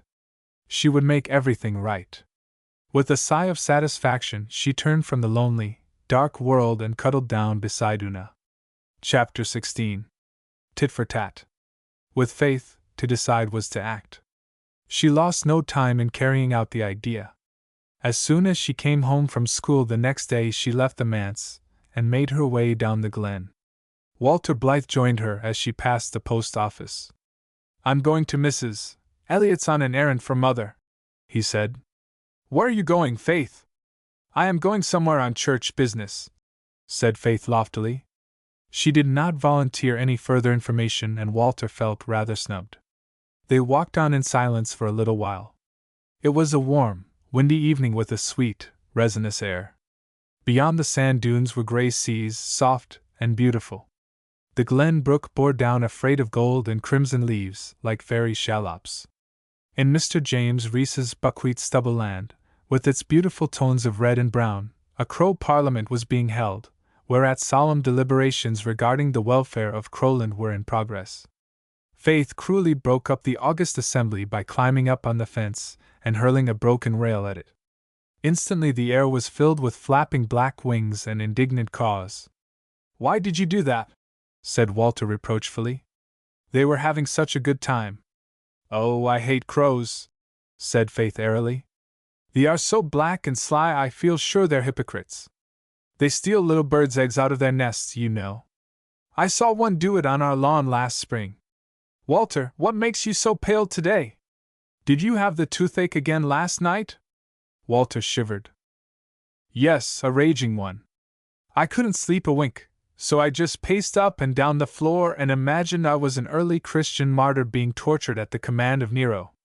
That helped ever so much for a while, and then I got so bad I couldn't imagine anything. Did you cry? Asked Faith anxiously. No, but I laid down on the floor and groaned, admitted Walter. Then the girls came in and Nan put cayenne pepper in it, and that made it worse. Dee made me hold a swallow of cold water in my mouth, and I couldn't stand it, so they called Susan. Susan said it served me right for sitting up in the cold garret yesterday writing poetry trash. But she started up the kitchen fire and got me a hot water bottle and it stopped the toothache.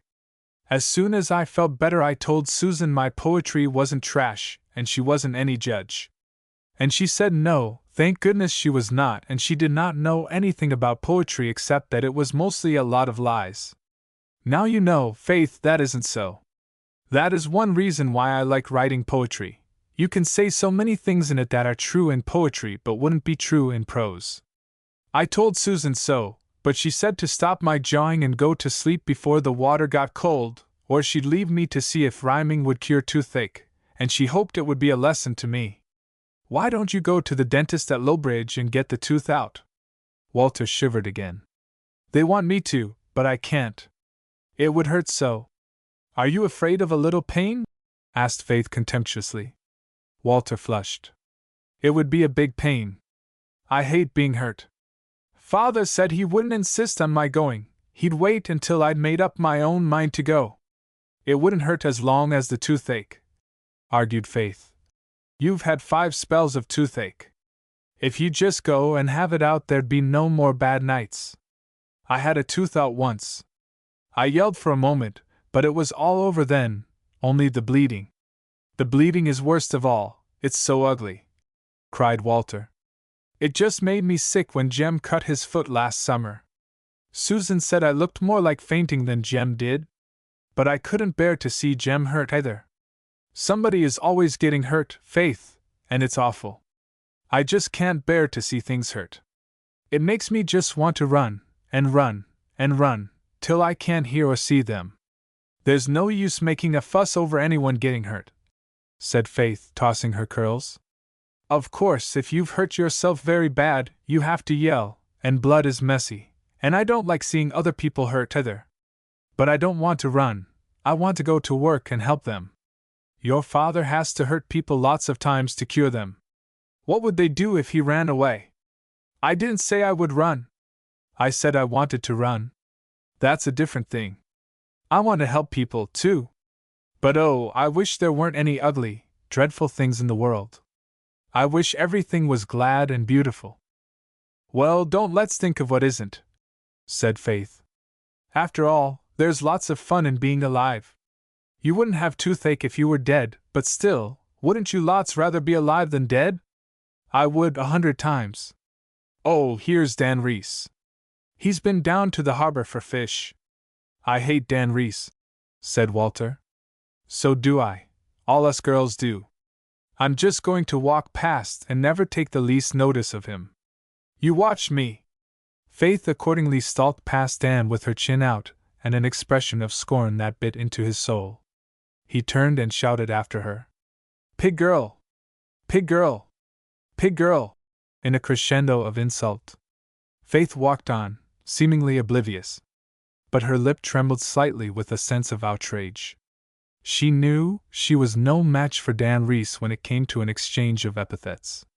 She wished Jem Blythe had been with her instead of Walter. If Dan Reese had dared to call her a pig girl in Jem's hearing, Jem would have wiped up the dust with him. But it never occurred to Faith to expect Walter to do it, or blame him for not doing it. Walter, she knew, never fought other boys. Neither did Charlie Clow of the North Road. The strange part was that, while she despised Charlie for a coward, it never occurred to her to disdain Walter. It was simply that he seemed to her an inhabitant of a world of his own, where different traditions prevailed. Faith would as soon have expected a starry-eyed young angel to pummel dirty, freckled Dan Reese for her as Walter Blythe. She would not have blamed the angel, and she did not blame Walter Blythe. But she wished that sturdy Jem or Jerry had been there, and Dan's insult continued to rankle in her soul. Walter was pale no longer.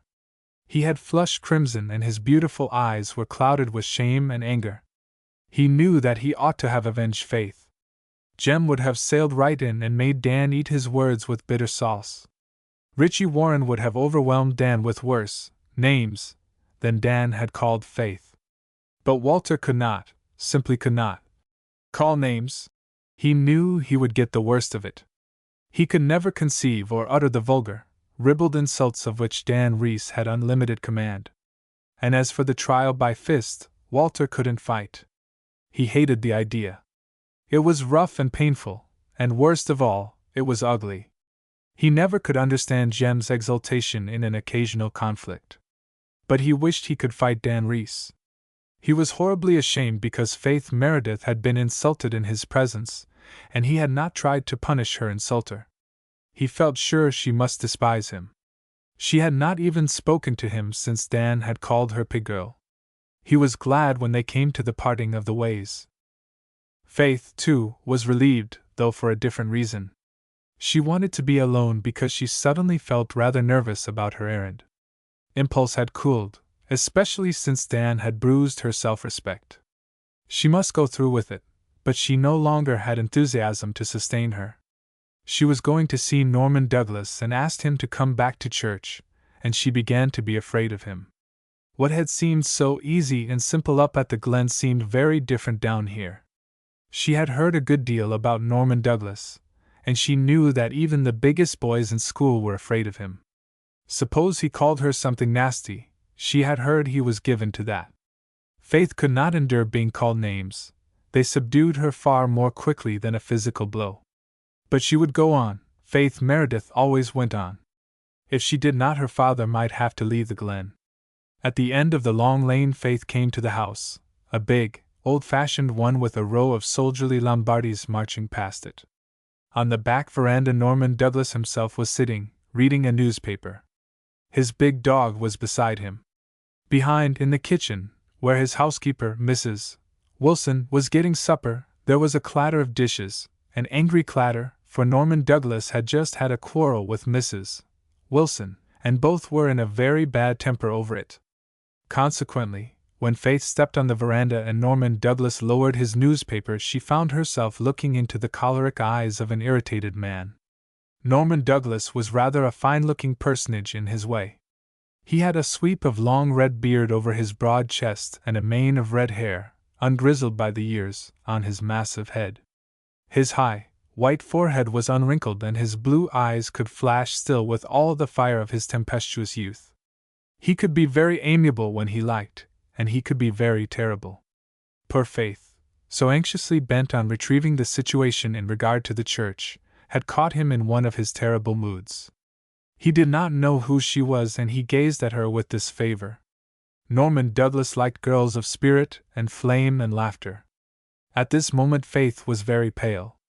She was of the type to which color means everything. Lacking her crimson cheeks, she seemed meek and even insignificant. She looked apologetic and afraid, and the bully in Norman Douglas's heart stirred. "Who the dickens are you? And what do you want here?" he demanded in his great resounding voice, with a fierce scowl. For once in her life Faith had nothing to say. She had never supposed Norman Douglas was like this. She was paralyzed with terror of him. He saw it, and it made him worse. "What's the matter with you?" he boomed. "You look as if you wanted to say something and was scared to say it. What's troubling you? Confound it, speak up, can't you?" No, Faith could not speak up. No words would come. But her lips began to tremble. "For heaven's sake, don't cry!" shouted Norman. "I can't stand sniveling. If you've anything to say, say it and have done. Great Kitty, is the girl possessed of a dumb spirit? Don't look at me like that, I'm human, I haven't got a tail. Who are you, I say?" Norman's voice could have been heard at the harbor. Operations in the kitchen were suspended. Mrs. Wilson was listening open-eared and eyed. Norman put his huge brown hands on his knees and leaned forward, staring into Faith's pallid, shrinking face. He seemed to loom over her like some evil giant out of a fairy tale. She felt as if he would eat her up next thing, body and bones. "I am Faith Meredith," she said in little more than a whisper. Meredith, hey? One of the parson's youngsters, hey? I've heard of you. Riding on pigs and breaking the Sabbath. A nice lot. What do you want here, hey? What do you want of the old pagan, hey? I don't ask favors of parsons, and I don't give any. What do you want, I say? Faith wished herself 1,000 miles away. She stammered out her thought in its naked simplicity. I came to ask you to go to church and pay to the salary. Norman glared at her. Then he burst forth again. You impudent hussy, you! Who put you up to it, Jade? Who put you up to it? Nobody, said poor Faith. That's a lie. Don't lie to me. Who sent you here? It wasn't your father. He hasn't the smedum of a flea, but he wouldn't send you to do what he dasn't do himself. I suppose it was some of them confounded old maids at the Glen, was it, hey? No, I just came myself. Do you take me for a fool? Shouted Norman. No, I thought you were a gentleman, said Faith faintly, and certainly without any thought of being sarcastic. Norman bounced up. Mind your own business. I don't want to hear another word from you. If you wasn't such a kid, I'd teach you to interfere in what doesn't concern you. When I want parsons or pilldosers, I'll send for them. Till I do, I'll have no truck with them. Do you understand? Now get out, Cheeseface. Faith got out. She stumbled blindly down the steps, out of the yard gate, and into the lane. Halfway up the lane, her daze of fear passed away and a reaction of tingling anger possessed her. By the time she reached the end of the lane, she was in such a furious temper as she had never experienced before. Norman Douglas' insults burned in her soul, kindling a scorching flame. Go home. Not she. She would go straight back and tell that old ogre just what she thought of him. She would show him. Oh, wouldn't she? Cheeseface, indeed. Unhesitatingly she turned and walked back. The veranda was deserted and the kitchen door shut. Faith opened the door without knocking, and went in. Norman Douglas had just sat down at the supper table, but he still held his newspaper. Faith walked inflexibly across the room, caught the paper from his hand, flung it on the floor and stamped on it. Then she faced him, with her flashing eyes and scarlet cheeks. She was such a handsome young fury that Norman Douglas hardly recognized her. What's brought you back? He growled, but more in bewilderment than rage. Unquailingly she glared back into the angry eyes against which so few people could hold their own. I have come back to tell you exactly what I think of you, said Faith in clear, ringing tones. I am not afraid of you. You are a rude, unjust, tyrannical, disagreeable old man. Susan says you are sure to go to hell, and I was sorry for you, but I am not now. Your wife never had a new hat for 10 years, no wonder she died. I am going to make faces at you whenever I see you after this. Every time I am behind you, you will know what is happening. Father has a picture of the devil in a book in his study, and I mean to go home and write your name under it. You are an old vampire, and I hope you'll have the Scotch fiddle. Faith did not know what a vampire meant any more than she knew what the Scotch fiddle was. She had heard Susan use the expressions and gathered from her tone that both were dire things. But Norman Douglas knew what the latter meant at least. He had listened in absolute silence to Faith's tirade. When she paused for breath, with a stamp of her foot, he suddenly burst into loud laughter. With a mighty slap of hand on knee he exclaimed, I vow you've got spunk, after all, I like spunk. Come, sit down, sit down. I will not. Faith's eyes flashed more passionately. She thought she was being made fun of, treated contemptuously. She would have enjoyed another explosion of rage, but this cut deep. I will not sit down in your house. I am going home. But I am glad I came back here and told you exactly what my opinion of you is. So am I, chuckled Norman. I like you, you're fine, you're great. Such roses, such vim. Did I call her Cheeseface? Why, she never smelt a cheese. Sit down. If you looked like that at the first, girl. So you'll write my name under the devil's picture, will you? But he's black, girl, he's black, and I'm red. It won't do, it won't do. And you hope I'll have the Scotch fiddle, do you? Lord love you, girl, I had it when I was a boy. Don't wish it on me again. Sit down, sit in. We'll tak a cup o' kindness. No, thank you, said Faith haughtily. Oh, yes, you will. Come, come now, I apologize, girl, I apologize. I made a fool of myself and I'm sorry. Man can't say fairer. Forget and forgive. Shake hands, girl, shake hands. She won't, no, she won't. But she must. Look a here, girl, if you'll shake hands and break bread with me, I'll pay what I used to the salary, and I'll go to church the first Sunday in every month, and I'll make Kitty Alec hold her jaw. I'm the only one in the clan can do it. Is it a bargain, girl? It seemed a bargain. Faith found herself shaking hands with the ogre, and then sitting at his board. Her temper was over. Faith's tempers never lasted very long, but its excitement still sparkled in her eyes and crimsoned her cheeks. Norman Douglas looked at her admiringly. Go, get some of your best preserves, Wilson, he ordered. And stop sulking, woman, stop sulking. What if we did have a quarrel, woman? A good squall clears the air and briskens things up. But no drizzling and fogging afterwards. No drizzling and fogging, woman. I can't stand that. Temper in a woman, but no tears for me. Here, girl, is some messed up meat and potatoes for you. Begin on that. Wilson has some fancy name for it, but I call it macanackety. Anything I can't analyze in the eating line I call macanackety, and anything wet that puzzles me I call shalamagaslam. Wilson's tea is shalamagaslam.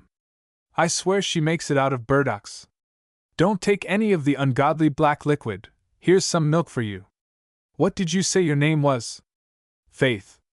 No name that, no name that. I can't stomach such a name. Got any other? No, sir. Don't like the name, don't like it. There's no smedum to it. Besides, it makes me think of my Aunt Ginny. She called her three girls Faith, Hope, and Charity. Faith didn't believe in anything, Hope was a born pessimist, and Charity was a miser. You ought to be called Red Rose, you look like one when you're mad. I'll call you Red Rose. And you've roped me into promising to go to church? But only once a month, remember, only once a month. Come now, girl, will you let me off? I used to pay 100 to the salary every year and go to church. If I promise to pay 200 a year, will you let me off going to church? Come now. No, no, sir, said Faith, dimpling roguishly. I want you to go to church, too. Well, a bargain is a bargain. I reckon I can stand it 12 times a year. What a sensation it'll make the first Sunday I go. And old Susan Baker says I'm going to hell, hey? Do you believe I'll go there? Come now, do you? I hope not, sir, stammered Faith in some confusion. Why do you hope not? Come now, why do you hope not? Give us a reason, girl, give us a reason. It must be a very uncomfortable place, sir. Uncomfortable? All depends on your taste in comfortable, girl. I'd soon get tired of angels. Fancy old Susan in a halo, now! Faith did fancy it, and it tickled her so much that she had to laugh. Norman eyed her approvingly. See the fun of it, hey? Oh, I like you, you're great. About this church business, now, can your father preach? He is a splendid preacher, said loyal Faith. He is, hey? I'll see, I'll watch out for flaws. He'd better be careful what he says before me. I'll catch him, I'll trip him up, I'll keep tabs on his arguments. I'm bound to have some fun out of this church-going business. Does he ever preach hell? No, oh, I don't think so. Too bad. I like sermons on that subject. You tell him that if he wants to keep me in good humor to preach a good rip-roaring sermon on hell once every 6 months, and the more brimstone the better. I like him smoking. And think of all the pleasure he'd give the old maids, too. They'd all keep looking at old Norman Douglas and thinking, that's for you, you old reprobate. That's what's in store for you. I'll give an extra $10 every time you get your father to preach on hell. Here's Wilson and the jam. Like that, hey? It isn't macanackety. Taste. Faith obediently swallowed the big spoonful Norman held out to her. Luckily it was good. Best plum jam in the world, said Norman, filling a large saucer and plumping it down before her. Glad you like it. I'll give you a couple of jars to take home with you. There's nothing mean about me, never was. The devil can't catch me at that corner anyhow. It wasn't my fault that Hester didn't have a new hat for 10 years. It was her own. She pinched on hats to save money to give yellow fellows over in China. I never gave a cent to missions in my life, never will. Never you tried to bamboozle me into that. $100 a year to the salary and church once a month, but no spoiling good heathens to make poor Christians. Why, girl, they wouldn't be fit for heaven or hell, clean spoiled for either place, clean spoiled. Hey, Wilson, haven't you got a smile on yet? Beats all how you women can sulk. I never sulked in my life. It's just one big flash and crash with me and then, poof, the squall's over and the sun is out and you could eat out of my hand. Norman insisted on driving Faith home after supper, and he filled the buggy up with apples, cabbages, potatoes and pumpkins and jars of jam. There's a nice little tompussy out in the barn. I'll give you that too if you'd like it. Say the word, he said. No, thank you, said Faith decidedly.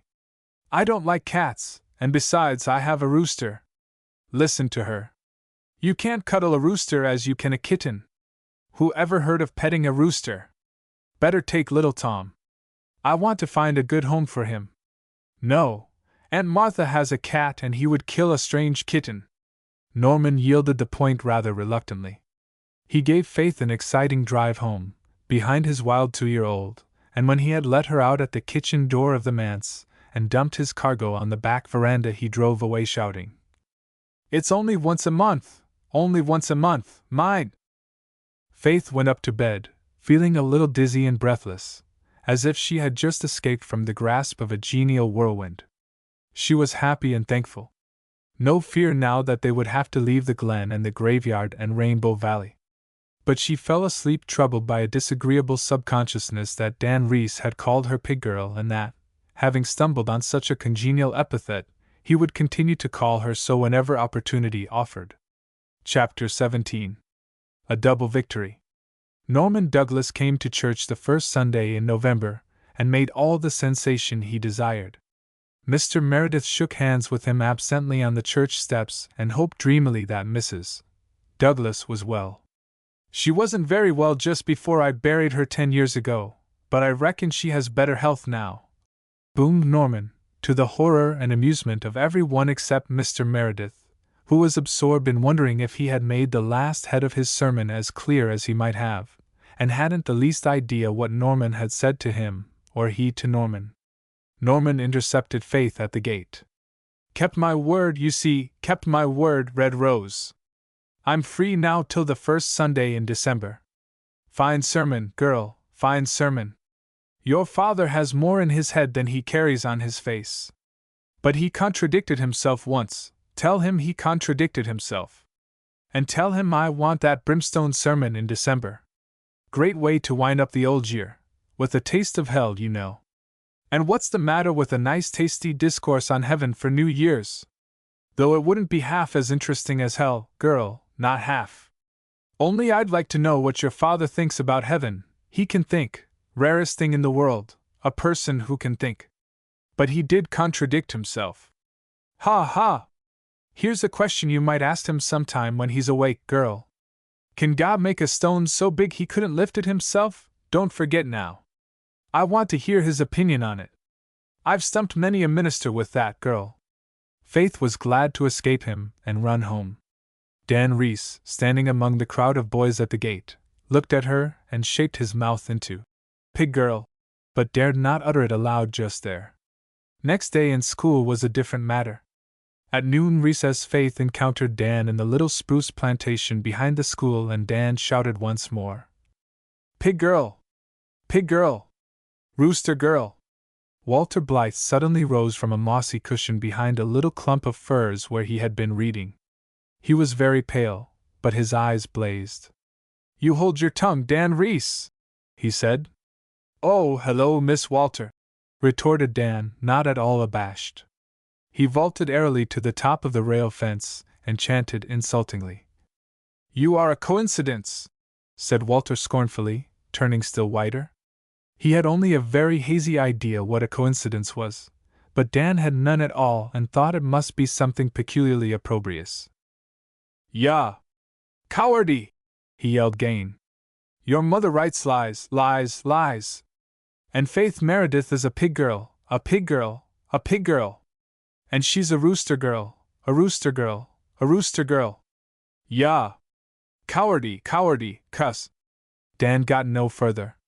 Walter had hurled himself across the intervening space and knocked Dan off the fence backward with one well-directed blow. Dan's sudden inglorious sprawl was greeted with a burst of laughter and a clapping of hands from Faith. Dan sprang up, purple with rage, and began to climb the fence. But just then the school bell rang and Dan knew what happened to boys who were late during Mr. Hazard's regime. "We'll fight this out," he howled. "Cowardy! Any time you like," said Walter. "Oh, no, no, Walter," protested Faith. "Don't fight him. I don't mind what he says, I wouldn't condescend to mind the like of him. He insulted you and he insulted my mother," said Walter, with the same deadly calm. "Tonight after school, Dan. I've got to go right home from school to pick taters after the Harrows, Dad says," answered Dan sulkily. "But tomorrow night'll do." "All right, here tomorrow night," agreed Walter. "And I'll smash your sissy face for you," promised Dan. Walter shuddered, not so much from fear of the threat as from repulsion over the ugliness and vulgarity of it. But he held his head high and marched into school. Faith followed in a conflict of emotions. She hated to think of Walter fighting that little sneak, but oh, he had been splendid. And he was going to fight for her, Faith Meredith, to punish her insulter. Of course he would win, such eyes spelled victory. Faith's confidence in her champion had dimmed a little by evening, however. Walter had seemed so very quiet and dull the rest of the day in school. "If it were only Jem," she sighed to Una, as they sat on Hezekiah Pollock's tombstone in the graveyard. "He is such a fighter. He could finish Dan off in no time. But Walter doesn't know much about fighting. I'm so afraid he'll be hurt," sighed Una, who hated fighting and couldn't understand the subtle, secret exultation she divined in Faith. "He oughtn't to be," said Faith uncomfortably. "He's every bit as big as Dan." "But Dan's so much older," said Una. "Why, he's nearly a year older." "Dan hasn't done much fighting when you come to count up," said Faith. "I believe he's really a coward. He didn't think Walter would fight, or he wouldn't have called names before him. Oh, if you could just have seen Walter's face when he looked at him, Una! It made me shiver, with a nice shiver. He looked just like Sir Galahad in that poem Father read us on Saturday. I hate the thought of them fighting and I wish it could be stopped," said Una. "Oh, it's got to go on now," cried Faith. "It's a matter of honor. Don't you dare tell anyone, Una. If you do, I'll never tell you secrets again." "I won't tell," agreed Una. "But I won't stay tomorrow to watch the fight. I'm coming right home." "Oh, all right. I have to be there, it would be mean not to, when Walter is fighting for me. I'm going to tie my colors on his arm, that's the thing to do when he's my knight. How lucky Mrs. Blythe gave me that pretty blue hair ribbon for my birthday. I've only worn it twice, so it will be almost new. But I wish I was sure Walter would win. It will be so humiliating if he doesn't." Faith would have been yet more dubious if she could have seen her champion just then. Walter had gone home from school with all his righteous anger at a low ebb and a very nasty feeling in its place. He had to fight Dan Reese the next night, and he didn't want to. He hated the thought of it. And he kept thinking of it all the time. Not for a minute could he get away from the thought. Would it hurt much? He was terribly afraid that it would hurt. And would he be defeated and shamed? He could not eat any supper worth speaking of. Susan had made a big batch of his favorite monkey faces, but he could choke only one down. Jem ate 4. Walter wondered how he could. How could anybody eat? And how could they all talk gaily as they were doing? There was Mother, with her shining eyes and pink cheeks. She didn't know her son had to fight next day. Would she be so gay if she knew? Walter wondered darkly. Jem had taken Susan's picture with his new camera, and the result was passed around the table, and Susan was terribly indignant over it. "I am no beauty, Mrs. Doctor dear, and well I know it, and have always known it," she said in an aggrieved tone. "But that I am as ugly as that picture makes me out I will never, no, never believe." Jem laughed over this and then laughed again with him. Walter couldn't endure it. He got up and fled to his room. "That child has got something on his mind, Mrs. Doctor dear," said Susan. "He has ET next to nothing. Do you suppose he is plotting another poem?" Poor Walter was very far removed in spirit from the starry realms of poesy just then. He propped his elbow on his open windowsill and leaned his head drearily on his hands. "Come on down to the shore, Walter," cried Jem, busting in. "The boys are going to burn the sandhill grass tonight. Father says we can go. Come on." At any other time Walter would have been delighted. He gloried in the burning of the sandhill grass. But now he flatly refused to go, and no arguments or entreaties could move him. Disappointed Jem, who did not care for the long dark walk to Four Winds Point alone, retreated to his museum in the garret and buried himself in a book. He soon forgot his disappointment, reveling with the heroes of old romance, and pausing occasionally to picture himself a famous general, leading his troops to victory on some great battlefield. Walter sat at his window until bedtime. Dee crept in, hoping to be told what was wrong, but Walter could not talk of it, even to Dee. Talking of it seemed to give it a reality from which he shrank. It was torture enough to think of it. The crisp, withered leaves rustled on the maple trees outside his window. The glow of rose and flame had died out of the hollow, silvery sky, and the full moon was rising gloriously over Rainbow Valley. Afar off, a ruddy wood fire was painting a page of glory on the horizon beyond the hills. It was a sharp, clear evening when faraway sounds were heard distinctly. A fox was barking across the pond, an engine was puffing down at the Glen station, a blue jay was screaming madly in the maple grove, there was laughter over on the manse lawn. How could people laugh? How could foxes and blue jays and engines behave as if nothing were going to happen on the morrow? "Oh, I wish it was over," groaned Walter. He slept very little that night, and had hard work choking down his porridge in the morning. Susan was rather lavish in her platefuls. Mr. Hazard found him an unsatisfactory pupil that day. Faith Meredith's wits seemed to be wool-gathering, too. Dan Reese kept drawing surreptitious pictures of girls, with pig or rooster heads, on his slate and holding them up for all to see. The news of the coming battle had leaked out, and most of the boys and many of the girls were in the spruce plantation when Dan and Walter sought it after school. Una had gone home, but Faith was there, having tied her blue ribbon around Walter's arm.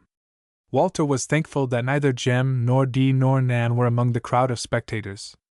Somehow they had not heard of what was in the wind and had gone home, too. Walter faced Dan quite undauntedly now. At the last moment all his fear had vanished, but he still felt disgust at the idea of fighting. Dan, it was noted, was really paler under his freckles than Walter was. One of the older boys gave the word and Dan struck Walter in the face. Walter reeled a little. The pain of the blow tingled through all his sensitive frame for a moment. Then he felt pain no longer. Something, such as he had never experienced before, seemed to roll over him like a flood. His face flushed crimson, his eyes burned like flame. The scholars of Glen St. Mary's School had never dreamed that Miss Walter could look like that. He hurled himself forward and closed with Dan like a young wildcat. There were no particular rules in the fights of the Glen School boys. It was catch as catch can, and get your blows in anyhow. Walter fought with a savage fury and a joy in the struggle against which Dan could not hold his ground. It was all over very speedily. Walter had no clear consciousness of what he was doing until suddenly the red mist cleared from his sight, and he found himself kneeling on the body of the prostrate Dan, whose nose, oh, horror, was spouting blood. "Have you had enough?" demanded Walter through his clenched teeth. Dan sulkily admitted that he had. "My mother doesn't write lies." "No." "Faith Meredith isn't a pig girl?" "No." "Nor a rooster girl?" "No." "And I'm not a coward?" No. Walter had intended to ask. And you are a liar? But pity intervened and he did not humiliate Dan further. Besides, that blood was so horrible. You can go, then, he said contemptuously. There was a loud clapping from the boys who were perched on the rail fence, but some of the girls were crying. They were frightened. They had seen schoolboy fights before, but nothing like Walter as he had grappled with Dan. There had been something terrifying about him. They thought he would kill Dan. Now that all was over, they sobbed hysterically, except Faith, who still stood tense and crimson-cheeked. Walter did not stay for any conqueror's meed. He sprang over the fence and rushed down the spruce hill to Rainbow Valley. He felt none of the victor's joy, but he felt a certain calm satisfaction in duty done and honor avenged, mingled with a sickish qualm when he thought of Dan's gory nose. It had been so ugly, and Walter hated ugliness. Also, he began to realize that he himself was somewhat sore and battered up. His lip was cut and swollen, and one eye felt very strange. In Rainbow Valley he encountered Mr. Meredith, who was coming home from an afternoon call on the Miss Wests. That reverend gentleman looked gravely at him. It seems to me that you have been fighting, Walter? Yes, sir, said Walter, expecting a scolding. What was it about? Dan Reese said my mother wrote lies and that Faith was a pig girl, answered Walter bluntly. Oh. Then you were certainly justified, Walter. Do you think it's right to fight, sir? Asked Walter curiously. Not always, and not often, but sometimes, yes, sometimes, said John Meredith. When womenkind are insulted, for instance, as in your case. My motto, Walter, is, don't fight till you're sure you ought to, and then put every ounce of you into it. In spite of sundry discolorations, I infer that you came off best. Yes. I made him take it all back. Very good indeed. I didn't think you were such a fighter, Walter. I never fought before, and I didn't want to ride up to the last, and then, said Walter, determined to make a clean breast of it. I liked it while I was at it. The Rev. John's eyes twinkled. You were a little frightened, at first? I was a whole lot frightened, said honest Walter. But I'm not going to be frightened any more, sir. Being frightened of things is worse than the things themselves. I'm going to ask Father to take me over to Lowbridge tomorrow to get my tooth out. Right again. Fear is more pain than is the pain it fears. Do you know who wrote that, Walter? It was Shakespeare. Was there any feeling or emotion or experience of the human heart that wonderful man did not know? When you go home, tell your mother I am proud of you. Walter did not tell her that, however, but he told her all the rest, and she sympathized with him, and told him she was glad he had stood up for her in faith, and she anointed his sore spots and rubbed cologne on his aching head.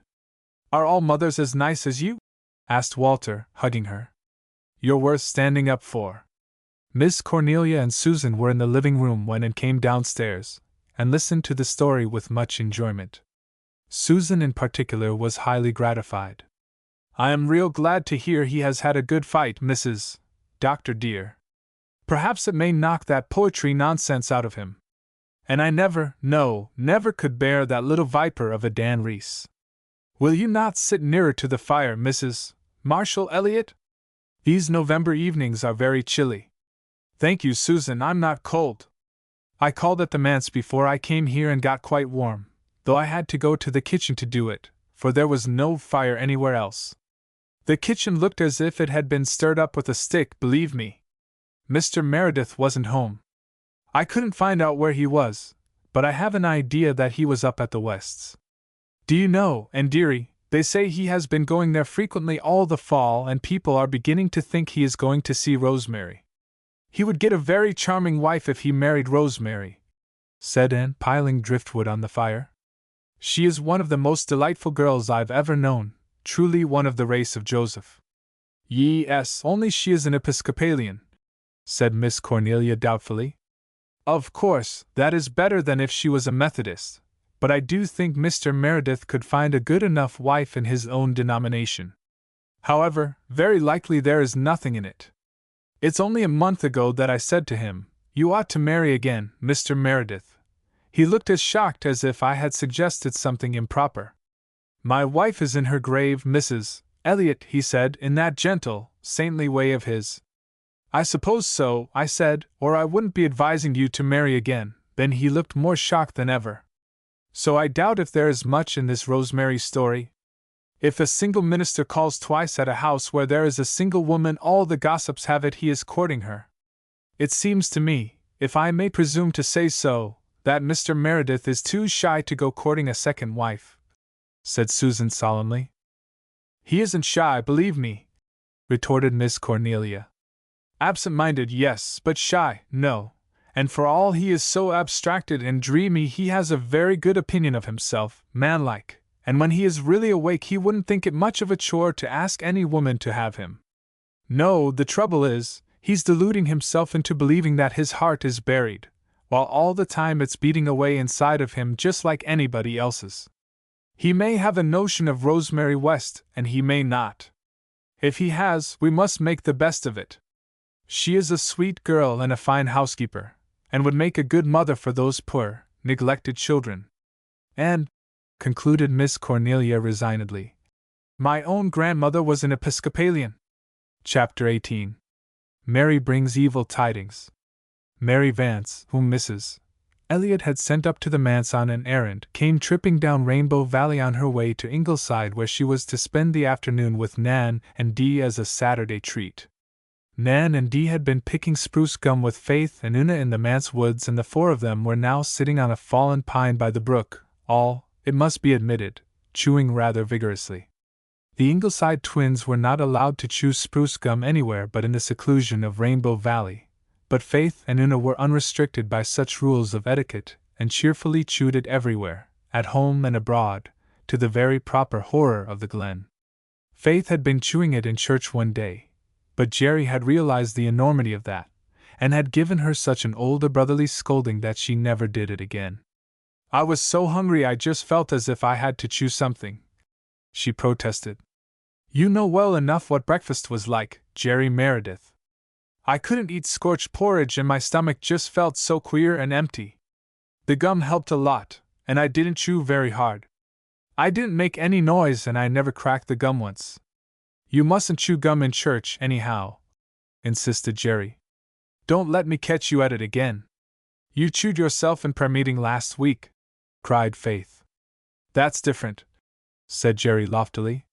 "Prayer meeting isn't on Sunday. Besides, I sat away at the back in a dark seat and nobody saw me. You were sitting right up front where everyone saw you. And I took the gum out of my mouth for the last hymn and stuck it on the back of the pew right up in front where everyone saw you. Then I came away and forgot it. I went back to get it next morning, but it was gone. I suppose Rod Warren swiped it. And it was a dandy chew." Mary Vance walked down the valley with her head held high. She had on a new blue velvet cap with a scarlet rosette in it, a coat of navy blue cloth, and a little squirrel fur muff. She was very conscious of her new clothes and very well pleased with herself. Her hair was elaborately crimped, her face was quite plump, her cheeks rosy, her white eyes shining. She did not look much like the forlorn and ragged waif the Merediths had found in the old Taylor barn. Una tried not to feel envious. Here was Mary with a new velvet cap, but she and Faith had to wear their shabby old gray tams again this winter. Nobody ever thought of getting them new ones, and they were afraid to ask their father for them for fear that he might be short of money, and then he would feel badly. Mary had told them once that ministers were always short of money, and found it awful hard to make ends meet. Since then Faith and Una would have gone in rags rather than ask their father for anything if they could help it. They did not worry a great deal over their shabbiness, but it was rather trying to see Mary Vance coming out in such style and putting on such airs about it, too. The new squirrel muff was really the last straw.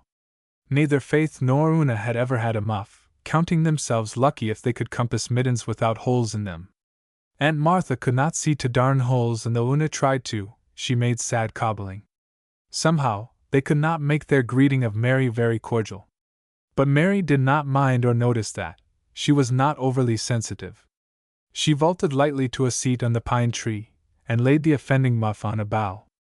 Una saw that it was lined with shirred red satin and had red tassels. She looked down at her own rather purple, chapped, little hands and wondered if she would ever be able to put them into a muff like that. "Give us a chew," said Mary companionably. Nan, Dee, and Faith all produced an amber-hued knot or two from their pockets and passed them to Mary. Una sat very still.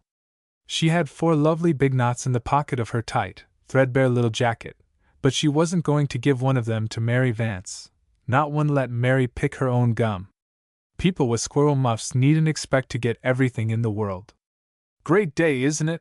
said Mary, swinging her legs, the better, perhaps, to display new boots with very smart cloth tops. Una tucked her feet under her. There was a hole in the toe of one of her boots and both laces were much knotted. But they were the best she had. Oh, this Mary Vance! Why hadn't they left her in the old barn? Una never felt badly because the Ingleside twins were better dressed than she and Faith were. They wore their pretty clothes with careless grace and never seemed to think about them at all. Somehow, they did not make other people feel shabby. But when Mary Vance was dressed up, she seemed fairly to exude clothes, to walk in an atmosphere of clothes, to make everybody else feel and think clothes.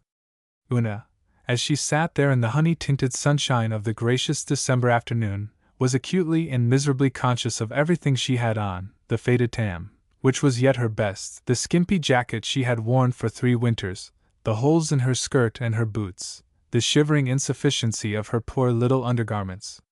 Of course, Mary was going out for a visit and she was not. But even if she had been, she had nothing better to put on, and in this lay the sting. "Say, this is great gum. Listen to me cracking it." "There ain't any gum spruces down at Four Winds," said Mary. "Sometimes I just hanker after a chew. Mrs. Elliot won't let me chew gum if she sees me. She says it ain't ladylike. This lady business puzzles me. I can't get on to all its kinks. Say, Una, what's the matter with you? Cat got your tongue?" "No," said Una, who could not drag her fascinated eyes from that squirrel muff. Mary leaned past her, picked it up and thrust it into Una's hands. "Stick your paws in that for a while," she ordered. "They look sorter pinched. Ain't that a dandy muff? Mrs. Elliot give it to me last week for a birthday present. I'm to get the collar at Christmas. I heard her telling Mr. Elliot that. Mrs. Elliot is very good to you," said Faith. "You bet she is.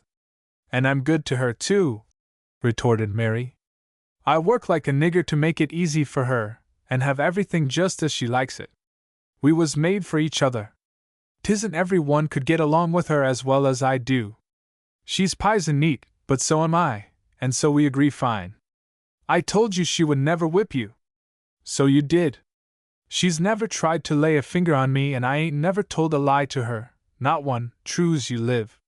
She combs me down with her tongue sometimes, though, but that just slips off me like water off a duck's back. Say, Una, why didn't you hang on to the muff?" Una had put it back on the bough. "My hands aren't cold, thank you," she said stiffly. "Well, if you're satisfied, I am. Say, old Kitty Alec has come back to church as meek as Moses, and nobody knows why. But everybody is saying it was Faith brought Norman Douglas out. His housekeeper says you went there and gave him an awful tongue lashing. Did you?" "I went and asked him to come to church," said Faith uncomfortably. "Fancy your spunk," said Mary admiringly. "I wouldn't have dared do that, and I'm not so slow. Mrs. Wilson says the 2 of you jawed something scandalous, but you come off best, and then he just turned round and liked to eat you up. Say, is your father going to preach here tomorrow?" "No, he's going to exchange with Mr. Perry from Charlottetown. Father went to town this morning and Mr. Perry is coming out tonight. I thought there was something in the wind, though old Martha wouldn't give me any satisfaction. But I felt sure she wouldn't have been killing that rooster for nothing." "What rooster? What do you mean?" cried Faith, turning pale. "I don't know what rooster. I didn't see it. When she took the butter Mrs. Elliot sent up, she said she'd been out to the barn killing a rooster for dinner tomorrow." Faith sprang down from the pine. "It's Adam. We have no other rooster. She has killed Adam. Now, don't fly off the handle.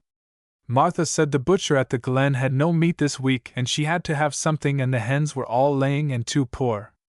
If she has killed Adam. Faith began to run up the hill.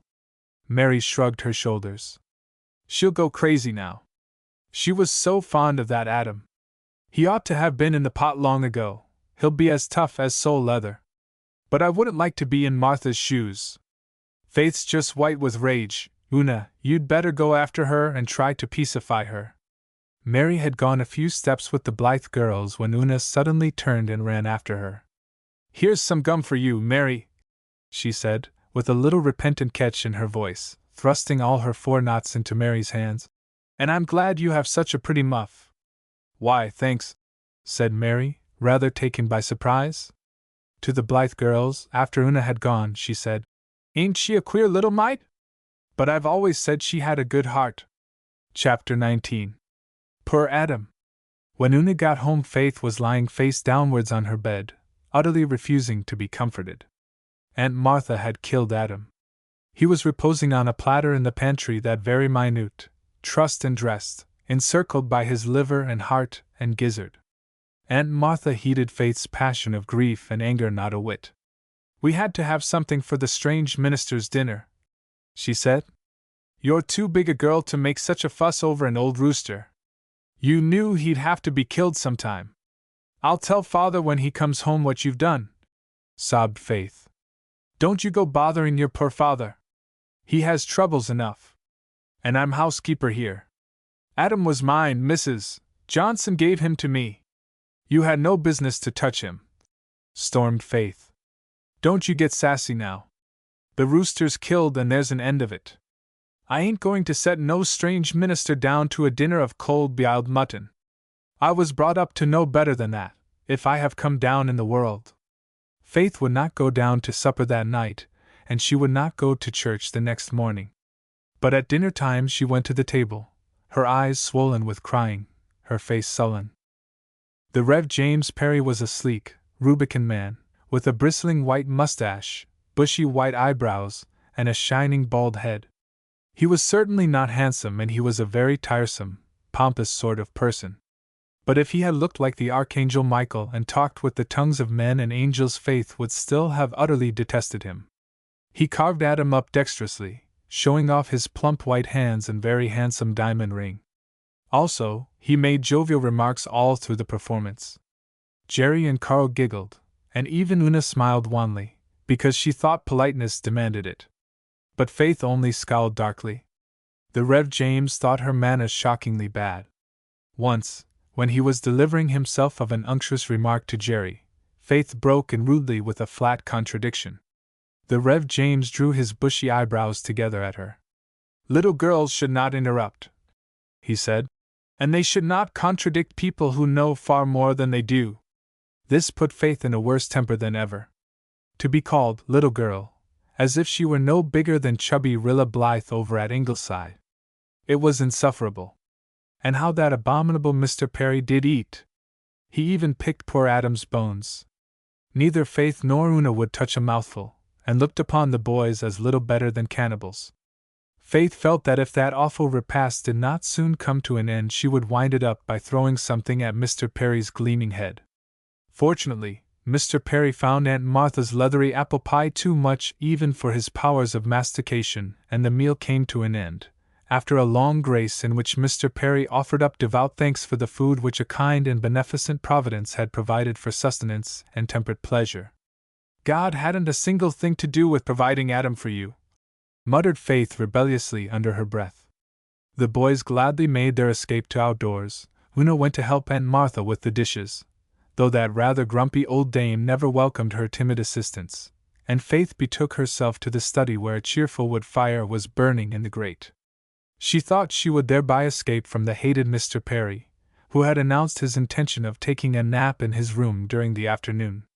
But scarcely had Faith settled herself in a corner, with a book, when he walked in and, standing before the fire, proceeded to survey the disorderly study with an air of disapproval. "Your father's books seem to be in somewhat deplorable confusion, my little girl," he said severely. Faith darkled in her corner, and said not a word. She would not talk to this creature. You should try to put them in order," Mr. Perry went on, playing with his handsome watch chain and smiling patronizingly on Faith. "You are quite old enough to attend to such duties. My little daughter at home is only 10, and she is already an excellent little housekeeper and the greatest help and comfort to her mother. She is a very sweet child. I wish you had the privilege of her acquaintance. She could help you in many ways. Of course, you have not had the inestimable privilege of a good mother's care and training. A sad lack, a very sad lack. I have spoken more than once to your father in this connection and pointed out his duty to him faithfully, but so far with no effect. I trust he may awaken to a realization of his responsibility before it is too late.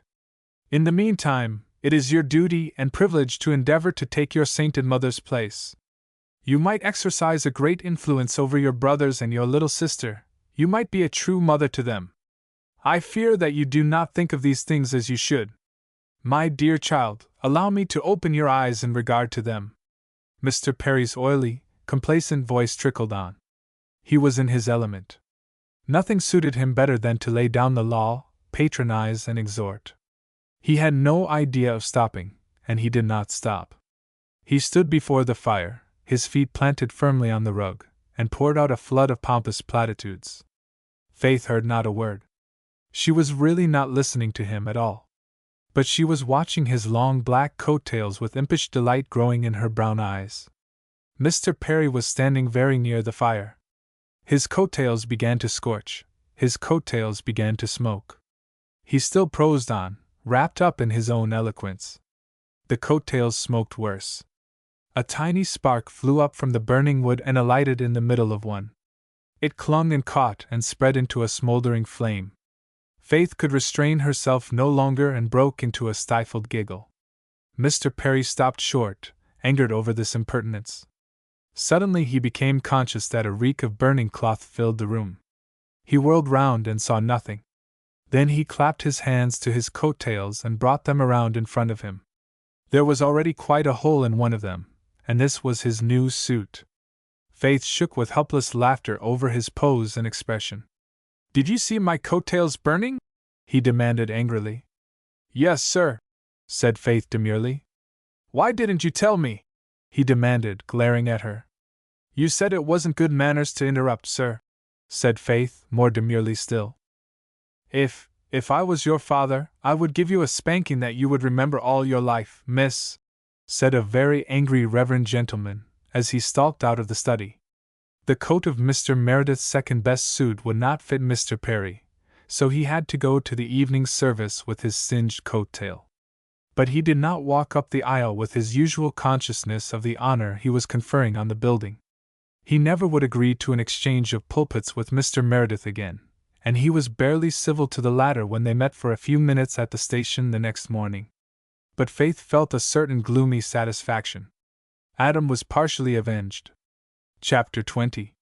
Faith makes a friend. Next day in school was a hard one for Faith. Mary Vance had told the tale of Adam, and all the scholars, except the Blythes, thought it quite a joke. The girls told Faith, between giggles, that it was too bad, and the boys wrote sardonic notes of condolence to her. Poor Faith went home from school feeling her very soul raw and smarting within her. "I'm going over to Ingleside to have a talk with Mrs. Blythe," she sobbed. "She won't laugh at me, as everybody else does. I've just got to talk to somebody who understands how bad I feel." She ran down through Rainbow Valley. Enchantment had been at work the night before. A light snow had fallen and the powdered firs were dreaming of a spring to come and a joy to be. The long hill beyond was richly purple with leafless beeches. The rosy light of sunset lay over the world like a pink kiss. Of all the airy, fairy places, full of weird, elfin grace, Rainbow Valley that winter evening was the most beautiful. But all its dreamlike loveliness was lost on poor, sore-hearted little Faith. By the brook she came suddenly upon Rosemary West, who was sitting on the old pine tree. She was on her way home from Ingleside, where she had been giving the girls their music lesson. She had been lingering in Rainbow Valley quite a little time, looking across its white beauty and roaming some byways of dream. Judging from the expression of her face, her thoughts were pleasant ones. Perhaps the faint, occasional tinkle from the bells on the tree lovers brought the little lurking smile to her lips. Or perhaps it was occasioned by the consciousness that John Meredith seldom failed to spend Monday evening in the gray house on the white windswept hill. Into Rosemary's dreams burst Faith Meredith, full of rebellious bitterness. Faith stopped abruptly when she saw Miss West. She did not know her very well, just well enough to speak to when they met. And she did not want to see anyone just then, except Mrs. Blythe. She knew her eyes and nose were red and swollen, and she hated to have a stranger know she had been crying. "Good evening, Miss West," she said uncomfortably. "What is the matter, Faith?" asked Rosemary gently. "Nothing," said Faith rather shortly. "Oh," Rosemary smiled. "You mean nothing that you can tell to outsiders, don't you?" Faith looked at Miss West with sudden interest.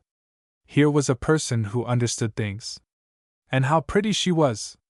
How golden her hair was under her plumy hat! How pink her cheeks were over her velvet coat! How blue and companionable her eyes were! Faith felt that Miss West could be a lovely friend, if only she were a friend instead of a stranger. I'm going up to tell Mrs. Blythe," said Faith. "She always understands, she never laughs at us. I always talk things over with her. It helps. Dear girlie, I'm sorry to have to tell you that Mrs. Blythe isn't home," said Miss West sympathetically. "She went to Avonlea today and isn't coming back till the last of the week." Faith's lip quivered. "Then I might as well go home again," she said miserably. "I suppose so, unless you think you could bring yourself to talk it over with me instead," said Miss Rosemary gently. "It is such a help to talk things over." "I know. I don't suppose I can be as good at understanding as Mrs. Blythe, but I promise you that I won't laugh." "You wouldn't laugh outside," hesitated Faith. "But you might inside." "No, I wouldn't laugh inside either." "Why should I?" "Something has hurt you. It never amuses me to see anybody hurt, no matter what hurts them. If you feel that you'd like to tell me what has hurt you, I'll be glad to listen. But if you think you'd rather not, that's all right too, dear." Faith took another long, earnest look into Miss West's eyes. They were very serious. There was no laughter in them, not even far, far back. With a little sigh she sat down on the old pine beside her new friend and told her all about Adam and his cruel fate. Rosemary did not laugh or feel like laughing. She understood and sympathized. Really, she was almost as good as Mrs. Blythe. Yes, quite as good.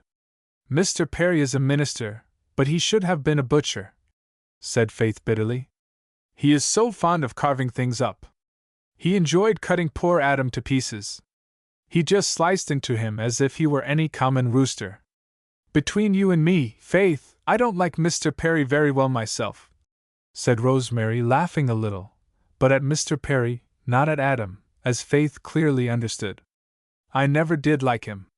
I went to school with him, he was a Glen boy, you know, and he was a most detestable little prig even then. Oh, how we girls used to hate holding his fat, clammy hands in the ring-around games.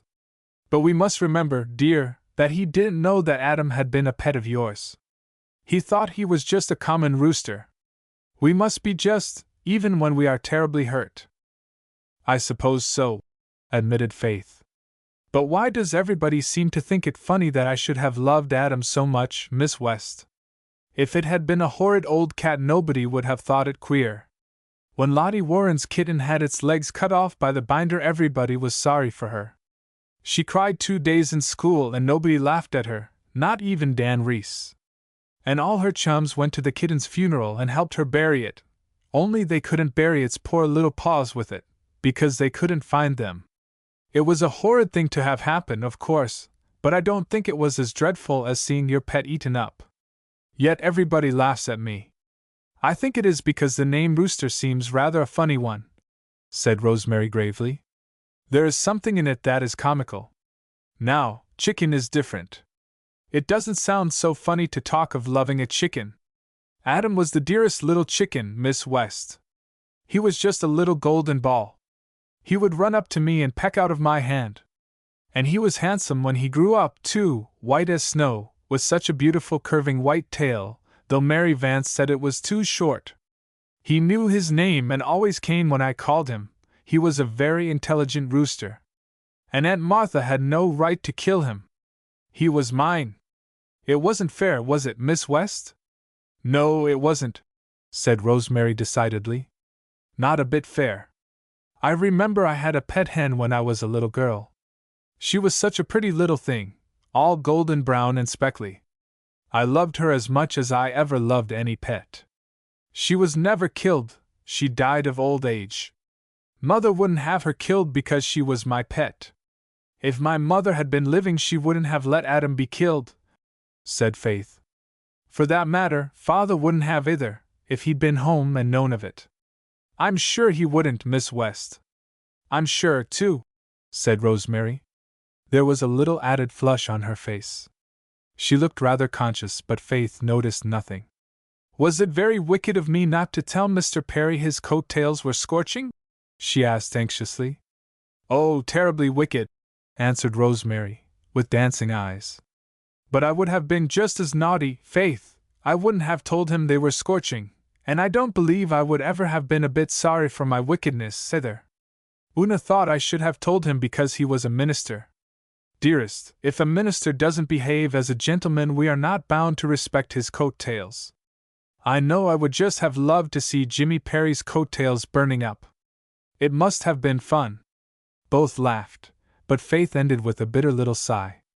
Well, anyway, Adam is dead and I am never going to love anything again. Don't say that, dear.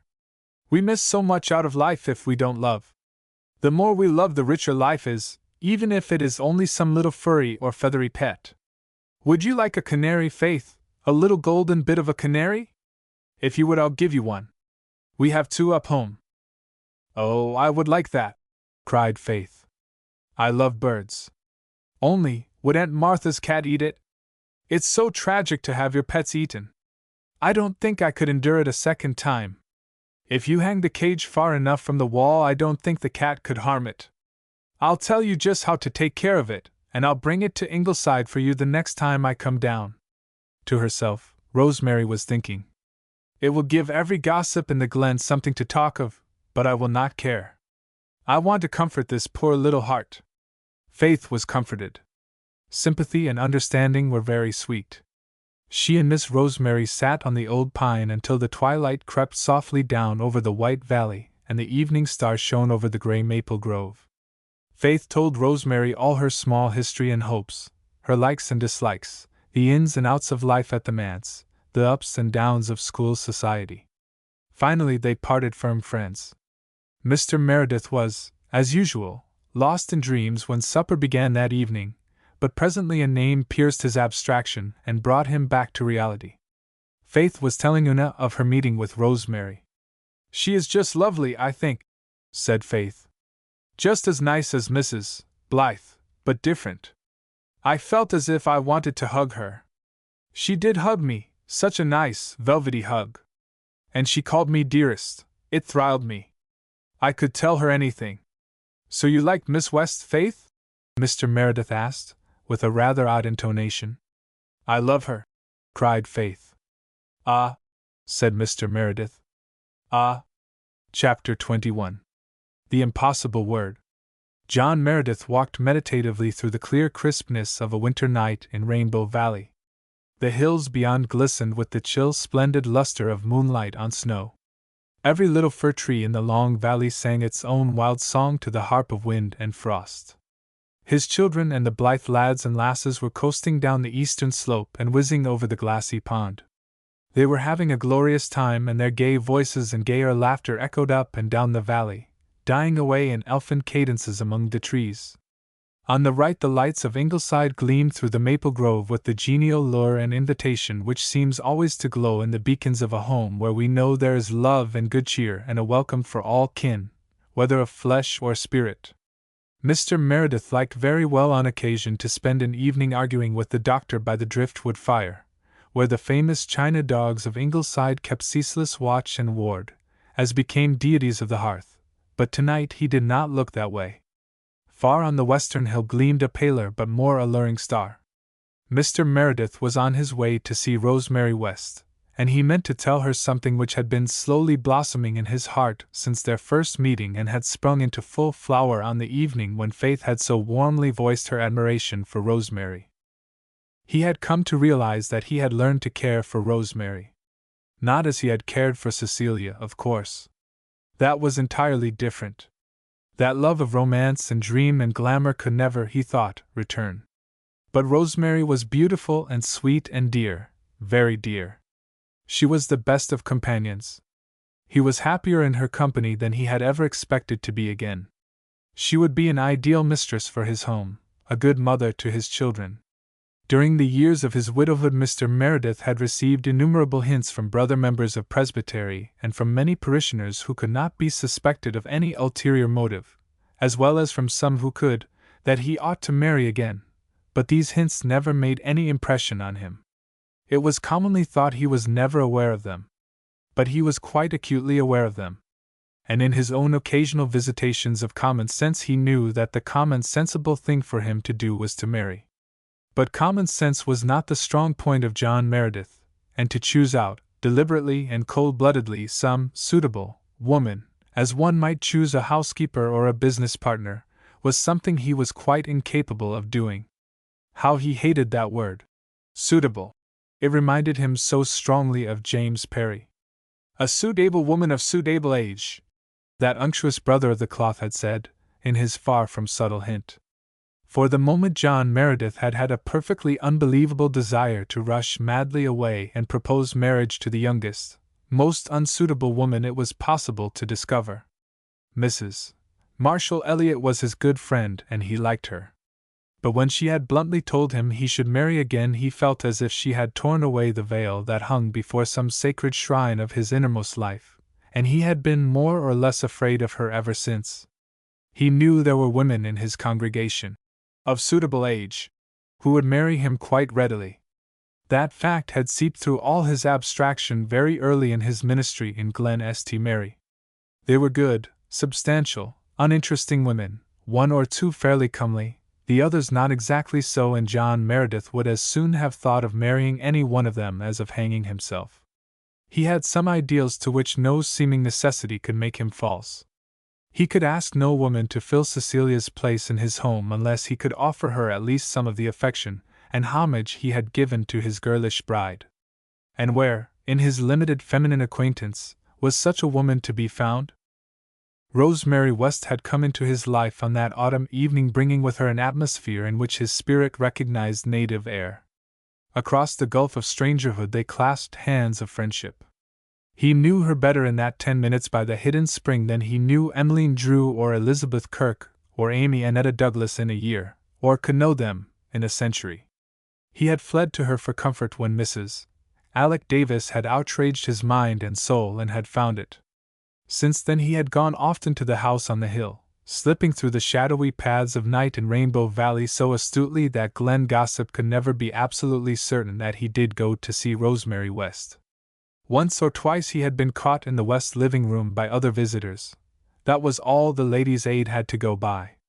But when Elizabeth Kirk heard it, she put away a secret hope she had allowed herself to cherish, without a change of expression on her kind plain face, and Emmeline Drew resolved that the next time she saw a certain old bachelor of Lowbridge she would not snub him as she had done at a previous meeting.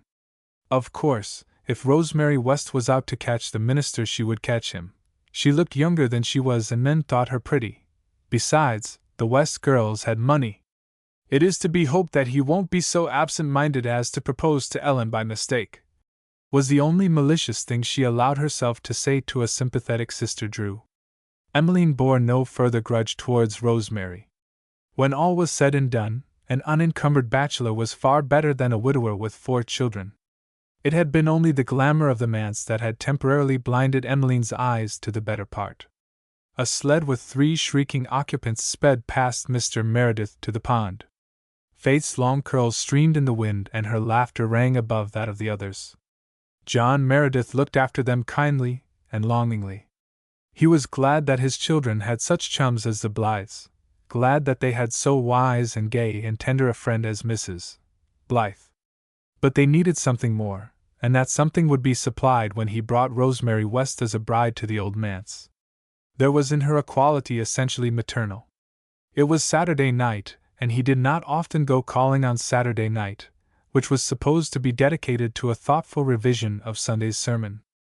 But he had chosen this night because he had learned that Ellen West was going to be away and Rosemary would be alone.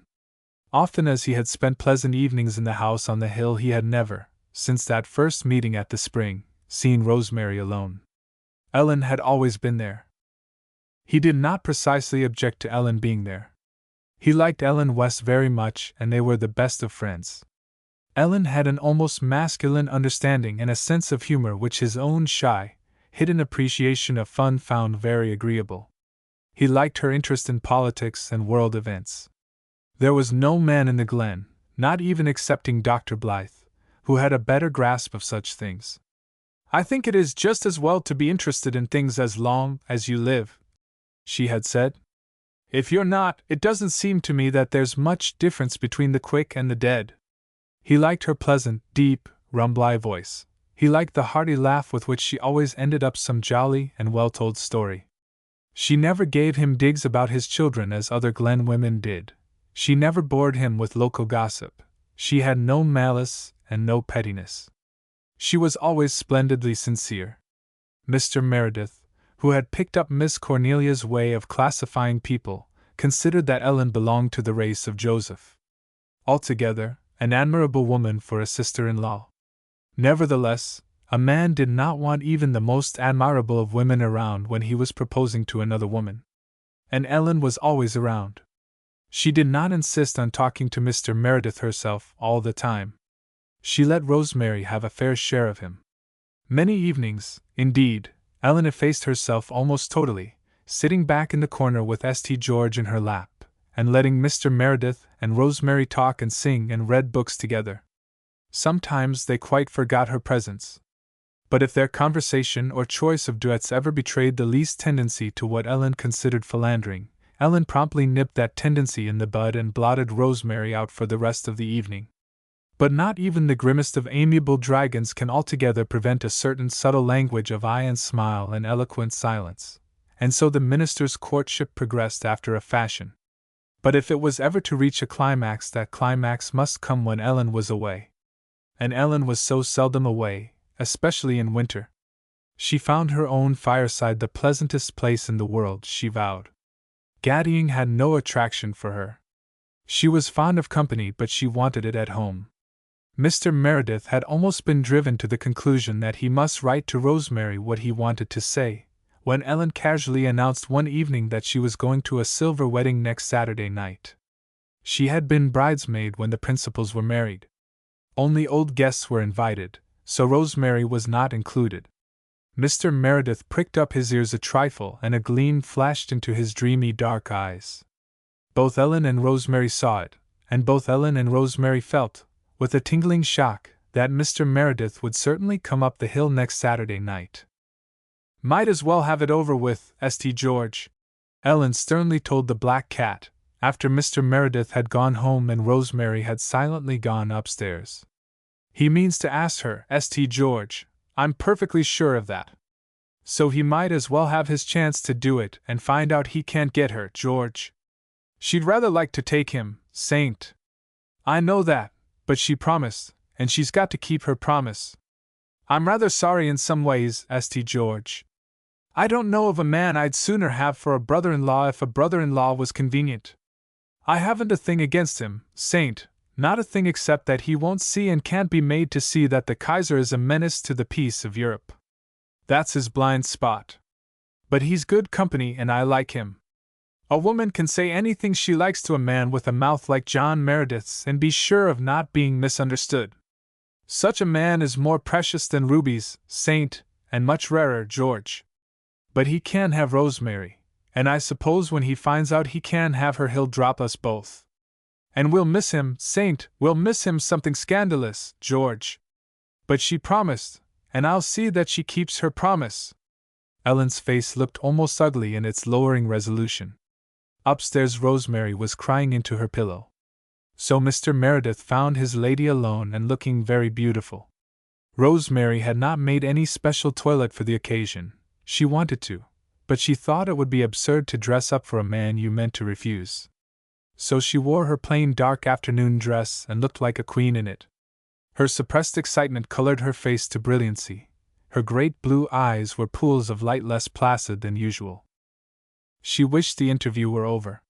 She had looked forward to it all day with dread. She felt quite sure that John Meredith cared a great deal for her after a fashion, and she felt just as sure that he did not care for her as he had cared for his first love. She felt that her refusal would disappoint him considerably, but she did not think it would altogether overwhelm him. Yet she hated to make it, hated for his sake, and Rosemary was quite honest with herself, for her own. She knew she could have loved John Meredith if it had been permissible. She knew that life would be a blank thing if, rejected as lover, he refused longer to be a friend. She knew that she could be very happy with him, and that she could make him happy. But between her and happiness stood the prison gate of the promise she had made to Ellen years ago. Rosemary could not remember her father. He had died when she was only 3 years old. Ellen, who had been 13, remembered him, but with no special tenderness.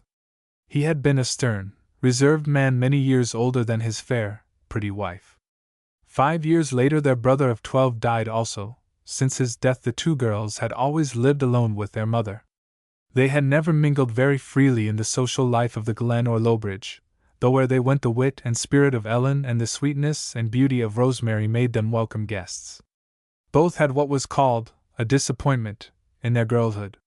The sea had not given up Rosemary's lover, and Norman Douglas, then a handsome, red-haired young giant, noted for wild driving and noisy though harmless escapades, had quarreled with Ellen and left her in a fit of pique. There were not lacking candidates for both Martin's and Norman's places, but none seemed to find favor in the eyes of the West girls, who drifted slowly out of youth and bellhood without any seeming regret. They were devoted to their mother, who was a chronic invalid. The three had a little circle of home interests, books and pets and flowers, which made them happy and contented. Mrs. West's death, which occurred on Rosemary's 25th birthday, was a bitter grief to them.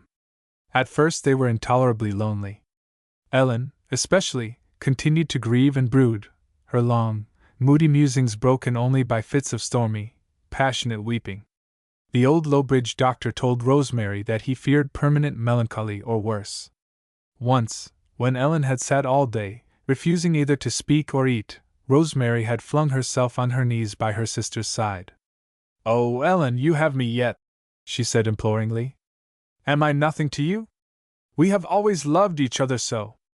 "I won't have you always," Ellen had said, breaking her silence with harsh intensity. "You will marry and leave me. I shall be left all alone. I cannot bear the thought, I cannot. I would rather die." "I will never marry," said Rosemary. "Never, Ellen." Ellen bent forward and looked searchingly into Rosemary's eyes. "Will you promise me that solemnly?" she said. "Promise it on Mother's Bible." Rosemary assented at once, quite willing to humor Ellen. What did it matter? She knew quite well she would never want to marry anyone. Her love had gone down with Martin Crawford to the deeps of the sea, and without love she could not marry anyone. So she promised readily, though Ellen made rather a fearsome rite of it. They clasped hands over the Bible, in their mother's vacant room, and both vowed to each other that they would never marry and would always live together. Ellen's condition improved from that hour. She soon regained her normal cheery poise. For 10 years she and Rosemary lived in the old house happily, undisturbed by any thought of marrying or giving in marriage. Their promise sat very lightly on them. Ellen never failed to remind her sister of it whenever any eligible male creature crossed their paths, but she had never been really alarmed until John Meredith came home that night with Rosemary. As for Rosemary, Ellen's obsession regarding that promise had always been a little matter of mirth to her, until lately. Now, it was a merciless fetter, self-imposed but never to be shaken off. Because of it, tonight she must turn her face from happiness. It was true that the shy, sweet, rosebud love she had given to her boy lover she could never give to another. But she knew now that she could give to John Meredith a love richer and more womanly. She knew that he touched deeps in her nature that Martin had never touched, that had not, perhaps, been in the girl of 17 to touch. And she must send him away tonight, send him back to his lonely hearth and his empty life and his heartbreaking problems, because she had promised Ellen, 10 years before, on their mother's Bible, that she would never marry. John Meredith did not immediately grasp his opportunity. On the contrary, he talked for 2 good hours on the least lover-like of subjects. He even tried politics, though politics always bored Rosemary. The latter began to think that she had been altogether mistaken, and her fears and expectations suddenly seemed to her grotesque. She felt flat and foolish. The glow went out of her face and the luster out of her eyes. John Meredith had not the slightest intention of asking her to marry him. And then, quite suddenly, he rose, came across the room, and standing by her chair, he asked it. The room had grown terribly still. Even St. George ceased to purr. Rosemary heard her own heart beating and was sure John Meredith must hear it too. Now was the time for her to say no, gently but firmly. She had been ready for days with her stilted, regretful little formula. And now the words of it had completely vanished from her mind. She had to say no, and she suddenly found she could not say it. It was the impossible word. She knew now that it was not that she could have loved John Meredith, but that she did love him. The thought of putting him from her life was agony. She must say something. She lifted her bowed golden head and asked him stammeringly to give her a few days for consideration. John Meredith was a little surprised. He was not vainer than any man has a right to be, but he had expected that Rosemary West would say yes. He had been tolerably sure she cared for him. Then why this doubt, this hesitation? She was not a schoolgirl to be uncertain as to her own mind. He felt an ugly shock of disappointment and dismay. But he assented to her request with his unfailing gentle courtesy and went away at once. "I will tell you in a few days," said Rosemary, with downcast eyes and burning face. When the door shut behind him, she went back into the room and wrung her hands. Chapter 22. St. George knows all about it. At midnight, Ellen West was walking home from the Pollock silver wedding. She had stayed a little while after the other guests had gone, to help the gray-haired bride wash the dishes. The distance between the 2 houses was not far and the road good, so that Ellen was enjoying the walk back home in the moonlight. The evening had been a pleasant one. Ellen, who had not been to a party for years, found it very pleasant. All the guests had been members of her old set, and there was no intrusive youth to spoil the flavor, for the only son of the bride and groom was far away at college and could not be present. Norman Douglas had been there, and they had met socially for the first time in years, though she had seen him once or twice in church that winter. Not the least sentiment was awakened in Ellen's heart by their meeting. She was accustomed to wonder, when she thought about it at all, how she could ever have fancied him, or felt so badly over his sudden marriage. But she had rather liked meeting him again. She had forgotten how bracing and stimulating he could be. No gathering was ever stagnant when Norman Douglas was present. Everybody had been surprised when Norman came. It was well known he never went anywhere. The Pollocks had invited him because he had been one of the original guests, but they never thought he would come. He had taken his second cousin, Amy Annetta Douglas, out to supper and seemed rather attentive to her. But Ellen sat across the table from him and had a spirited argument with him, an argument during which all his shouting and banter could not fluster her, and in which she came off best, flooring Norman so composedly and so completely that he was silent for 10 minutes. At the end of which time he had muttered in his ruddy beard, spunky as ever," and began to hector Amy Annetta, who giggled foolishly over his sallies where Ellen would have retorted bitingly. Ellen thought these things over as she walked home, tasting them with reminiscent relish. The moonlit air sparkled with frost. The snow crisped under her feet. Below her lay the glen with the white harbor beyond. There was a light in the manse study. So John Meredith had gone home. Had he asked Rosemary to marry him? And after what fashion had she made her refusal known? Ellen felt that she would never know this, though she was quite curious. She was sure Rosemary would never tell her anything about it, and she would not dare to ask. She must just be content with the fact of the refusal. After all, that was the only thing that really mattered. I hope he'll have sense enough to come back once in a while and be friendly, she said to herself. She disliked so much to be alone that thinking aloud was one of her devices for circumventing unwelcome solitude. It's awful never to have a man-body with some brains to talk to once in a while. And like as not he'll never come near the house again. There's Norman Douglas, too. I like that man, and I'd like to have a good rousing argument with him now and then. But he'd never dare come up for fear people would think he was courting me again, for fear I'd think it, too, most likely, though he's more a stranger to me now than John Meredith. It seems like a dream that we could ever have been beaux. But there it is, there's only 2 men in the Glen I'd ever want to talk to, and what with gossip and this wretched love-making business it's not likely I'll ever see either of them again. I could, said Ellen, addressing the unmoved stars with a spiteful emphasis. I could have made a better world myself. She paused at her gate with a sudden vague feeling of alarm. There was still a light in the living room, and to and fro across the window shades went the shadow of a woman walking restlessly up and down. What was Rosemary doing up at this hour of the night? And why was she striding about like a lunatic? Ellen went softly in. As she opened the hall door, Rosemary came out of the room. She was flushed and breathless. An atmosphere of stress and passion hung about her like a garment. "Why aren't you in bed, Rosemary?" demanded Ellen. "Come in here," said Rosemary intensely. "I want to tell you something." Ellen composedly removed her wraps and overshoes, and followed her sister into the warm, fire-lighted room. She stood with her hand on the table and waited. She was looking very handsome herself, in her own grim, black-browed style.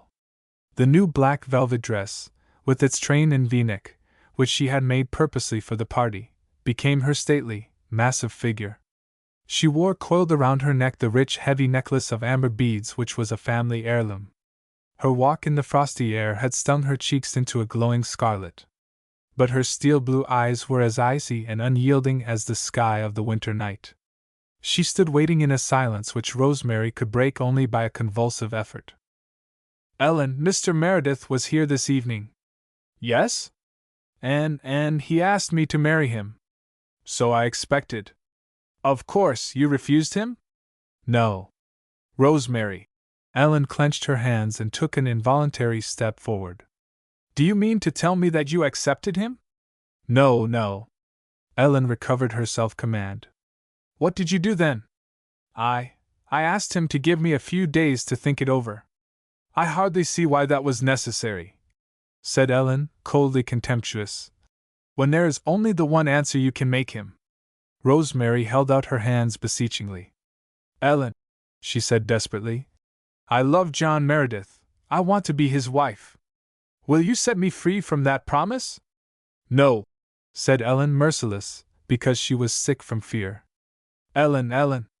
"Listen," interrupted Ellen. "I did not ask you for that promise. You offered it. I know. But I did not think then that I could ever care for anyone again. You offered it," went on Ellen unmovably.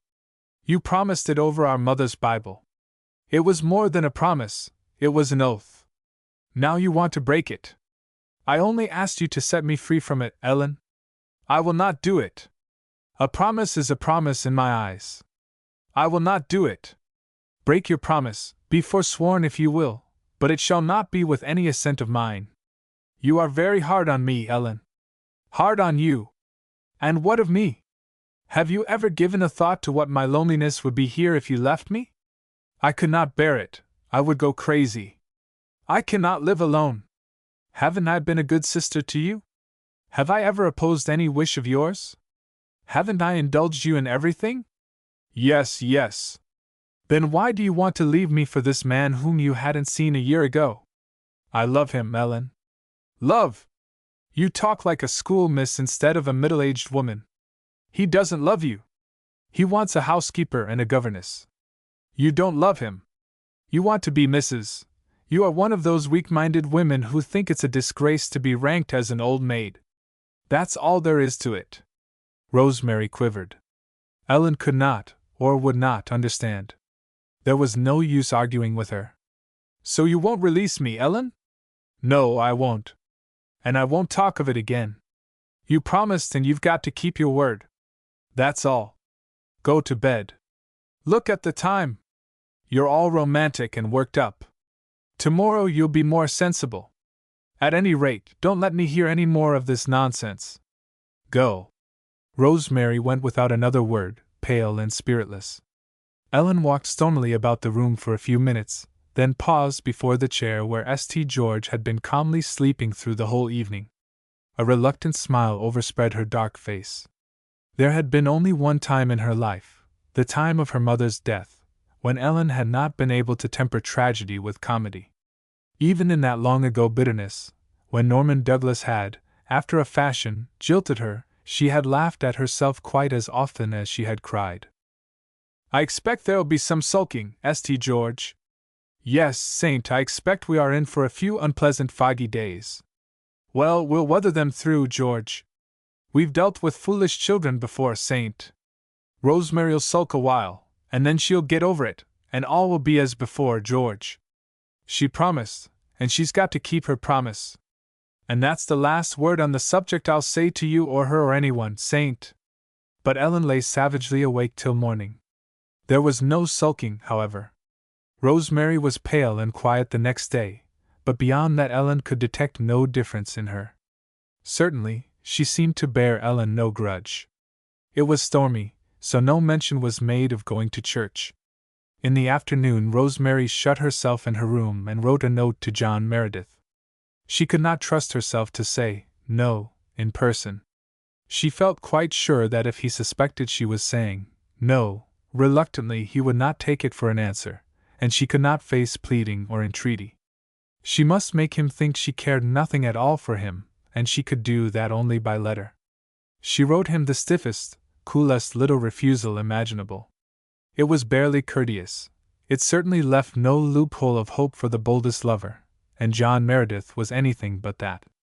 He shrank into himself, hurt and mortified, when he read Rosemary's letter next day in his dusty study.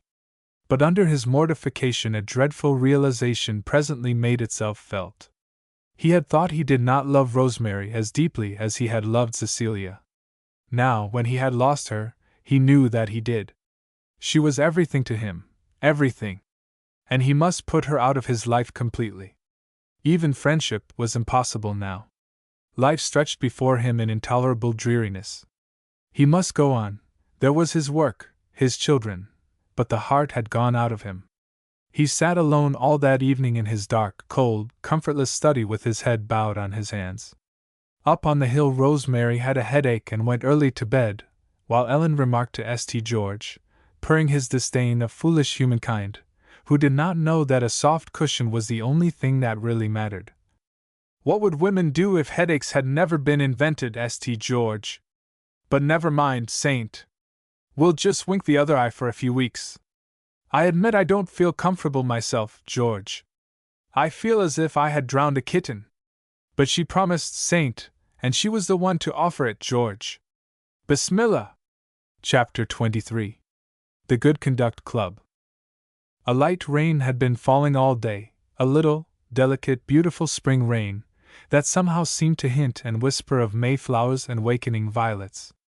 The harbor and the gulf and the low-lying shore fields had been dim with pearl-gray mists. But now in the evening the rain had ceased and the mists had blown out to sea. Clouds sprinkled the sky over the harbor like little fiery roses. Beyond it the hills were dark against the spendthrift splendor of daffodil and crimson. A great silvery evening star was watching over the bar.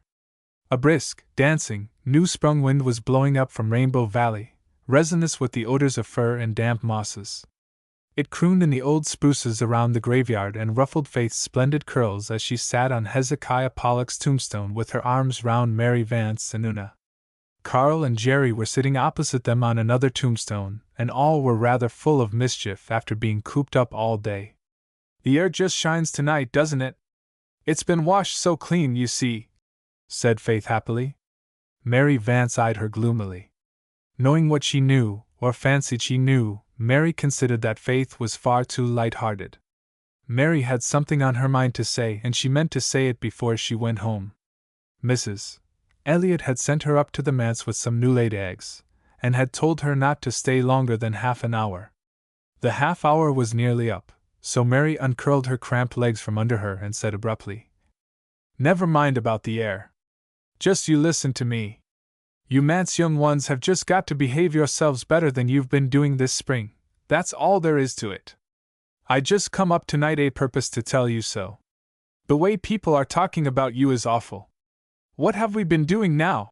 cried Faith in amazement, pulling her arm away from Mary. Una's lips trembled and her sensitive little soul shrank within her. Mary was always so brutally frank. Jerry began to whistle out of bravado. He meant to let Mary see he didn't care for her tirades. Their behavior was no business of hers anyway. What right had she to lecture them on their conduct? "Doing now? You're doing all the time," retorted Mary. "Just as soon as the talk about one of your didos fades away, you do something else to start it up again. It seems to me you haven't any idea of how manse children ought to behave." "Maybe you can tell us," said Jerry, killingly sarcastic. Sarcasm was quite thrown away on Mary. "I can tell you what will happen if you don't learn to behave yourselves. The session will ask your father to resign. There now, Master Jerry Know-It-All. Mrs. Alec Davis said so to Mrs. Elliot. I heard her. I always have my ears pricked up when Mrs. Alec Davis comes to tea.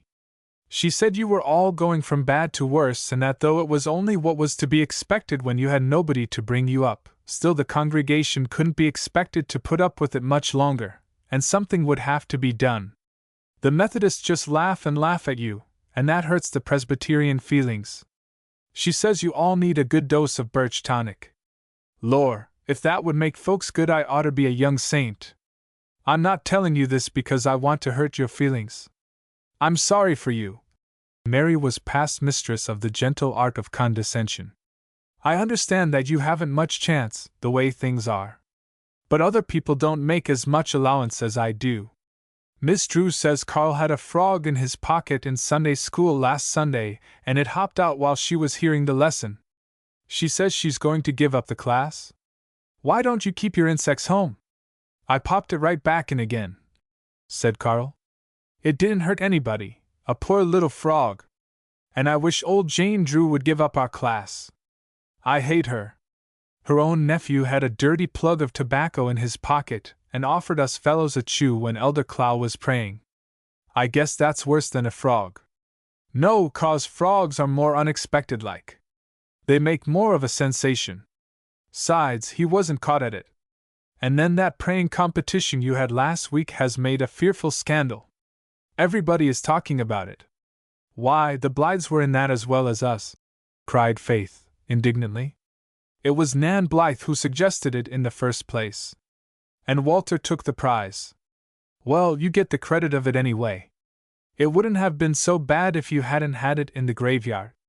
"I should think a graveyard was a very good place to pray in," retorted Jerry. "Deacon Hazard drove past when you were praying," said Mary, "and he saw and heard you, with your hands folded over your stomach, and groaning after every sentence. He thought you were making fun of him." "So I was," declared unabashed Jerry.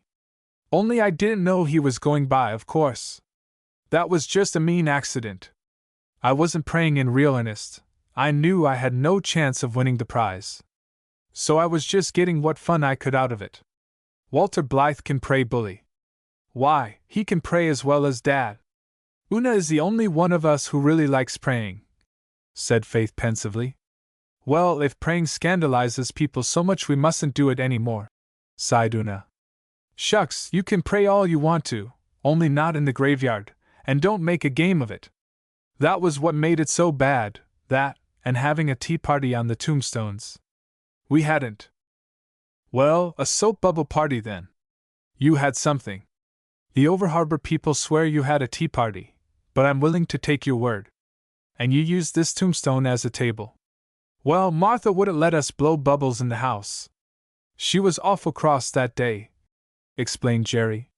"And this old slab made such a jolly table." "Weren't they pretty?" cried Faith, her eyes sparkling over the remembrance. "They reflected the trees and the hills and the harbor like little fairy worlds, and when we shook them loose they floated away down to Rainbow Valley. All but one, and it went over and bust up on the Methodist spire," said Carl. "I'm glad we did it once, anyhow, before we found out it was wrong," said Faith. "It wouldn't have been wrong to blow them on the lawn," said Mary impatiently. "Seems like I can't knock any sense into your heads. You've been told often enough you shouldn't play in the graveyard. The Methodists are sensitive about it." "We forget," said Faith dolefully. "And the lawn is so small, and so caterpillary, and so full of shrubs and things. We can't be in Rainbow Valley all the time, and where are we to go? It's the things you do in the graveyard. It wouldn't matter if you just sat here and talked quiet, same as we're doing now. Well, I don't know what is going to come of it all, but I do know that Elder Warren is going to speak to your pa about it. Deacon Hazard is his cousin. I wish they wouldn't bother Father about us," said Una. "Well, people think he ought to bother himself about you a little more. I don't. I understand him.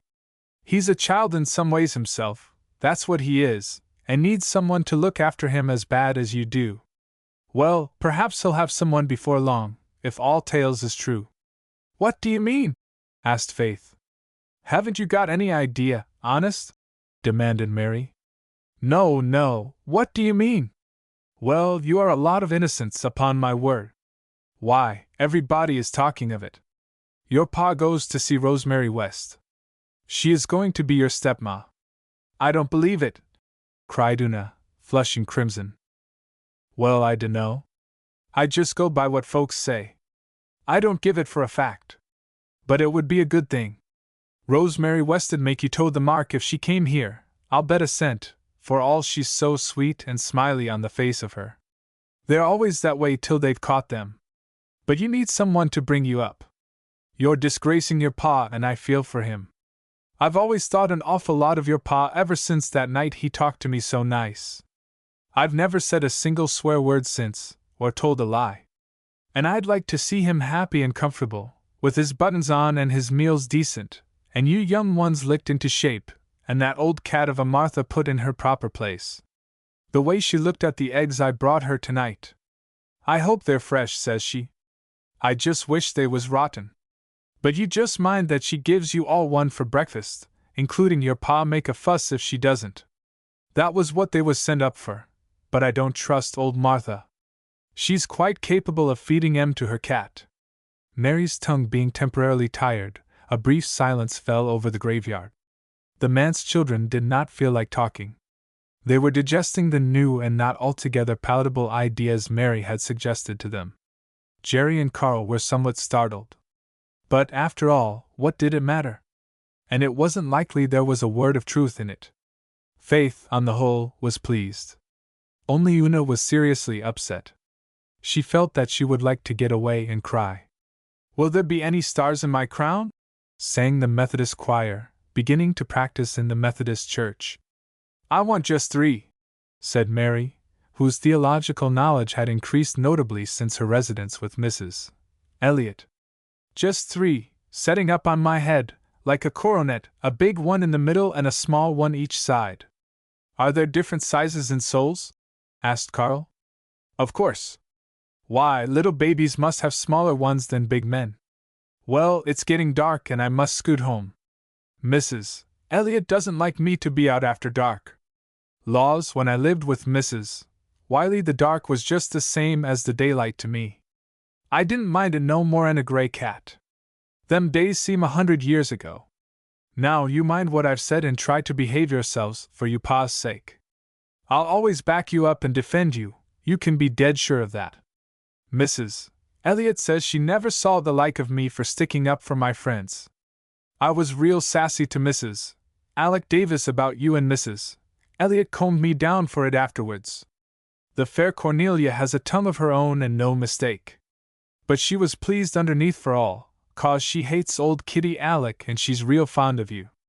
I can see through folks." Mary sailed off, excellently well pleased with herself, leaving a rather depressed little group behind her. "Mary Vance always says something that makes us feel bad when she comes up," said Una resentfully. "I wish we'd left her to starve in the old barn," said Jerry vindicatively. "Oh, that's wicked, Jerry," rebuked Una. "May as well have the game as the name," retorted unrepentant Jerry.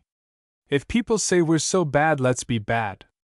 "But not if it hurts Father," pleaded Faith. Jerry squirmed uncomfortably. He adored his father. Through the unshaded study window they could see Mr. Meredith at his desk. He did not seem to be either reading or writing. His head was in his hands, and there was something in his whole attitude that spoke of weariness and dejection.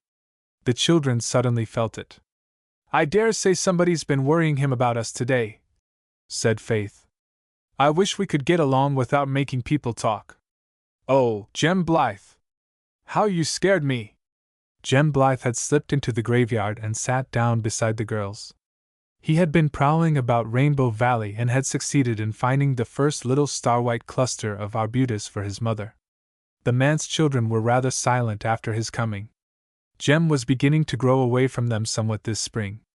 He was studying for the entrance examination of Queen's Academy and stayed after school with the older pupils for extra lessons. Also, his evenings were so full of work that he seldom joined the others in Rainbow Valley now. He seemed to be drifting away into grown-up land. "What is the matter with you all tonight?" he asked. "There's no fun in you." "Not much," agreed Faith dolefully. "There wouldn't be much fun in you either if you knew you were disgracing your father and making people talk about you." "Who's been talking about you now?" "Everybody, so Mary Vance says." And Faith poured out her troubles to sympathetic Jem. "You see," she concluded dolefully, "we've nobody to bring us up. And so we get into scrapes and people think we're bad." "Why don't you bring yourselves up?" suggested Jem. "I'll tell you what to do. Form a good conduct club and punish yourselves every time you do anything that's not right." "That's a good idea," said Faith, struck by it. "But," she added doubtfully, "things that don't seem a bit of harm to us seem simply dreadful to other people. How can we tell? We can't be bothering Father all the time, and he has to be away a lot, anyhow. You could mostly tell if you stopped to think a thing over before doing it and ask yourselves what the congregation would say about it," said Jem. "The trouble is you just rush into things and don't think them over at all. Mother says you're all too impulsive, just as she used to be. The Good Conduct Club would help you to think, if you were fair and honest about punishing yourselves when you broke the rules. You'd have to punish in some way that really hurt, or it wouldn't do any good.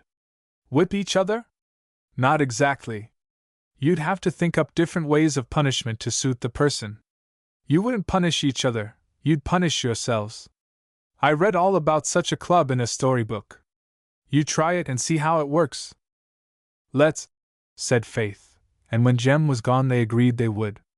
"If things aren't right, we've just got to make them right," said Faith resolutely.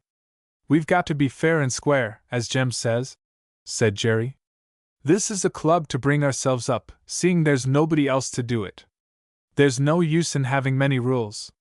Let's just have one, and any of us that breaks it has got to be punished hard." "But how?" "We'll think that up as we go along. We'll hold a session of the club here in the graveyard every night, and talk over what we've done through the day. And if we think we've done anything that isn't right or that would disgrace Dad, the one that does it, or is responsible for it, must be punished. That's the rule. We'll all decide on the kind of punishment. It must be made to fit the crime, as Mr. Flagg says. And the one that's guilty will be bound to carry it out, and no shirking. There's going to be fun in this," concluded Jerry, with a relish. "You suggested the soap bubble party," said Faith. "But that was before we'd formed the club," said Jerry hastily. "Everything starts from tonight. But what if we can't agree on what's right, or what the punishment ought to be?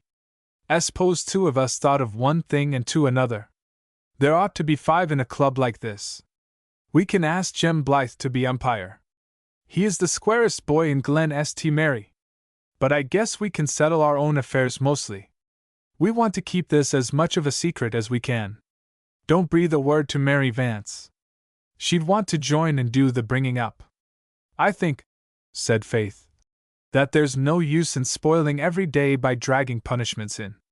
Let's have a punishment day. We'd better choose Saturday because there is no school to interfere. suggested Una. And spoil the one holiday in the week, cried Faith. Not much. No, let's take Friday. That's fish day, anyhow, and we all hate fish.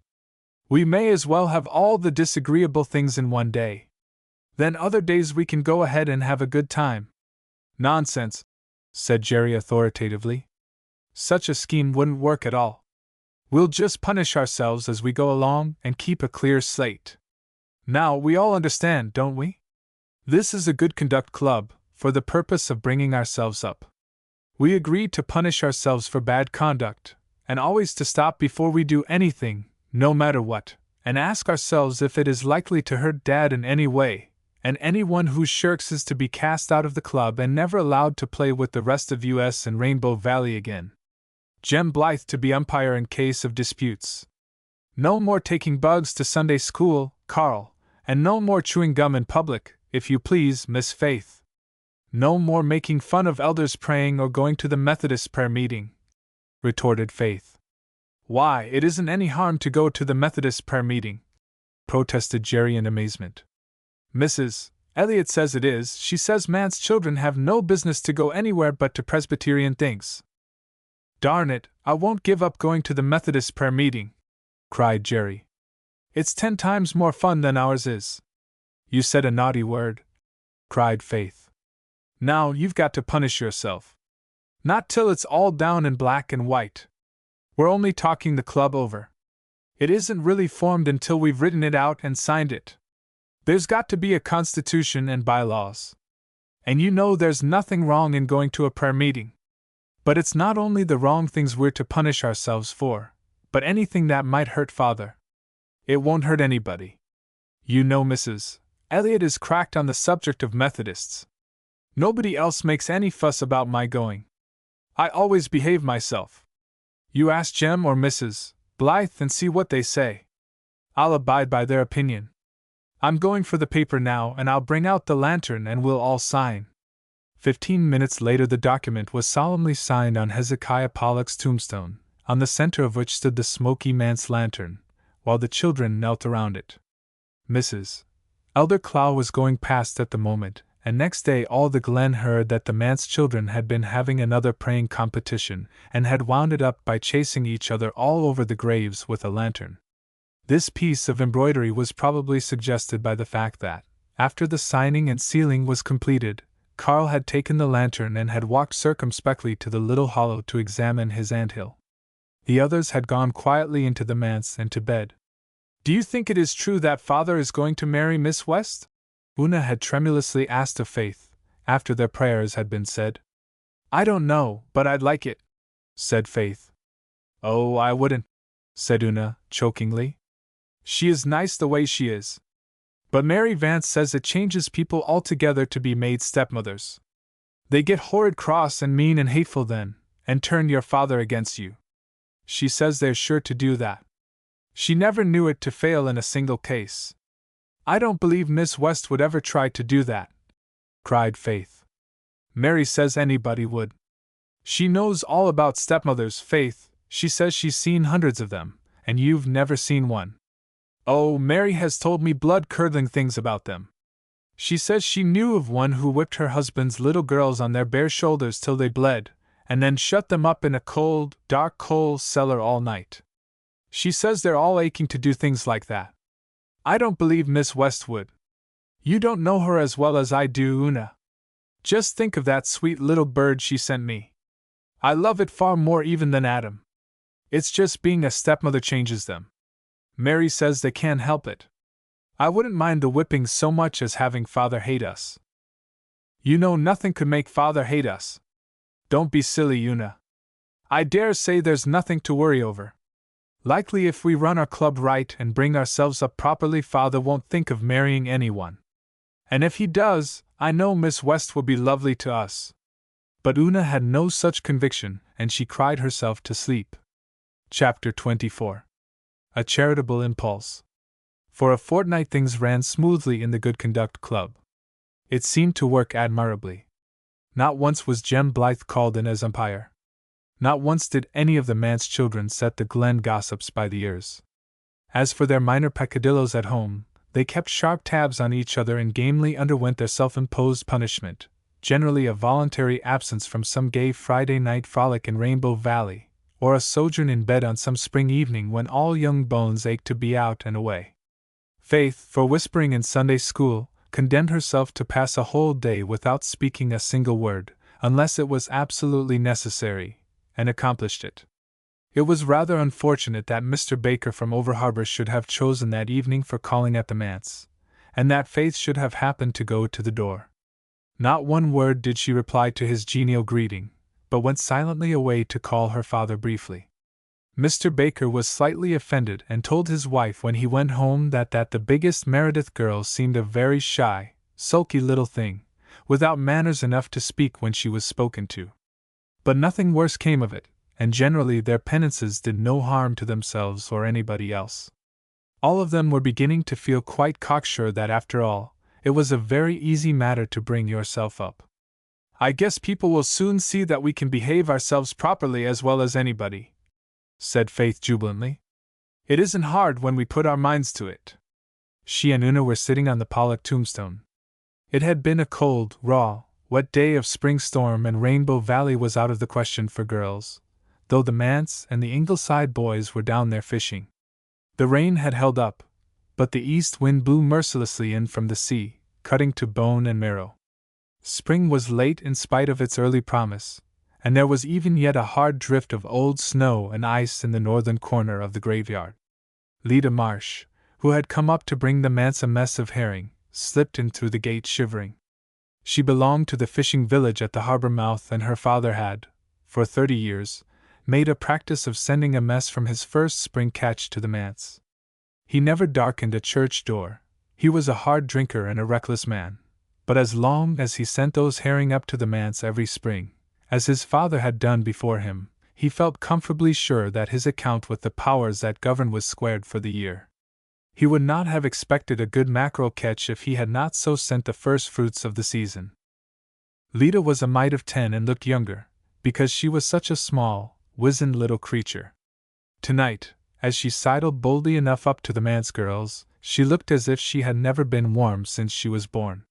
Her face was purple and her pale blue, bold little eyes were red and watery. She wore a tattered print dress and a ragged woolen comforter, tied across her thin shoulders and under her arms. She had walked the 3 miles from the harbor mouth barefooted, over a road where there was still snow and slush and mud. Her feet and legs were as purple as her face. But Lida did not mind this much. She was used to being cold, and she had been going barefooted for a month already, like all the other swarming young fry of the fishing village. There was no self-pity in her heart as she sat down on the tombstone and grinned cheerfully at Faith and Una. Faith and Una grinned cheerfully back. They knew Lida slightly, having met her once or twice the preceding summer when they had gone down the harbor with the Blythes. "Hello?" said Lida. "Ain't this a fierce kind of a night? 'Tain't fit for a dog to be out, is it?" "Then why are you out?" asked Faith. "Pa made me bring you up some herring," returned Lida. She shivered, coughed, and stuck out her bare feet. Lida was not thinking about herself or her feet, and was making no bid for sympathy. She held her feet out instinctively to keep them from the wet grass around the tombstone. But Faith and Una were instantly swamped with a wave of pity for her. She looked so cold, so miserable. "Oh, why are you barefooted on such a cold night?" cried Faith. "Your feet must be almost frozen." "Pretty near," said Lida proudly. "I tell you it was fierce walking up that harbor road." "Why didn't you put on your shoes and stockings?" asked Una. "Hain't none to put on. All I had was wore out by the time winter was over," said Lida indifferently. For a moment Faith stared in horror. This was terrible. Here was a little girl, almost a neighbor, half frozen because she had no shoes or stockings in this cruel spring weather. Impulsive Faith thought of nothing but the dreadfulness of it. In a moment she was pulling off her own shoes and stockings. "Here, take these and put them right on," she said, forcing them into the hands of the astonished Lida. "Quick now. You'll catch your death of cold. I've got others. Put them right on." Lida, recovering her wits, snatched at the offered gift, with a sparkle in her dull eyes. Sure she would put them on, and that mighty quick, before any one appeared with authority to recall them. In a minute she had pulled the stockings over her scrawny little legs and slipped Faith's shoes over her thick little ankles. "I'm obliged to you," she said. "But won't your folks be cross?" "No, and I don't care if they are," said Faith. "Do you think I could see any one freezing to death without helping them if I could? It wouldn't be right, especially when my father's a minister." "Will you want them back?"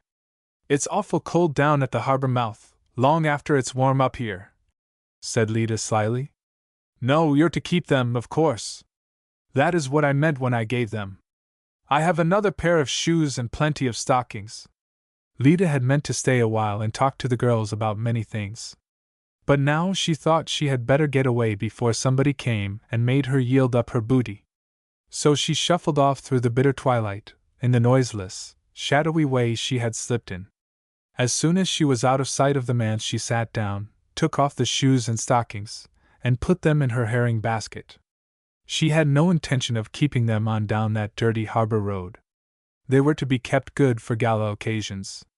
Not another little girl down at the harbor mouth had such fine black cashmere stockings and such smart, almost new shoes. Lida was furnished forth for the summer. She had no qualms in the matter. In her eyes the manse people were quite fabulously rich, and no doubt those girls had slathers of shoes and stockings. Then Lida ran down to the Glen village and played for an hour with the boys before Mr. Flagg's store, splashing about in a pool of slush with the maddest of them, until Mrs. Elliot came along and bade her begone home. "I don't think, Faith, that you should have done that," said Una, a little reproachfully, after Lida had gone. "You'll have to wear your good boots every day now and they'll soon scuff out." "I don't care," cried Faith, still in the fine glow of having done a kindness to a fellow creature.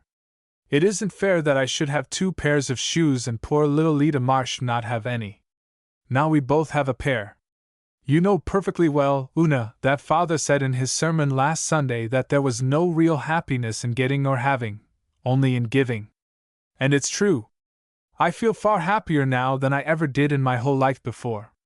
Just think of Lida walking home this very minute with her poor little feet all nice and warm and comfy. You know you haven't another pair of black cashmere stockings," said Una. "Your other pair were so full of holes that Aunt Martha said she couldn't darn them any more, and she cut the legs up for stove dusters. You've nothing but those 2 pairs of striped stockings you hate so." All the glow and uplift went out of Faith. Her gladness collapsed like a pricked balloon. She sat for a few dismal minutes in silence, facing the consequences of her rash act. "Oh, Una, I never thought of that," she said dolefully. "I didn't stop to think at all." The striped stockings were thick, heavy, coarse, ribbed stockings of blue and red which Aunt Martha had knit for Faith in the winter. They were undoubtedly hideous. Faith loathed them as she had never loathed anything before. Wear them she certainly would not. They were still unworn in her bureau drawer. "You'll have to wear the striped stockings after this," said Una. "Just think how the boys in school will laugh at you. You know how they laugh at Mamie Warren for her striped stockings and call her barber pole, and yours are far worse." "I won't wear them," said Faith. "I'll go barefooted first, cold as it is." "You can't go barefooted to church tomorrow. Think what people would say." "Then I'll stay home." "You can't. You know very well Aunt Martha will make you go." Faith did know this. The one thing on which Aunt Martha troubled herself to insist was that they must all go to church, rain or shine. How they were dressed, or if they were dressed at all, never concerned her. But go they must. That was how Aunt Martha had been brought up 70 years ago, and that was how she meant to bring them up. "Haven't you got a pair you can lend me, Una?" said poor Faith piteously. Una shook her head. "No, you know I only have the one black pair. And they're so tight I can hardly get them on. They wouldn't go on you. Neither would my gray ones. Besides, the legs of them are all darned and darned. I won't wear those striped stockings," said Faith stubbornly. "The feel of them is even worse than the looks. They make me feel as if my legs were as big as barrels and they're so scratchy. Well, I don't know what you're going to do. If Father was home I'd go and ask him to get me a new pair before the store closes." But he won't be home till too late. I'll ask him Monday, and I won't go to church tomorrow. I'll pretend I'm sick and Aunt Martha'll have to let me stay home. That would be acting a lie, Faith, cried Una. You can't do that. You know it would be dreadful. What would Father say if he knew? Don't you remember how he talked to us after Mother died and told us we must always be true, no matter what else we failed in? He said we must never tell or act a lie. He said he'd trust us not to. You can't do it, Faith. Just wear the striped stockings. It'll only be for once. Nobody will notice them in church. It isn't like school. And your new brown dress is so long they won't show much. Wasn't it lucky Aunt Martha made it big, so you'd have room to grow in it, for all you hated it so when she finished it? I won't wear those stockings, repeated Faith. She uncoiled her bare, white legs from the tombstone and deliberately walked through the wet, cold grass to the bank of snow. Setting her teeth, she stepped upon it and stood there. What are you doing? Cried Una aghast. You'll catch your death of cold, Faith Meredith. I'm trying to, answered Faith. I hope I'll catch a fearful cold and be awful sick tomorrow. Then I won't be acting a lie. I'm going to stand here as long as I can bear it. But Faith, you might really die. You might get pneumonia. Please, Faith, don't. Let's go into the house and get something for your feet. Oh, here's Jerry. I'm so thankful. Jerry, make Faith get off that snow. Look at her feet. Holy cats! Faith, what are you doing? Demanded Jerry. Are you crazy? No, go away! Snapped Faith. Then are you punishing yourself for something? It isn't right if you are. You'll be sick. I want to be sick. I'm not punishing myself. Go away. Where's her shoes and stockings? Asked Jerry of Una. She gave them to Lida Marsh. Lida Marsh? What for? Because Lida had none, and her feet were so cold. And now she wants to be sick so that she won't have to go to church tomorrow and wear her striped stockings. But Jerry, she may die. Faith, said Jerry, get off that ice bank or I'll pull you off. Pull away, dared Faith. Jerry sprang at her and caught her arms. He pulled one way and Faith pulled another. Una ran behind Faith and pushed. Faith stormed at Jerry to leave her alone. Jerry stormed back at her not to be a dizzy idiot, and Una cried. They made no end of noise and they were close to the road fence of the graveyard. Henry Warren and his wife drove by and heard and saw them. Very soon the Glen heard that the manse children had been having an awful fight in the graveyard, and using most improper language. Meanwhile, Faith had allowed herself to be pulled off the ice because her feet were aching so sharply that she was ready to get off anyway. They all went in amiably and went to bed. Faith slept like a cherub and woke in the morning without a trace of a cold. She felt that she couldn't feign sickness and act a lie, after remembering that long-ago talk with her father. But she was still as fully determined as ever that she would not wear those abominable stockings to church. Chapter 25. Another scandal and another explanation. Faith went early to Sunday school and was seated in the corner of her class pew before anyone came. Therefore, the dreadful truth did not burst upon anyone until Faith left the class pew near the door to walk up to the manse pew after Sunday school. The church was already half filled and all who were sitting near the aisle saw that the minister's daughter had boots on but no stockings. Faith's new brown dress, which Aunt Martha had made from an ancient pattern, was absurdly long for her, but even so it did not meet her boot tops. 2 good inches of bare white leg showed plainly. Faith and Carl sat alone in the manse pew. Jerry had gone into the gallery to sit with a chum, and the Blythe girls had taken Una with them. The Meredith children were given to sitting all over the church in this fashion, and a great many people thought it very improper. The gallery especially, where irresponsible lads congregated and were known to whisper and suspected of chewing tobacco during service, was no place for a son of the manse. But Jerry hated the manse pew at the very top of the church, under the eyes of Elder Clow and his family. He escaped from it whenever he could. Carl, absorbed in watching a spider spinning its web at the window, did not notice Faith's legs. She walked home with her father after church and he never noticed them. She got on the hated striped stockings before Jerry and Una arrived, so that for the time being none of the occupants of the manse knew what she had done. But nobody else in Glen St. Mary was ignorant of it. The few who had not seen soon heard. Nothing else was talked of on the way home from church. Mrs.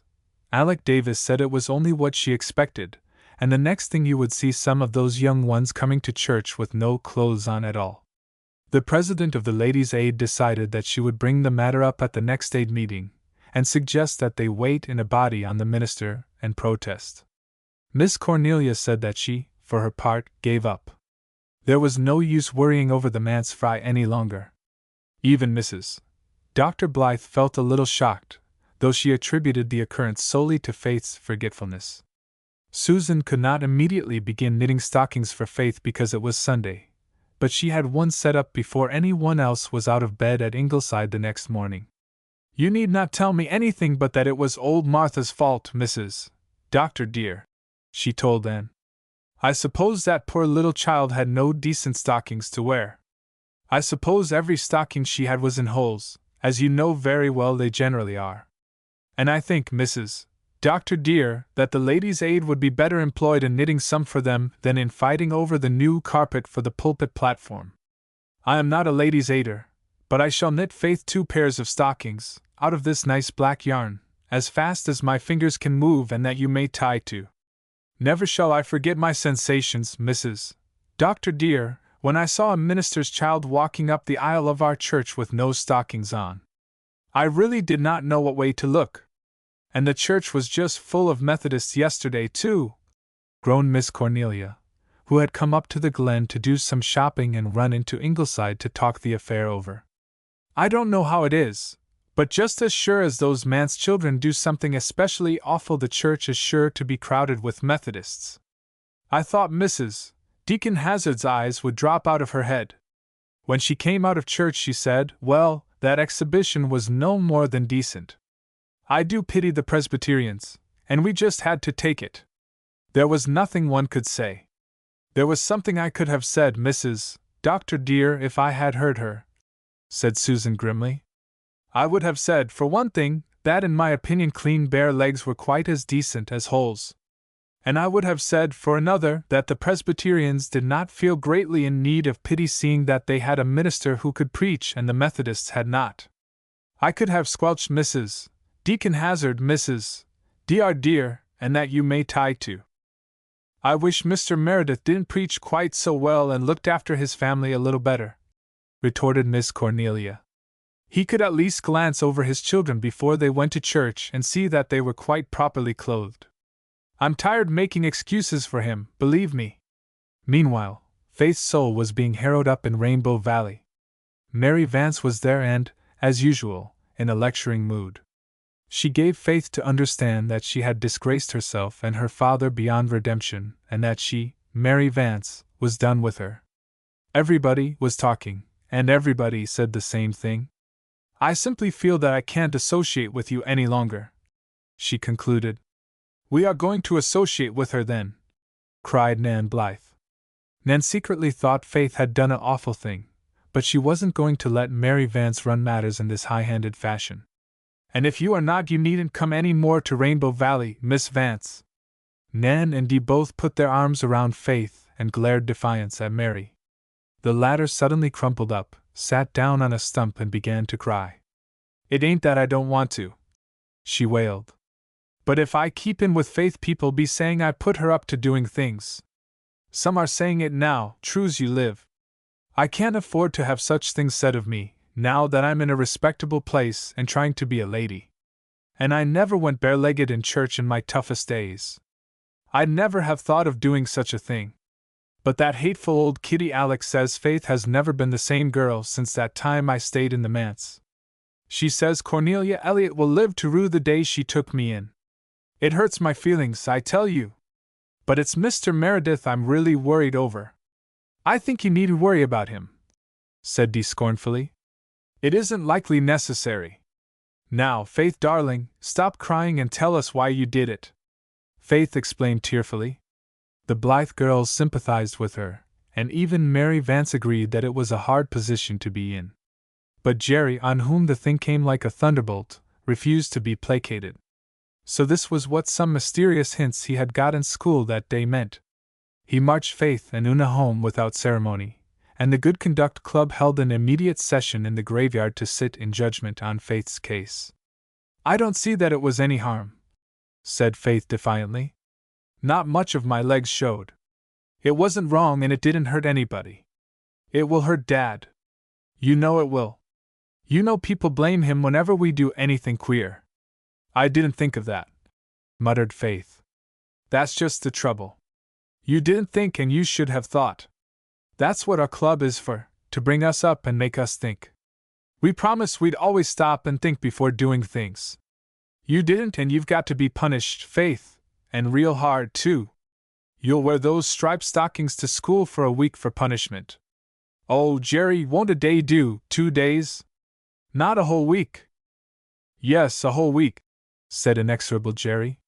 "It is fair. Ask Jem Blythe if it isn't." Faith felt she would rather submit than ask Jem Blythe about such a matter. She was beginning to realize that her offense was a quite shameful one. "I'll do it then," she muttered, a little sulkily. "You're getting off easy," said Jerry severely. "And no matter how we punish you, it won't help Father. People will always think you just did it for mischief, and they'll blame Father for not stopping it. We can never explain it to everybody." This aspect of the case weighed on Faith's mind. Her own condemnation she could bear, but it tortured her that her father should be blamed. If people knew the true facts of the case, they would not blame him. But how could she make them known to all the world? Getting up in church, as she had once done, and explaining the matter was out of the question. Faith had heard from Mary Vance how the congregation had looked upon that performance, and realized that she must not repeat it. Faith worried over the problem for half a week. Then she had an inspiration and promptly acted upon it. She spent that evening in the garret, with a lamp and an exercise book, writing busily, with flushed cheeks and shining eyes. It was the very thing! How clever she was to have thought of it! It would put everything right and explain everything and yet cause no scandal. It was 11 o'clock when she had finished to her satisfaction and crept down to bed, dreadfully tired, but perfectly happy. In a few days the little weekly published in the Glen under the name of the Journal came out as usual, and the Glen had another sensation. A letter signed Faith Meredith occupied a prominent place on the front page and ran as follows: "To whom it may concern. I want to explain to everybody how it was I came to go to church without stockings on, so that everybody will know that Father was not to blame one bit for it, and the old gossips need not say he is, because it is not true. I gave my only pair of black stockings to Lida Marsh, because she hadn't any and her poor little feet were awful cold and I was so sorry for her. No child ought to have to go without shoes and stockings in a Christian community before the snow is all gone, and I think the W.F.M.S. ought to have given her stockings. Of course, I know they are sending things to the little heathen children, and that is all right and a kind thing to do. But the little heathen children have lots more warm weather than we have, and I think the women of our church ought to look after Lida and not leave it all to me. When I gave her my stockings I forgot they were the only black pair I had without holes, but I am glad I did give them to her, because my conscience would have been uncomfortable if I hadn't. When she had gone away, looking so proud and happy, the poor little thing, I remembered that all I had to wear were the horrid red and blue things Aunt Martha knit last winter for me out of some yarn that Mrs. Joseph Burr of Upper Glen sent us. It was dreadfully coarse yarn and all knots, and I never saw any of Mrs. Burr's own children wearing things made of such yarn. But Mary Vance says Mrs. Burr gives the minister stuff that she can't use or eat herself, and thinks it ought to go as part of the salary her husband signed to pay, but never does. I just couldn't bear to wear those hateful stockings. They were so ugly and rough and felt so scratchy. Everybody would have made fun of me. I thought at first I'd pretend to be sick and not go to church next day, but I decided I couldn't do that, because it would be acting a lie, and Father told us after Mother died that was something we must never do. It is just as bad to act a lie as to tell one, though I know some people, right here in the Glen, who act them, and never seem to feel a bit bad about it. I will not mention any names, but I know who they are, and so does Father. Then I tried my best to catch cold and really be sick by standing on the snowbank in the Methodist graveyard with my bare feet until Jerry pulled me off. But it didn't hurt me a bit, and so I couldn't get out of going to church. So I just decided I would put my boots on and go that way. I can't see why it was so wrong, and I was so careful to wash my legs just as clean as my face, but anyway, Father wasn't to blame for it. He was in the study thinking of his sermon and other heavenly things, and I kept out of his way before I went to Sunday school. Father does not look at people's legs in church, so of course he did not notice mine, but all the gossips did and talked about it, and that is why I am writing this letter to the journal to explain. I suppose I did very wrong, since everybody says so, and I am sorry, and I am wearing those awful stockings to punish myself, although Father bought me 2 nice new black pairs as soon as Mr. Flagg's store opened on Monday morning. But it was all my fault, and if people blame Father for it after they read this, they are not Christians, and so I do not mind what they say.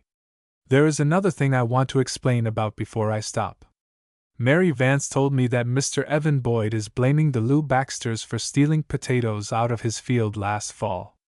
They did not touch his potatoes. They are very poor, but they are honest. It was us did it, Jerry and Carl and I. Una was not with us at the time. We never thought it was stealing. We just wanted a few potatoes to cook over a fire in Rainbow Valley one evening to eat with our fried trout. Mr. Boyd's field was the nearest, just between the valley and the village, so we climbed over his fence and pulled up some stalks. The potatoes were awful small, because Mr. Boyd did not put enough fertilizer on them, and we had to pull up a lot of stalks before we got enough, and then they were not much bigger than marbles. Walter and Dee Blythe helped us eat them, but they did not come along until we had them cooked and did not know where we got them, so they were not to blame at all, only us. We didn't mean any harm, but if it was stealing we are very sorry, and we will pay Mr. Boyd for them if he will wait until we grow up. We never have any money now because we are not big enough to earn any, and Aunt Martha says it takes every cent of poor Father's salary, even when it is paid up regularly, and it isn't often, to run this house. But Mr. Boyd must not blame the Lou Baxters any more, when they were quite innocent, and give them a bad name. Yours respectfully, Faith M. Meredith. Chapter 26. Miss Cornelia Gets a New Point of View. Susan, after I'm dead I'm going to come back to earth every time when the daffodils blow in this garden, said Anne rapturously. Nobody may see me, but I'll be here. If anybody is in the garden at the time, I think I'll come on an evening just like this, but it might be just at dawn, a lovely, pale pinky spring dawn. They'll just see the daffodils nodding wildly as if an extra gust of wind had blown past them, but it will be I. Indeed, Mrs. Doctor dear, you will not be thinking of flaunting worldly things like daffies after you are dead, said Susan. And I do not believe in ghosts, seen or unseen. Oh, Susan, I shall not be a ghost. That has such a horrible sound. I shall just be me. And I shall run around in the twilight, whether it is morn or eve, and see all the spots I love. Do you remember how badly I felt when I left our little house of dreams, Susan? I thought I could never love Ingleside so well. But I do. I love every inch of the ground and every stick and stone on it. I am rather fond of the place myself, said Susan, who would have died if she had been removed from it. But we must not set our affections too much on earthly things, Mrs. Doctor dear. There are such things as fires and earthquakes. We should always be prepared. The Tom McAllisters over harbor were burned out 3 nights ago. Some say Tom McAllister set the house on fire himself to get the insurance. That may or may not be. But I advise the doctor to have our chimneys seen to at once. An ounce of prevention is worth a pound of cure. But I see Mrs. Marshall Elliott coming in at the gate, looking as if she had been sent for and couldn't go. And dearie, have you seen the journal today? Miss Cornelia's voice was trembling, partly from emotion, partly from the fact that she had hurried up from the store too fast and lost her breath, and bent over the daffodils to hide a smile. She and Gilbert had laughed heartily and heartlessly over the front page of the journal that day, but she knew that to dear Miss Cornelia it was almost a tragedy, and she must not wound her feelings by any display of levity. "Isn't it dreadful? What is to be done?" asked Miss Cornelia despairingly. Miss Cornelia had vowed that she was done with worrying over the pranks of the manse children, but she went on worrying just the same, and led the way to the veranda, where Susan was knitting, with Shirley and Rilla conning their primers on either side. Susan was already on her second pair of stockings for Faith. Susan never worried over poor humanity. She did what in her lay for its betterment, and serenely left the rest to the higher powers. "Cornelia Elliott thinks she was born to run this world, Mrs. Dr. dear," she had once said to Anne. "And so she is always in a stew over something. I have never thought I was, and so I go calmly along. Not but what it has sometimes occurred to me that things might be run a little better than they are. But it is not for us poor worms to nourish such thoughts. They only make us uncomfortable and do not get us anywhere. I don't see that anything can be done, now," said Anne, pulling out a nice, cushiony chair for Miss Cornelia. "But how in the world did Mr. Vickers allow that letter to be printed? Surely he should have known better. Why, he's away, and dearie, he's been away to New Brunswick for a week. And that young scalawag of a Joe Vickers is editing the journal in his absence. Of course, Mr. Vickers would never have put it in, even if he is a Methodist, but Joe would just think it a good joke. As you say, I don't suppose there is anything to be done now, only live it down. But if I ever get Joe Vickers cornered somewhere, I'll give him a talking to he won't forget in a hurry. I wanted Marshall to stop our subscription to the journal instantly, but he only laughed and said that today's issue was the only one that had had anything readable in it for a year.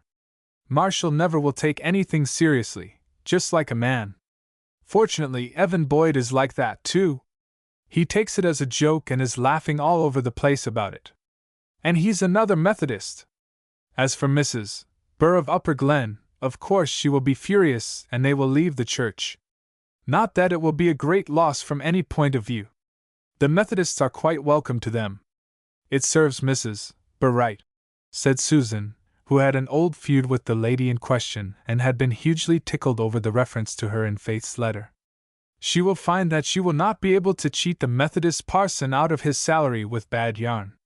The worst of it is, there's not much hope of things getting any better," said Miss Cornelia gloomily. "As long as Mr. Meredith was going to see Rosemary West, I did hope the manse would soon have a proper mistress. But that is all off. I suppose she wouldn't have him on account of the children, at least, everybody seems to think so. I do not believe that he ever asked her," said Susan, who could not conceive of anyone refusing a minister. "Well, nobody knows anything about that. But one thing is certain, he doesn't go there any longer. And Rosemary didn't look well all the spring. I hope her visit to Kingsport will do her good. She's been gone for a month and will stay another month, I understand. I can't remember when Rosemary was away from home before. She and Ellen could never bear to be parted. But I understand Ellen insisted on her going this time. And meanwhile Ellen and Norman Douglas are warming up the old soup." "Is that really so?" asked Anne, laughing. "I heard a rumor of it, but I hardly believed it." "Believe it? You may believe it all right, Anne dearie. Nobody is in ignorance of it. Norman Douglas never left anybody in doubt as to his intentions in regard to anything. He always did his courting before the public. He told Marshall that he hadn't thought about Ellen for years, but the first time he went to church last fall he saw her and fell in love with her all over again. He said he'd clean forgot how handsome she was. He hadn't seen her for 20 years, if you can believe it. Of course he never went to church, and Ellen never went anywhere else round here. Oh, we all know what Norman means, but what Ellen means is a different matter. I shan't take it upon me to predict whether it will be a match or not. He jilted her once, but it seems that does not count with some people, Mrs. Dr. dear," Susan remarked rather acidly. "He jilted her in a fit of temper and repented it all his life," said Miss Cornelia. "That is different from a cold-blooded jilting. For my part, I never detested Norman as some folks do. He could never overcrow me. I do wonder what started him coming to church. I have never been able to believe Mrs. Wilson's a story that Faith Meredith went there and bullied him into it. I've always intended to ask Faith herself, but I've never happened to think of it just when I saw her. What influence could she have over Norman Douglas? He was in the store when I left, bellowing with laughter over that scandalous letter. You could have heard him at Four Winds Point. The greatest girl in the world, he was shouting. She's that full of spunk she's bursting with it. And all the old grannies want to tame her, darn them. But they'll never be able to do it, never. They might as well try to drown a fish. Boyd, see that you put more fertilizer on your potatoes next year. Ho, ho, ho, and then he laughed till the roof shook. Mr. Douglas pays well to the salary, at least, remarked Susan. Oh, Norman isn't mean in some ways. He'd give 1,000 without blinking a lash, and roar like a bull of Bashan if he had to pay 5 cents too much for anything. Besides, he likes Mr. Meredith's sermons, and Norman Douglas was always willing to shell out if he got his brains tickled up. There's no more Christianity about him than there is about a black, naked heathen in Africa, and never will be. But he's clever and well-read, and he judges sermons as he would lectures. Anyhow, it's well he backs up Mr. Meredith and the children as he does, for they'll need friends more than ever after this. I am tired of making excuses for them, believe me. Do you know, dear Miss Cornelia, said Anne seriously, I think we have all been making too many excuses. It is very foolish, and we ought to stop it. I am going to tell you what I'd like to do. I shan't do it, of course. Anne had noted a glint of alarm in Susan's eye. It would be too unconventional, and we must be conventional or die, after we reach what is supposed to be a dignified age. But I'd like to do it. I'd like to call a meeting of the Ladies' Aid and WMS and the Girls' Sewing Society, and include in the audience all and any Methodists who have been criticizing the Merediths, although I do think if we Presbyterians stopped criticizing and excusing, we would find that other denominations would trouble themselves very little about our manse folks. I would say to them, dear Christian friends, with marked emphasis on Christian, I have something to say to you, and I want to say it good and hard, that you may take it home and repeat it to your families. You Methodists need not pity us, and we Presbyterians need not pity ourselves. We are not going to do it any more. And we are going to say, boldly and truthfully, to all critics and sympathizers, we are proud of our minister and his family. Mr. Meredith is the best preacher Glen St. Mary Church ever had. Moreover, he is a sincere, earnest teacher of truth and Christian charity. He is a faithful friend, a judicious pastor in all essentials, and a refined, scholarly, well-bred man. His family are worthy of him. Gerald Meredith is the cleverest pupil in the Glen School, and Mr. Hazard says that he is destined to a brilliant career. He is a manly, honorable, truthful little fellow. Faith Meredith is a beauty, and as inspiring and original as she is beautiful.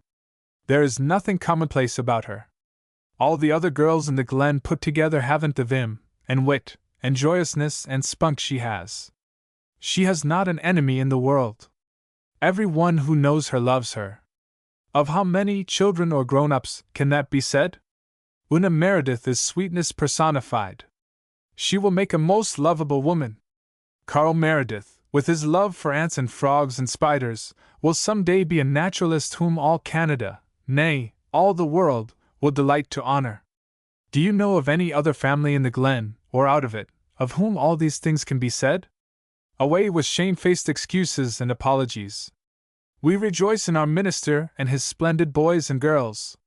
And stopped, partly because she was out of breath after her vehement speech, and partly because she could not trust herself to speak further in view of Miss Cornelia's face.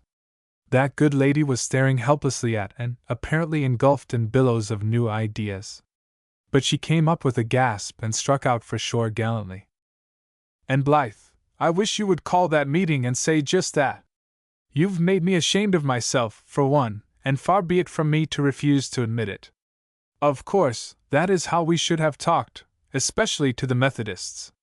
And it's every word of it true, every word. We've just been shutting our eyes to the big worthwhile things and squinting them on the little things that don't really matter a pin's worth. Oh, and dearie, I can see a thing when it's hammered into my head. No more apologizing for Cornelia Marshall. I shall hold my head up after this, believe me, though I may talk things over with you as usual just to relieve my feelings if the Merediths do any more startling stunts. Even that letter I felt so bad about, why, it's only a good joke after all, as Norman says. Not many girls would have been cute enough to think of writing it, and all punctuated so nicely and not one word misspelled. Just let me hear any Methodist say one word about it, though all the same I'll never forgive Joe Vickers, believe me. Where are the rest of your small fry tonight? Walter and the twins are in Rainbow Valley. Jem is studying in the garret. They are all crazy about Rainbow Valley. Mary Vance thinks it's the only place in the world. She'd be off up here every evening if I'd let her.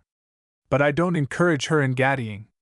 Besides, I miss the creature when she isn't around, and dearie. I never thought I'd get so fond of her. Not but what I see her faults and try to correct them. But she has never said one saucy word to me since she came to my house, and she is a great help, for when all is said and done, and dearie, I am not so young as I once was, and there is no sense denying it. I was 59 my last birthday. I don't feel it, but there is no gainsaying the family Bible. Chapter 27. A Sacred Concert. In spite of Miss Cornelia's new point of view, she could not help feeling a little disturbed over the next performance of the man's children. In public she carried off the situation splendidly, saying to all the gossips the substance of what Anne had said in Daffodil Time, and saying it so pointedly and forcibly that her hearers found themselves feeling rather foolish and began to think that, after all, they were making too much of a childish prank. But in private Miss Cornelia allowed herself the relief of bemoaning it to Anne. And dearie, they had a concert in the graveyard last Thursday evening, while the Methodist prayer meeting was going on. There they sat, on Hezekiah Pollock's tombstone, and sang for a solid hour. Of course, I understand it was mostly hymns they sang, and it wouldn't have been quite so bad if they'd done nothing else. But I'm told they finished up with Polly Wolly Doodle at full length, and that just when Deacon Baxter was praying. I was there that night, said Susan, and although I did not say anything about it to you, Mrs. Dr. dear, I could not help thinking that it was a great pity they picked that particular evening. It was truly blood-curdling to hear them sitting there in that abode of the dead, shouting that frivolous song at the tops of their lungs. I don't know what you were doing in a Methodist prayer meeting, said Miss Cornelia acidly. I have never found that Methodism was catching, retorted Susan stiffly. And, as I was going to say when I was interrupted, badly as I felt, I did not give in to the Methodists. When Mrs. Deacon Baxter said, as we came out, "What a disgraceful exhibition," I said, looking her fairly in the eye, "they are all beautiful singers, and none of your choir, Mrs. Baxter, ever bother themselves coming out to your prayer meeting, it seems. Their voices appear to be in tune only on Sundays." She was quite meek, and I felt that I had snubbed her properly. But I could have done it much more thoroughly, Mrs. Dr. dear, if only they had left out Polly Wolly Doodle. It is truly terrible to think of that being sung in a graveyard. Some of those dead folks sang Polly Wolly Doodle when they were living, Susan. Perhaps they like to hear it yet, suggested Gilbert. Miss Cornelia looked at him reproachfully and made up her mind that, on some future occasion, she would hint to and that the doctor should be admonished not to say such things. They might injure his practice. People might get it into their heads that he wasn't orthodox.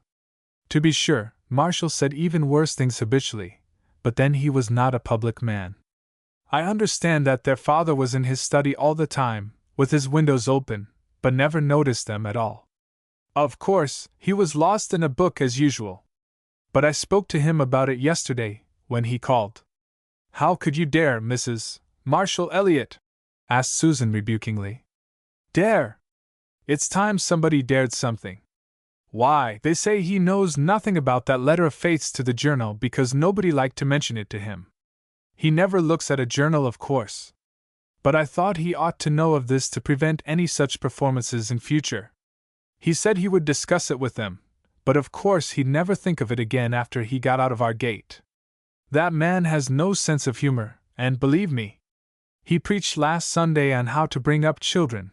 A beautiful sermon it was, too, and everybody in church thinking what a pity you can't practice what you preach. Miss Cornelia did Mr. Meredith an injustice in thinking he would soon forget what she had told him.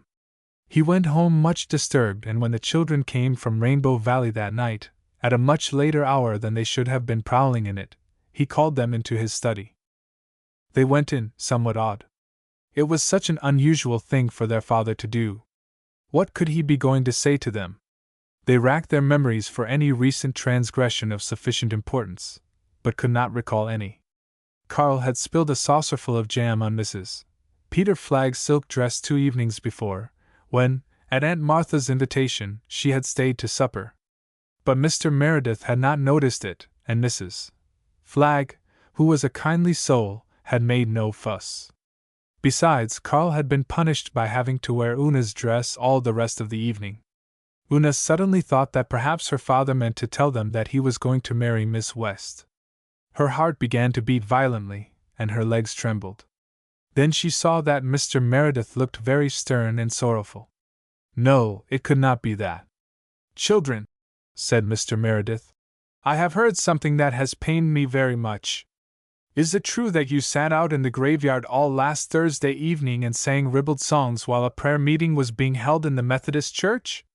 "Great Caesar, Dad, we forgot all about it being their prayer meeting night," exclaimed Jerry in dismay. "Then it is true, you did do this thing?" "Why, Dad, I don't know what you mean by ribald songs. We sang hymns, it was a sacred concert, you know." "What harm was that?" "I tell you, we never thought about its being Methodist prayer meeting night. They used to have their meeting Tuesday nights, and since they've changed to Thursdays it's hard to remember." "Did you sing nothing but hymns?" "Why," said Jerry, turning red, "we did sing Polly Wolly Doodle at the last. Faith said, let's have something cheerful to wind up with. But we didn't mean any harm, Father, truly we didn't." "The concert was my idea, Father," said Faith, afraid that Mr. Meredith might blame Jerry too much. "You know the Methodists themselves had a sacred concert in their church 3 Sunday nights ago. I thought it would be good fun to get one up in imitation of it. Only they had prayers at theirs, and we left that part out, because we heard that people thought it awful for us to pray in a graveyard. You were sitting in here all the time," she added, "and never said a word to us. I did not notice what you were doing. That is no excuse for me, of course. I am more to blame than you, I realize that. But why did you sing that foolish song at the end?" "We didn't think," muttered Jerry, feeling that it was a very lame excuse, seeing that he had lectured Faith so strongly in the Good Conduct Club sessions for her lack of thought. "We're sorry, Father, truly we are. Pitch into us hard, we deserve a regular combing down." But Mr. Meredith did no combing down or pitching into. He sat down and gathered his small culprits close to him, and talked a little to them, tenderly and wisely. They were overcome with remorse and shame, and felt that they could never be so silly and thoughtless again. "We've just got to punish ourselves good and hard for this," whispered Jerry as they crept upstairs. "We'll have a session of the club first thing tomorrow and decide how we'll do it. I never saw Father so cut up. But I wish to goodness the Methodists would stick to one night for their prayer meeting and not wander all over the week. Anyhow, I'm glad it wasn't what I was afraid it was," murmured Una to herself. Behind them, in the study, Mr. Meredith had sat down at his desk and buried his face in his arms. "God help me," he said. "I'm a poor sort of father. Oh, Rosemary! If you had only cared!" Chapter 28. A Fast Day. The Good Conduct Club had a special session the next morning before school. After various suggestions, it was decided that a fast day would be an appropriate punishment. "We won't eat a single thing for a whole day," said Jerry. "I'm kind of curious to see what fasting is like, anyhow. This will be a good chance to find out." "What day will we choose for it?" asked Una, who thought it would be quite an easy punishment, and rather wondered that Jerry and Faith had not devised something harder. "Let's pick Monday," said Faith. "We mostly have a pretty filling dinner on Sundays, and Monday's meals never amount to much anyhow." "But that's just the point," exclaimed Jerry. "We mustn't take the easiest day to fast, but the hardest, and that's Sunday, because, as you say, we mostly have roast beef that day instead of cold ditto. It wouldn't be much punishment to fast from ditto." Let's take next Sunday. It will be a good day, for Father is going to exchange for the morning service with the Upper Lowbridge minister. Father will be away till evening. If Aunt Martha wonders what's got into us, we'll tell her right up that we're fasting for the good of our souls, and it is in the Bible, and she is not to interfere, and I guess she won't. Aunt Martha did not. She merely said in her fretful mumbling way, "What foolishness are you young rips up to now?" and thought no more about it. Mr. Meredith had gone away early in the morning before anyone was up. He went without his breakfast, too, but that was, of course, of common occurrence. Half of the time he forgot it, and there was no one to remind him of it. Breakfast, Aunt Martha's breakfast, was not a hard meal to miss. Even the hungry, young rips, did not feel it any great deprivation to abstain from the lumpy porridge and blue milk, which had aroused the scorn of Mary Vance. But it was different at dinner time. They were furiously hungry then, and the odor of roast beef which pervaded the manse, and which was wholly delightful in spite of the fact that the roast beef was badly underdone, was almost more than they could stand. In desperation they rushed to the graveyard where they couldn't smell it. But Una could not keep her eyes from the dining-room window, through which the Upper Lowbridge minister could be seen, placidly eating. "If I could only have just a weeny-teeny piece," she sighed. "Now you stop that," commanded Jerry. "Of course it's hard, but that's the punishment of it. I could eat a graven image this very minute, but am I complaining? Let's think of something else. We've just got to rise above our stomachs." At supper time they did not feel the pangs of hunger which they had suffered earlier in the day. "I suppose we're getting used to it," said Faith. "I feel an awfully queer all-gone sort of feeling, but I can't say I'm hungry." "My head is funny," said Una. "It goes round and round sometimes." But she went gamely to church with the others. If Mr. Meredith had not been so wholly wrapped up in and carried away with his subject, he might have noticed the pale little face and hollow eyes in the manse pew beneath. But he noticed nothing, and his sermon was something longer than usual. Then, just before he gave out the final hymn, Una Meredith tumbled off the seat of the manse pew and lay in a dead faint on the floor. Mrs. Elder Clow was the first to reach her. She caught the thin little body from the arms of white-faced, terrified Faith and carried it into the vestry. Mr. Meredith forgot the hymn and everything else and rushed madly after her. The congregation dismissed itself as best it could. "Oh, Mrs. Clow," gasped Faith. "Is Una dead? Have we killed her? What is the matter with my child?" demanded the pale father. "She has just fainted, I think," said Mrs. Clow. "Oh, here's the doctor, thank goodness." Gilbert did not find it a very easy thing to bring Una back to consciousness. He worked over her for a long time before her eyes opened. Then he carried her over to the manse, followed by Faith, sobbing hysterically in her relief. "She is just hungry, you know. She didn't eat a thing today. None of us did. We were all fasting." "Fasting," said Mr. Meredith, and "Fasting?" said the doctor. "Yes, to punish ourselves for singing Polly Wolly in the graveyard," said Faith. "My child, I don't want you to punish yourselves for that," said Mr. Meredith in distress. "I gave you your little scolding, and you were all penitent, and I forgave you." "Yes, but we had to be punished," explained Faith. "It's our rule, in our Good Conduct Club, you know. If we do anything wrong, or anything that is likely to hurt Father and the congregation, we have to punish ourselves. We are bringing ourselves up, you know, because there is nobody to do it." Mr. Meredith groaned, but the doctor got up from Una's side with an air of relief. "Then this child simply fainted from lack of food, and all she needs is a good square meal," he said. "Mrs. Clow, will you be kind enough to see she gets it? And I think from Faith's story that they all would be the better for something to eat, or we shall have more faintings. I suppose we shouldn't have made Una fast," said Faith remorsefully. "When I think of it, only Jerry and I should have been punished. We got up the concert, and we were the oldest. I sang Polly Wolly just the same as the rest of you," said Una's weak little voice. "So I had to be punished too." Mrs.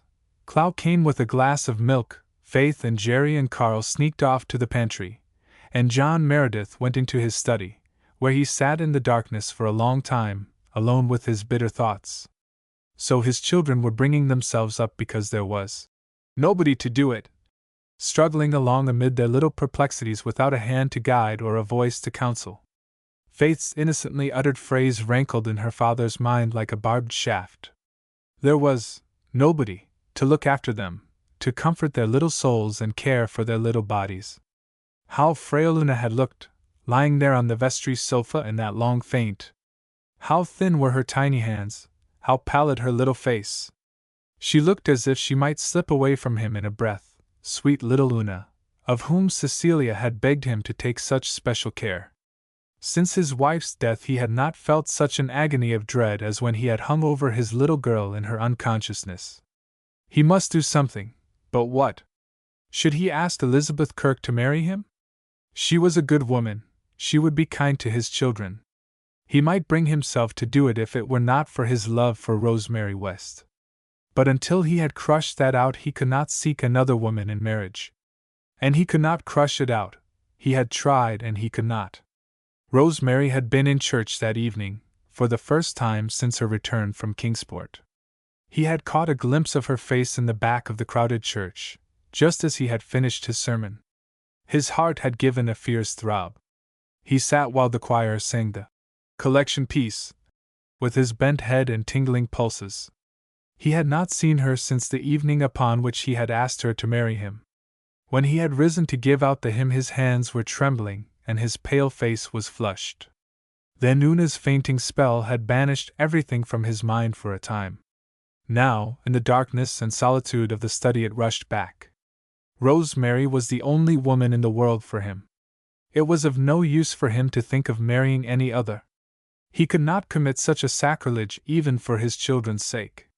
He must take up his burden alone, he must try to be a better, a more watchful father. He must tell his children not to be afraid to come to him with all their little problems. Then he lighted his lamp and took up a bulky new book which was setting the theological world by the ears. He would read just one chapter to compose his mind. 5 minutes later he was lost to the world and the troubles of the world. Chapter 29. A Weird Tale. On an early June evening Rainbow Valley was an entirely delightful place, and the children felt it to be so, as they sat in the open glade where the bells rang elfishly on the tree lovers, and the white lady shook her green tresses. The wind was laughing and whistling about them like a leal, glad-hearted comrade. The young ferns were spicy in the hollow. The wild cherry trees scattered over the valley, among the dark firs, were mistily white.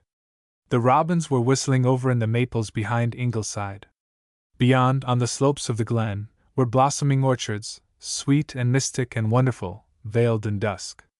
It was spring, and young things must be glad in spring. Everybody was glad in Rainbow Valley that evening, until Mary Vance froze their blood with the story of Henry Warren's ghost. Jem was not there. Jem spent his evenings now studying for his entrance examination in the Ingleside garret. Jerry was down near the pond, truding. Walter had been reading Longfellow's sea poems to the others, and they were steeped in the beauty and mystery of the ships. Then they talked of what they would do when they were grown up, where they would travel, the far, fair shores they would see. Nan and Dee meant to go to Europe. Walter longed for the Nile moaning past its Egyptian sands, and a glimpse of the Sphinx. Faith opined rather dismally that she supposed she would have to be a missionary. Old Mrs. Taylor told her she ought to be, and then she would at least see India or China, those mysterious lands of the Orient. Carl's heart was set on African jungles. Una said nothing. She thought she would just like to stay at home. It was prettier here than anywhere else. It would be dreadful when they were all grown up and had to scatter over the world. The very idea made Una feel lonesome and homesick. But the others dreamed on delightedly until Mary Vance arrived and vanished poesy and dreams at one fell swoop. "Laws, but I'm out of puff!" she exclaimed. "I've run down that hill like 60. I got an awful scare up there at the old Bailey place." "What frightened you?" asked Dee. "I dunno. I was poking about under them lilacs in the old garden, trying to see if there was any lilies of the valley out yet. It was dark as a pocket there, and all at once I seen something stirring and rustling round at the other side of the garden, in those cherry bushes. It was white. I tell you, I didn't stop for a second look. I flew over the dike quicker than quick. I was sure it was Henry Warren's ghost. Who was Henry Warren? Asked Dee. And why should he have a ghost? Asked Nan. Laws, did you never hear the story? And you brought up in the glen. Well, wait a minute till I get my breath all back and I'll tell you. Walter shivered delightsomely. He loved ghost stories. Their mystery, their dramatic climaxes, their eeriness gave him a fearful, exquisite pleasure. Longfellow instantly grew tame and commonplace. He threw the book aside and stretched himself out, propped upon his elbows to listen wholeheartedly, fixing his great luminous eyes on Mary's face. Mary wished he wouldn't look at her so. She felt she could make a better job of the ghost story if Walter were not looking at her. She could put on several frills and invent a few artistic details to enhance the horror. As it was, she had to stick to the bare truth, or what had been told her for the truth. Well, she began. You know old Tom Bailey and his wife used to live in that house up there 30 years ago. He was an awful old rip, they say, and his wife wasn't much better. They'd no children of their own, but a sister of old Tom's died and left a little boy, this Henry Warren, and they took him. He was about 12 when he came to them, and kind of undersized and delicate. They say Tom and his wife used him awful from the start, whipped him and starved him.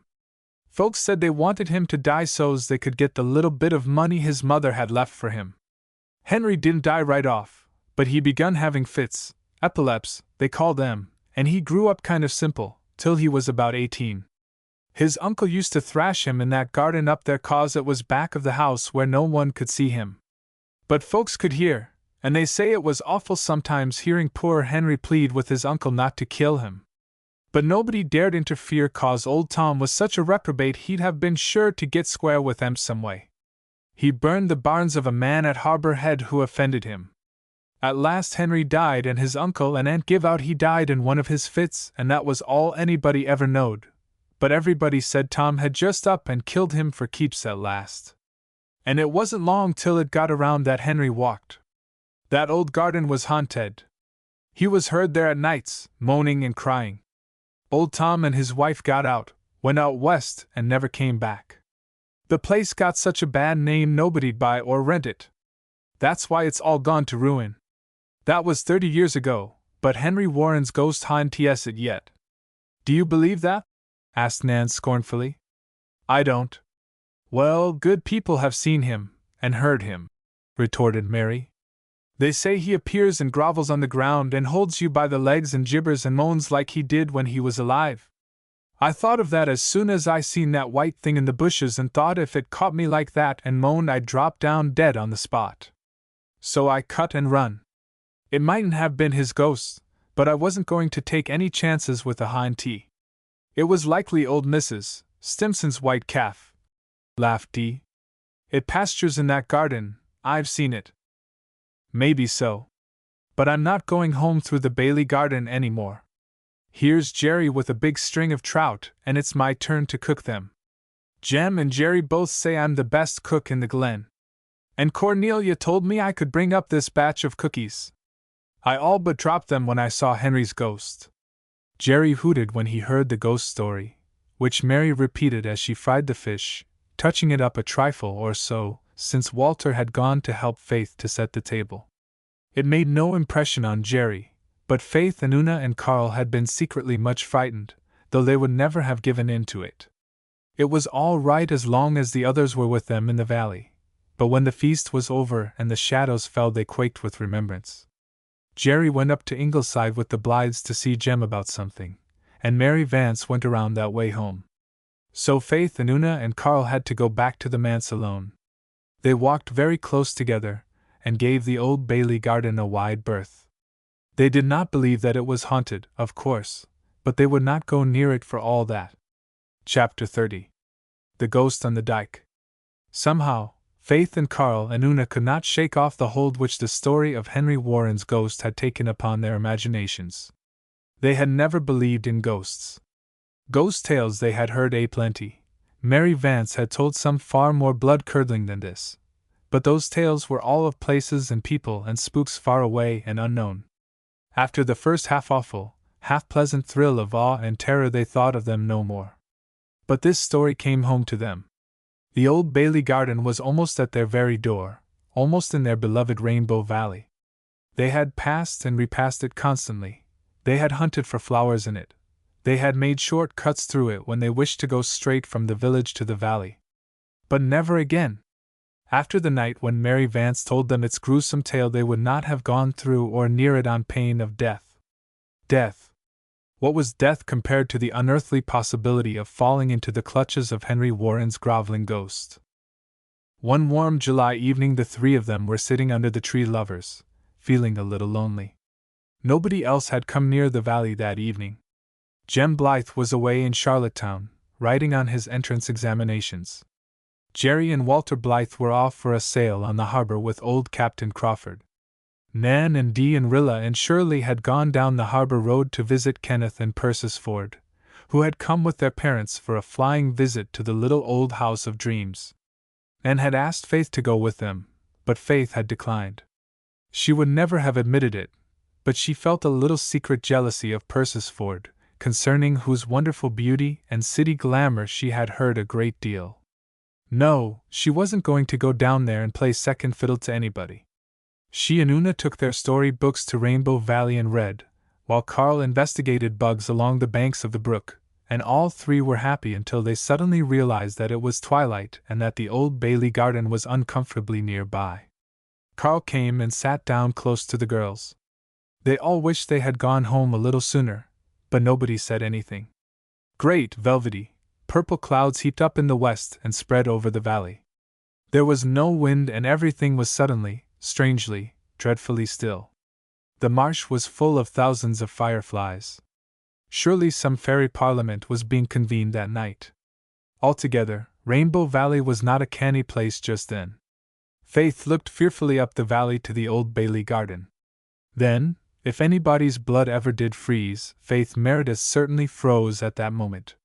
The eyes of Carl and Una followed her entranced gaze, and chills began galloping up and down their spines also. For there, under the big tamarack tree on the tumbledown, grass-grown dyke of the Bailey garden, was something white, shapelessly white in the gathering gloom. The three Merediths sat and gazed as if turned to stone. It's the calf," whispered Una at last. "It's too big for the calf," whispered Faith. Her mouth and lips were so dry she could hardly articulate the words. Suddenly Carl gasped. "It's coming here." The girls gave one last agonized glance. Yes, it was creeping down over the dike, as no calf ever did or could creep. Reason fled before sudden, overmastering panic. For the moment every one of the trio was firmly convinced that what they saw was Henry Warren's ghost. Carl sprang to his feet and bolted blindly. With a simultaneous shriek the girls followed him. Like mad creatures they tore up the hill, across the road and into the manse. They had left Aunt Martha sewing in the kitchen. She was not there. They rushed to the study. It was dark and tenantless. As with one impulse, they swung around and made for Ingleside, but not across Rainbow Valley. Down the hill and through the Glen Street they flew on the wings of their wild terror, Carl in the lead, Una bringing up the rear. Nobody tried to stop them, though everybody who saw them wondered what fresh devilment those manse youngsters were up to now. But at the gate of Ingleside they ran into Rosemary West, who had just been in for a moment to return some borrowed books. She saw their ghastly faces and staring eyes. She realized that their poor little souls were wrung with some awful and real fear, whatever its cause. She caught Carl with one arm and Faith with the other. Una stumbled against her and held on desperately. "Children, dear, what has happened?" she said. "What has frightened you?" "Henry Warren's ghost," answered Carl, through his chattering teeth. "Henry Warren's ghost," said amazed Rosemary, who had never heard the story. "Yes," sobbed Faith hysterically. "It's there, on the Bailey dyke, we saw it, and it started to chase us." Rosemary herded the three distracted creatures to the Ingleside veranda. Gilbert and Anne were both away, having also gone to the House of Dreams, but Susan appeared in the doorway, gaunt and practical and unghostlike. "What is all this rumpus about?" she inquired. Again the children gasped out their awful tale, while Rosemary held them close to her and soothed them with wordless comfort. "Likely it was an owl," said Susan, unstirred. An owl. The Meredith children never had any opinion of Susan's intelligence after that. "It was bigger than 1,000,000 owls," said Carl, sobbing. Oh, how ashamed Carl was of that sobbing in after days. "And it grovelled just as Mary said, and it was crawling down over the dike to get at us." "Do owls crawl?" Rosemary looked at Susan. "They must have seen something to frighten them so," she said. "I will go and see," said Susan coolly. "Now, children, calm yourselves. Whatever you have seen, it was not a ghost. As for poor Henry Warren, I feel sure he would be only too glad to rest quietly in his peaceful grave once he got there. No fear of him venturing back, and that you may tie to. If you can make them see reason, Miss West, I will find out the truth of the matter." Susan departed for Rainbow Valley, valiantly grasping a pitchfork which she found leaning against the back fence where the doctor had been working in his little hayfield. A pitchfork might not be of much use against H.N.T.S., but it was a comforting sort of weapon. There was nothing to be seen in Rainbow Valley when Susan reached it. No white visitants appeared to be lurking in the shadowy, tangled Old Bailey garden. Susan marched boldly through it and beyond it, and rapped with her pitchfork on the door of the little cottage on the other side, where Mrs. Stimson lived with her 2 daughters. Back at Ingleside, Rosemary had succeeded in calming the children. They still sobbed a little from shock, but they were beginning to feel a lurking and salutary suspicion that they had made dreadful geese of themselves. This suspicion became a certainty when Susan finally returned. "I have found out what your ghost was," she said with a grim smile, sitting down on a rocker and fanning herself. "Old Mrs. Stimson has had a pair of factory cotton sheets bleaching in the Bailey garden for a week. She spread them on the dike under the tamarack tree because the grass was clean and short there. This evening she went out to take them in. She had her knitting in her hands, so she hung the sheets over her shoulders by way of carrying them. And then she must have dropped one of her needles and find it she could not, and has not yet. But she went down on her knees and crept about to hunt for it, and she was at that when she heard awful yells down in the valley and saw the 3 children tearing up the hill past her. She thought they had been bit by something, and it gave her poor old heart such a turn that she could not move or speak, but just crouched there till they disappeared. Then she staggered back home, and they have been applying stimulants to her ever since, and her heart is in a terrible condition, and she says she will not get over this fright all summer." The Meredith sat, crimson with the shame that even Rosemary's understanding sympathy could not remove. They sneaked off home, met Jerry at the manse gate, and made remorseful confession. A session of the Good Conduct Club was arranged for next morning. "Wasn't Miss West sweet to us tonight?" whispered Faith in bed. "Yes," admitted Una. "It is such a pity it changes people so much to be made stepmothers." "I don't believe it does," said Faith loyally. Chapter 31. Carl does penance. "I don't see why we should be punished at all," said Faith, rather sulkily. "We didn't do anything wrong. We couldn't help being frightened. And it won't do Father any harm. It was just an accident." "You were cowards," said Jerry with judicial scorn, "and you gave way to your cowardice. That is why you should be punished. Everybody will laugh at you about this, and that is a disgrace to the family." "If you knew how awful the whole thing was," said Faith with a shiver, "you would think we had been punished enough already. I wouldn't go through it again for anything in the whole world." "I believe you'd have run yourself if you'd been there," muttered Carl. "From an old woman in a cotton sheet," mocked Jerry. "Ho, ho, ho! It didn't look a bit like an old woman," cried Faith. "It was just a great, big, white thing crawling about in the grass just as Mary Vance said Henry Warren did. It's all very fine for you to laugh, Jerry Meredith, but you'd have laughed on the other side of your mouth if you'd been there. And how are we to be punished? I don't think it's fair, but let's know what we have to do, Judge Meredith." "The way I look at it," said Jerry, frowning, "is that Carl was the most to blame. He bolted first, as I understand it.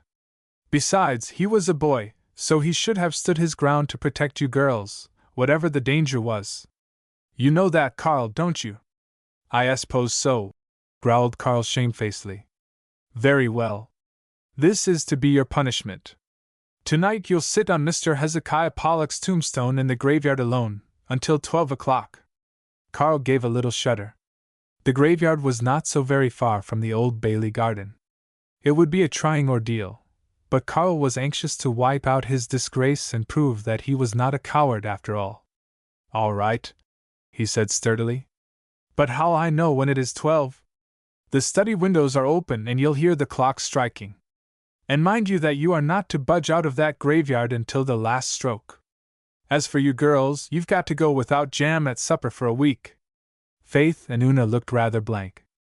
They were inclined to think that even Carl's comparatively short though sharp agony was lighter punishment than this long drawn-out ordeal. A whole week of soggy bread without the saving grace of jam. But no shirking was permitted in the club. The girls accepted their lot with such philosophy as they could summon up. That night they all went to bed at 9, except Carl, who was already keeping vigil on the tombstone. Ona slipped in to bid him good night. Her tender heart was wrung with sympathy. "Oh, Carl, are you much scared?" she whispered. "Not a bit," said Carl airily. "I won't sleep a wink till after 12, said Una. "If you get lonesome, just look up at our window and remember that I'm inside, awake, and thinking about you. That will be a little company, won't it? I'll be all right. Don't you worry about me," said Carl. But in spite of his dauntless words, Carl was a pretty lonely boy when the lights went out in the manse. He had hoped his father would be in the study as he so often was. He would not feel alone then. But that night Mr. Meredith had been summoned to the fishing village at the harbor mouth to see a dying man. He would not likely be back until after midnight. Carl must dree his weird alone. A Glen man went past carrying a lantern.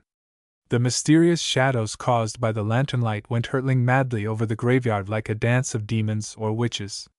Then they passed and darkness fell again. One by one the lights in the glen went out. It was a very dark night, with a cloudy sky, and a raw east wind that was cold in spite of the calendar. Far away on the horizon was the low dim luster of the Charlottetown lights. The wind wailed and sighed in the old fir trees. Mr. Alec Davis's tall monument gleamed whitely through the gloom. The willow beside it tossed long, writhing arms spectrally. At times, the gyrations of its boughs made it seem as if the monument were moving, too. Carl curled himself up on the tombstone with his legs tucked under him. It wasn't precisely pleasant to hang them over the edge of the stone. Just suppose, bony hands should reach up out of Mr. Pollock's grave under it and clutch him by the ankles. That had been one of Mary Vance's cheerful speculations one time when they had all been sitting there. It returned to haunt Carl now. He didn't believe those things. He didn't even really believe in Henry Warren's ghost. As for Mr. Pollock, he had been dead 60 years, so it wasn't likely he cared who sat on his tombstone now.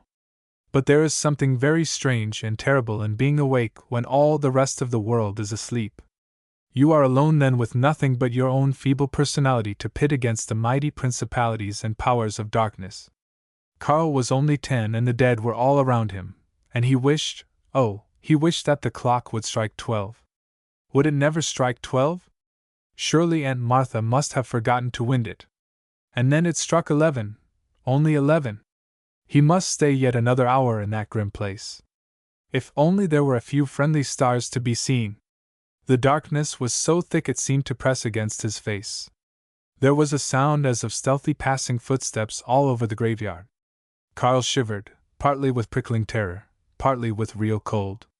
Then it began to rain, a chill, penetrating drizzle. Carl's thin little cotton blouse and shirt were soon wet through. He felt chilled to the bone. He forgot mental terrors in his physical discomfort. But he must stay there till 12. He was punishing himself, and he was on his honor. Nothing had been said about rain, but it did not make any difference. When the study clock finally struck 12, a drenched little figure crept stiffly down off Mr. Pollock's tombstone, made its way into the manse and upstairs to bed. Carl's teeth were chattering. He thought he would never get warm again. He was warm enough when morning came. Jerry gave one startled look at his crimson face, and then rushed to call his father. Mr. Meredith came hurriedly, his own face ivory white from the pallor of his long night vigil by a deathbed. He had not got home until daylight. He bent over his little lad anxiously. "Carl, are you sick?" he said. "That tombstone, over here," said Carl. "It's moving about, it's coming at me, keep it away, please." Mr. Meredith rushed to the telephone. In 10 minutes Dr. Blythe was at the manse. Half an hour later a wire was sent to town for a trained nurse, and all the Glen knew that Carl Meredith was very ill with pneumonia and that Dr. Blythe had been seen to shake his head. Gilbert shook his head more than once in the fortnight that followed. Carl developed double pneumonia. There was one night when Mr. Meredith paced his study floor, and Faith and Una huddled in their bedroom and cried, and Jerry, wild with remorse, refused to budge from the floor of the hall outside Carl's door. Dr. Blythe and the nurse never left the bedside. They fought death gallantly until the red dawn, and they won the victory. Carl rallied and passed the crisis in safety. The news was phoned about the waiting Glen, and people found out how much they really loved their minister and his children. "I haven't had one decent night's sleep since I heard the child was sick," Miss Cornelia told Anne. "And Mary Vance has cried until those queer eyes of hers looked like burned holes in a blanket. Is it true that Carl got pneumonia from straying out in the graveyard that wet night for a dare? No, he was staying there to punish himself for cowardice in that affair of the Warren ghost. It seems they have a club for bringing themselves up, and they punish themselves when they do wrong. Jerry told Mr. Meredith all about it." "The poor little souls," said Miss Cornelia. Carl got better rapidly, for the congregation took enough nourishing things to the manse to furnish forth a hospital. Norman Douglas drove up every evening with a dozen fresh eggs and a jar of Jersey cream. Sometimes he stayed an hour and bellowed arguments on predestination with Mr. Meredith in the study. Oftener he drove on up to the hill that overlooked the Glen. When Carl was able to go again to Rainbow Valley, they had a special feast in his honor, and the doctor came down and helped them with the fireworks. Mary Vance was there, too, but she did not tell any ghost stories. Miss Cornelia had given her a talking on that subject which Mary would not forget in a hurry. Chapter 32. Two Stubborn People. Rosemary West, on her way home from a music lesson at Ingleside, turned aside to the hidden spring in Rainbow Valley. She had not been there all summer. The beautiful little spot had no longer any allurement for her. The spirit of her young lover never came to the tryst now, and the memories connected with John Meredith were too painful and poignant. But she had happened to glance backward up the valley and had seen Norman Douglas vaulting as airily as a stripling over the old stone dike of the Bailey garden, and thought he was on his way up the hill. If he overtook her, she would have to walk home with him, and she was not going to do that. So she slipped at once behind the maples of the spring, hoping he had not seen her and would pass on. But Norman had seen her and, what was more, was in pursuit of her. He had been wanting for some time to have talk with Rosemary, but she had always, so it seemed, avoided him. Rosemary had never, at any time, liked Norman Douglas very well. His bluster, his temper, his noisy hilarity, had always antagonized her. Long ago she had often wondered how Ellen could possibly be attracted to him. Norman Douglas was perfectly aware of her dislike, and he chuckled over it. It never worried Norman if people did not like him. It did not even make him dislike them in return, for he took it as a kind of extorted compliment. He thought Rosemary a fine girl, and he meant to be an excellent, generous brother-in-law to her. But before he could be her brother-in-law he had to have a talk with her, so, having seen her leaving Ingleside as he stood in the doorway of a Glen store, he had straightway plunged into the valley to overtake her. Rosemary was sitting pensively on the maple seat where John Meredith had been sitting on that evening nearly a year ago. The tiny spring shimmered and dimpled under its fringe of ferns. Ruby-red gleams of sunset fell through the arching boughs. A tall clump of perfect asters grew at her side. The little spot was as dreamy and witching and evasive as any retreat of fairies and dryads in ancient forests. Into it Norman Douglas bounced, scattering and annihilating its charm in a moment. His personality seemed to swallow the place up. There was simply nothing there but Norman Douglas, big, red-bearded, complacent. "Good evening," said Rosemary coldly, standing up. "Evening, girl. Sit down again, sit down again. I want to have a talk with you." "Bless the girl, what's she looking at me like that for?" "I don't want to eat you, I've had my supper." "Sit down and be civil." "I can hear what you have to say quite as well here," said Rosemary. "So you can, girl, if you use your ears. I only wanted you to be comfortable. You look so darned uncomfortable, standing there." "Well, I'll sit anyway." Norman accordingly sat down in the very place John Meredith had once Saturday. The contrast was so ludicrous that Rosemary was afraid she would go off into a peal of hysterical laughter over it. Norman cast his hat aside, placed his huge, red hands on his knees, and looked up at her with his eyes a twinkle. "Come, girl, don't be so stiff," he said, ingratiatingly. When he liked, he could be very ingratiating. "Let's have a reasonable, sensible, friendly chat. There's something I want to ask you. Ellen says she won't, so it's up to me to do it." Rosemary looked down at the spring, which seemed to have shrunk to the size of a dewdrop. Norman gazed at her in despair. "Darn it all, you might help a fellow out a bit," he burst forth. "What is it you want me to help you say?" asked Rosemary scornfully. "You know as well as I do, girl. Don't be putting on your tragedy airs. No wonder Ellen was scared to ask you. Look here, girl, Ellen and I want to marry each other. That's plain English, isn't it? Got that? And Ellen says she can't unless you give her back some tomfool promise she made. Come now, will you do it? Will you do it?" "Yes," said Rosemary. Norman bounced up and seized her reluctant hand. "Good! I knew you would, I told Ellen you would. I knew it would only take a minute. Now, girl, you go home and tell Ellen, and we'll have a wedding in a fortnight and you'll come and live with us. We shan't leave you to roost on that hilltop like a lonely crow, don't you worry. I know you hate me, but Lord, it'll be great fun living with someone that hates me. Life'll have some spice in it after this. Ellen will roast me and you'll freeze me. I won't have a dull moment." Rosemary did not condescend to tell him that nothing would ever induce her to live in his house. She let him go striding back to the glen, oozing delight and complacency, and she walked slowly up the hill home. She had known this was coming ever since she had returned from Kingsport, and found Norman Douglas established as a frequent evening caller. His name was never mentioned between her and Ellen, but the very avoidance of it was significant. It was not in Rosemary's nature to feel bitter, or she would have felt very bitter. She was coldly civil to Norman, and she made no difference in any way with Ellen. But Ellen had not found much comfort in her second courtship. She was in the garden, attended by St. George, when Rosemary came home. The two sisters met in the dahlia walk. St. George sat down on the gravel walk between them and folded his glossy black tail gracefully around his white paws, with all the indifference of a well-fed, well-bred, well-groomed cat. "Did you ever see such dahlias?" demanded Ellen proudly. "They are just the finest we've ever had." Rosemary had never cared for dahlias. Their presence in the garden was her concession to Ellen's taste. She noticed one huge mottled one of crimson and yellow that lorded it over all the others. "That dahlia," she said, pointing to it, "is exactly like Norman Douglas. It might easily be his twin brother." Ellen's dark-browed face flushed. She admired the dahlia in question, but she knew Rosemary did not, and that no compliment was intended. But she dared not resent Rosemary's speech. Poor Ellen dared not resent anything just then.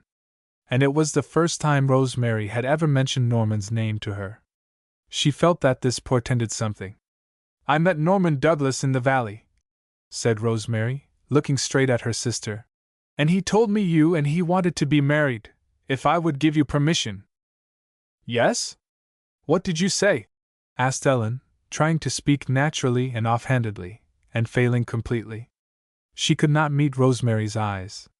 She looked down at St. George's sleek back and felt horribly afraid. Rosemary had either said she would or she wouldn't. If she would, Ellen would feel so ashamed and remorseful that she would be a very uncomfortable bride-elect, and if she wouldn't, well, Ellen had once learned to live without Norman Douglas, but she had forgotten the lesson and felt that she could never learn it again. I said that as far as I was concerned you were at full liberty to marry each other as soon as you liked, said Rosemary. Thank you, said Ellen, still looking at St. George. Rosemary's face softened. I hope you'll be happy, Ellen, she said gently. Oh, Rosemary! Ellen looked up in distress. I'm so ashamed, I don't deserve it, after all I said to you. We won't speak about that, said Rosemary hurriedly and decidedly. But, persisted Ellen. You are free now, too, and it's not too late, John Meredith. Ellen West! Rosemary had a little spark of temper under all her sweetness, and it flashed forth now in her blue eyes. Have you quite lost your senses in every respect? Do you suppose for an instant that I am going to go to John Meredith and say meekly, Please, sir, I've changed my mind, and please, sir, I hope you haven't changed yours? Is that what you want me to do? No, but a little encouragement, he would come back. Never. He despises me, and rightly. No more of this, Ellen. I bear you no grudge, marry whom you like. But no meddling in my affairs. Then you must come and live with me, said Ellen. I shall not leave you here alone. Do you really think that I would go and live in Norman Douglas's house? Why not? Cried Ellen, half angrily, despite her humiliation. Rosemary began to laugh. Ellen, I thought you had a sense of humor. Can you see me doing it? I don't see why you wouldn't. His house is big enough, you'd have your share of it to yourself, he wouldn't interfere. Ellen, the thing is not to be thought of. Don't bring this up again. Then, said Ellen coldly and determinedly, I shall not marry him. I shall not leave you here alone. That is all there is to be said about it. Nonsense, Ellen. It is not nonsense. It is my firm decision. It would be absurd for you to think of living here by yourself, a mile from any other house. If you won't come with me, I'll stay with you. Now, we won't argue the matter, so don't try. I shall leave Norman to do the arguing, said Rosemary. I'll deal with Norman. I can manage him. I would never have asked you to give me back my promise, never, but I had to tell Norman why I couldn't marry him, and he said he would ask you. I couldn't prevent him. You need not suppose you are the only person in the world who possesses self-respect. I never dreamed of marrying and leaving you here alone. And you'll find I can be as determined as yourself. Rosemary turned away and went into the house, with a shrug of her shoulders. Ellen looked down at St. George, who had never blinked an eyelash or stirred a whisker during the whole interview. St. George, this world would be a dull place without the men, I'll admit, but I'm almost tempted to wish there wasn't one of 'em in it. Look at the trouble and bother they've made right here, George, torn our happy old life completely up by the roots, St. John Meredith began it and Norman Douglas has finished it. And now both of them have to go into limbo. Norman is the only man I ever met who agrees with me that the Kaiser of Germany is the most dangerous creature alive on this earth, and I can't marry this sensible person because my sister is stubborn and I'm stubborner. Mark my words, St. George, the minister would come back if she raised her little finger. But she won't, George, she'll never do it, she won't even crook it, and I don't dare meddle, Saint. I won't sulk, George. Rosemary didn't sulk, so I'm determined I won't either, Saint. Norman will tear up the turf, but the long and short of it is, St. George, that all of us old fools must just stop thinking of marrying. Well, despair is a free man, hope is a slave, Saint. So now come into the house, George, and I'll solace you with a saucerful of cream.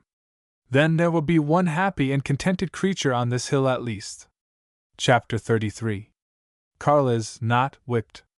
There is something I think I ought to tell you, said Mary Vance mysteriously. She and Faith and Una were walking arm in arm through the village, having foregathered at Mr. Flagg's store. Una and Faith exchanged looks which said, Now something disagreeable is coming. When Mary Vance thought she ought to tell them things, there was seldom much pleasure in the hearing. They often wondered why they kept on liking Mary Vance, for like her they did, in spite of everything. To be sure, she was generally a stimulating and agreeable companion. If only she would not have those convictions that it was her duty to tell them things. Do you know that Rosemary West won't marry your pa because she thinks you are such a wild lot? She's afraid she couldn't bring you up right, and so she turned him down. Una's heart thrilled with secret exultation. She was very glad to hear that Miss West would not marry her father. But Faith was rather disappointed. How do you know? She asked. Oh, everybody's saying it. I heard Mrs. Elliot talking it over with Mrs. Doctor. They thought I was too far away to hear, but I've got ears like a cat's. Mrs. Elliot said she hadn't a doubt that Rosemary was afraid to try stepmothering you because you've got such a reputation. Your pa never goes up the hill now. Neither does Norman Douglas. Folks say Ellen has jilted him just to get square with him for jilting her ages ago. But Norman is going about declaring he'll get her yet.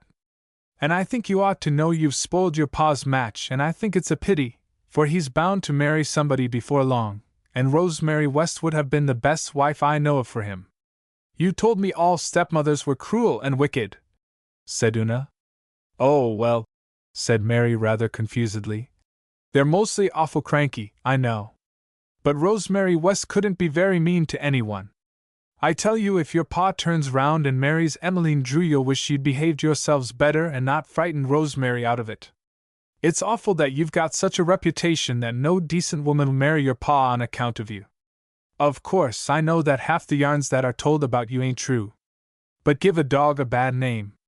Why, some folks are saying that it was Jerry and Carl that threw the stones through Mrs. Stimson's window the other night when it was really them two Boyd boys. But I'm afraid it was Carl that put the eel in old Mrs. Carr's buggy, though I said at first I wouldn't believe it until I'd better proof than old Kitty Alec's word. I told Mrs. Elliot so right to her face. What did Carl do? Cried Faith. Well, they say, now mind, I'm only telling you what people say, so there's no use in your blaming me for it, that Carl and a lot of other boys were fishing eels over the bridge one evening last week. Mrs. Carr drove past in that old rattletrap buggy of hers with the open back. And Carl he just up and threw a big eel into the back. When poor old Mrs. Carr was driving up the hill by Ingleside, that eel came squirming out between her feet. She thought it was a snake, and she just give one awful screech and stood up and jumped clean over the wheels. The horse bolted, but it went home and no damage was done. But Mrs. Carr jarred her legs most terrible, and has had nervous spasms ever since whenever she thinks of the eel. Say, it was a rotten trick to play on the poor old soul. She's a decent body, if she is as queer as Dick's hat band. Faith and Una looked at each other again. This was a matter for the Good Conduct Club. They would not talk it over with Mary. There goes your pa, said Mary as Mr. Meredith passed them. And never seeing us no more, and if we weren't here. Well, I'm getting so's I don't mind it. But there are folks who do. Mr. Meredith had not seen them, but he was not walking along in his usual dreamy and abstracted fashion. He strode up the hill in agitation and distress. Mrs. Alec Davis had just told him the story of Carl and the eel. She had been very indignant about it. Old Mrs. Carr was her third cousin. Mr. Meredith was more than indignant. He was hurt and shocked. He had not thought Carl would do anything like this. He was not inclined to be hard on pranks of heedlessness or forgetfulness, but this was different. This had a nasty tang in it. When he reached home, he found Carl on the lawn, patiently studying the habits and customs of a colony of wasps. Calling him into the study, Mr. Meredith confronted him, with a sterner face than any of his children had ever seen before, and asked him if this story were true. Yes, said Carl, flushing, but meeting his father's eyes bravely. Mr. Meredith groaned. He had hoped that there had been at least exaggeration. Tell me the whole matter, he said. The boys were fishing for eels over the bridge, said Carl. Link Drew had caught a whopper, I mean an awful big one, the biggest eel I ever saw. He caught it right at the start, and it had been lying in his basket a long time, still as still. I thought it was dead, honest I did. Then old Mrs. Carr drove over the bridge and she called us all young varmints and told us to go home. And we hadn't said a word to her father, truly. So when she drove back again, after going to the store, the boys dared me to put Link's eel in her buggy. I thought it was so dead it couldn't hurt her, and I threw it in. Then the eel came to life on the hill, and we heard her scream and saw her jump out. I was awful sorry. That's all, Father. It was not quite as bad as Mr. Meredith had feared, but it was quite bad enough. I must punish you, Carl, he said sorrowfully. Yes, I know, Father. I must whip you. Carl winced. He had never been whipped. Then, seeing how badly his father felt, he said cheerfully, All right, Father. Mr. Meredith misunderstood his cheerfulness and thought him insensible. He told Carl to come to the study after supper, and when the boy had gone out he flung himself into his chair and groaned again. He dreaded the evening sevenfold more than Carl did. The poor minister did not even know what he should whip his boy with. What was used to whip boys? Rods? Canes? No, that would be too brutal. A timber switch, then? And he, John Meredith, must hie him to the woods and cut one. It was an abominable thought. Then a picture presented itself unbidden to his mind. He saw Mrs. Carr's wizened, nutcracker little face at the appearance of that reviving eel. He saw her sailing witch-like over the buggy wheels. Before he could prevent himself, the minister laughed. Then he was angry with himself, and angrier still with Carl. He would get that switch at once, and it must not be too limber, after all. Carl was talking the matter over in the graveyard with Faith and Una, who had just come home. They were horrified at the idea of his being whipped, and by Father, who had never done such a thing. But they agreed soberly that it was just. You know it was a dreadful thing to do, sighed Faith. And you never owned up in the club. I forgot, said Carl. Besides, I didn't think any harm came of it. I didn't know she jarred her legs.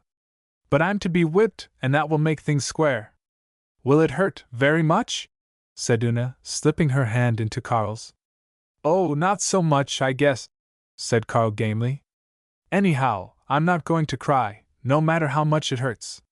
It would make Father feel so bad, if I did. He's all cut up now. I wish I could whip myself hard enough and save him doing it. After supper, at which Carl had eaten little and Mr. Meredith nothing at all, both went silently into the study. The switch lay on the table.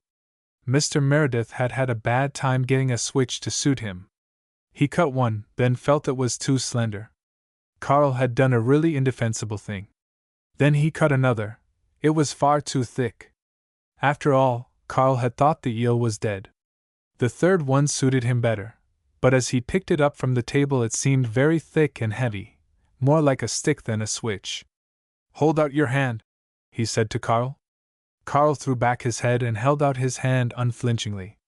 But he was not very old, and he could not quite keep a little fear out of his eyes.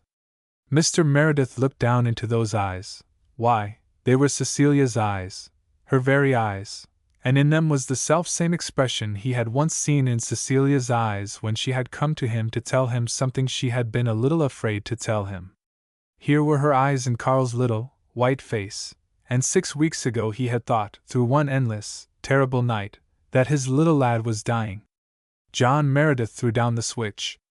Go, he said. I cannot whip you. Carl fled to the graveyard, feeling that the look on his father's face was worse than any whipping. Is it over so soon? Asked Faith. She and Una had been holding hands and setting teeth on the Pollock tombstone. He didn't whip me at all, said Carl with a sob.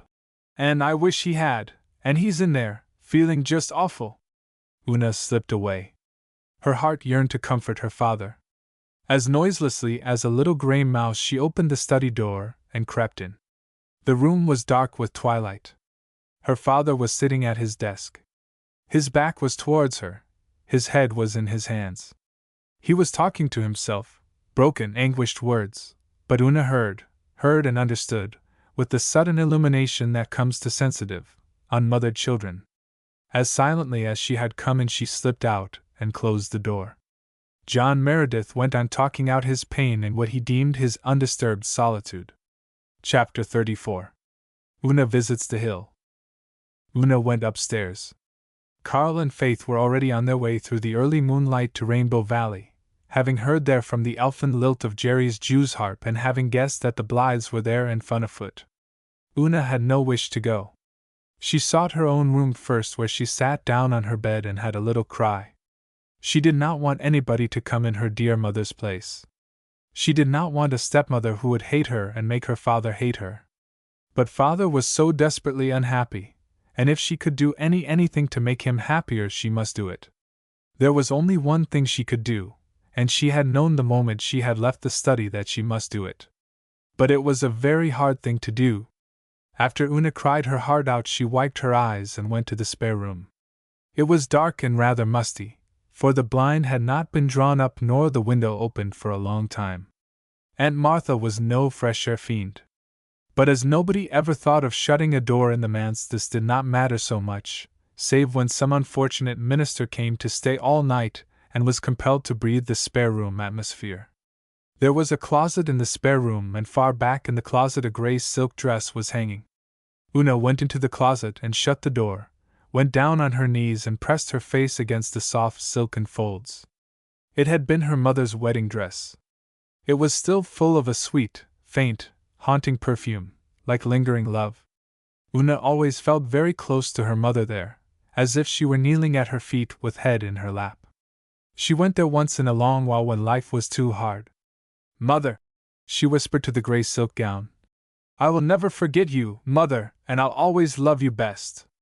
But I have to do it, Mother, because Father is so very unhappy. I know you wouldn't want him to be unhappy. And I will be very good to her, Mother, and try to love her, even if she is like Mary Vance said stepmothers always were." Una carried some fine, spiritual strength away from her secret shrine. She slept peacefully that night with the tear stains still glistening on her sweet, serious, little face. The next afternoon she put on her best dress and hat. They were shabby enough. Every other little girl in the glen had new clothes that summer except Faith and Una. Mary Vance had a lovely dress of white embroidered lawn, with scarlet silk sash and shoulder bows. But today Una did not mind her shabbiness. She only wanted to be very neat. She washed her face carefully. She brushed her black hair until it was as smooth as satin. She tied her shoelaces carefully, having first sewed up 2 runs in her one pair of good stockings. She would have liked to black her shoes, but she could not find any blacking. Finally, she slipped away from the manse, down through Rainbow Valley, up through the Whispering Woods, and out to the road that ran past the house on the hill. It was quite a long walk, and Una was tired and warm when she got there. She saw Rosemary West sitting under a tree in the garden and stole past the dahlia beds to her. Rosemary had a book in her lap, but she was gazing afar across the harbor, and her thoughts were sorrowful enough. Life had not been pleasant lately in the house on the hill. Ellen had not sulked, Ellen had been a brick. But things can be felt that are never said, and at times the silence between the two women was intolerably eloquent. All the many familiar things that had once made life sweet had a flavor of bitterness now. Norman Douglas made periodical eruptions also, bullying and coaxing Ellen by turns. It would end, Rosemary believed, by his dragging Ellen off with him some day, and Rosemary felt that she would be almost glad when it happened. Existence would be horribly lonely then, but it would be no longer charged with dynamite. She was roused from her unpleasant reverie by a timid little touch on her shoulder. Turning, she saw Una Meredith. "Why, Una dear, did you walk up here in all this heat?" "Yes," said Una. I came to. But she found it very hard to say what she had come to do. Her voice failed, her eyes filled with tears. "Why, Una, little girl, what is the trouble? Don't be afraid to tell me." Rosemary put her arm around the thin little form and drew the child close to her.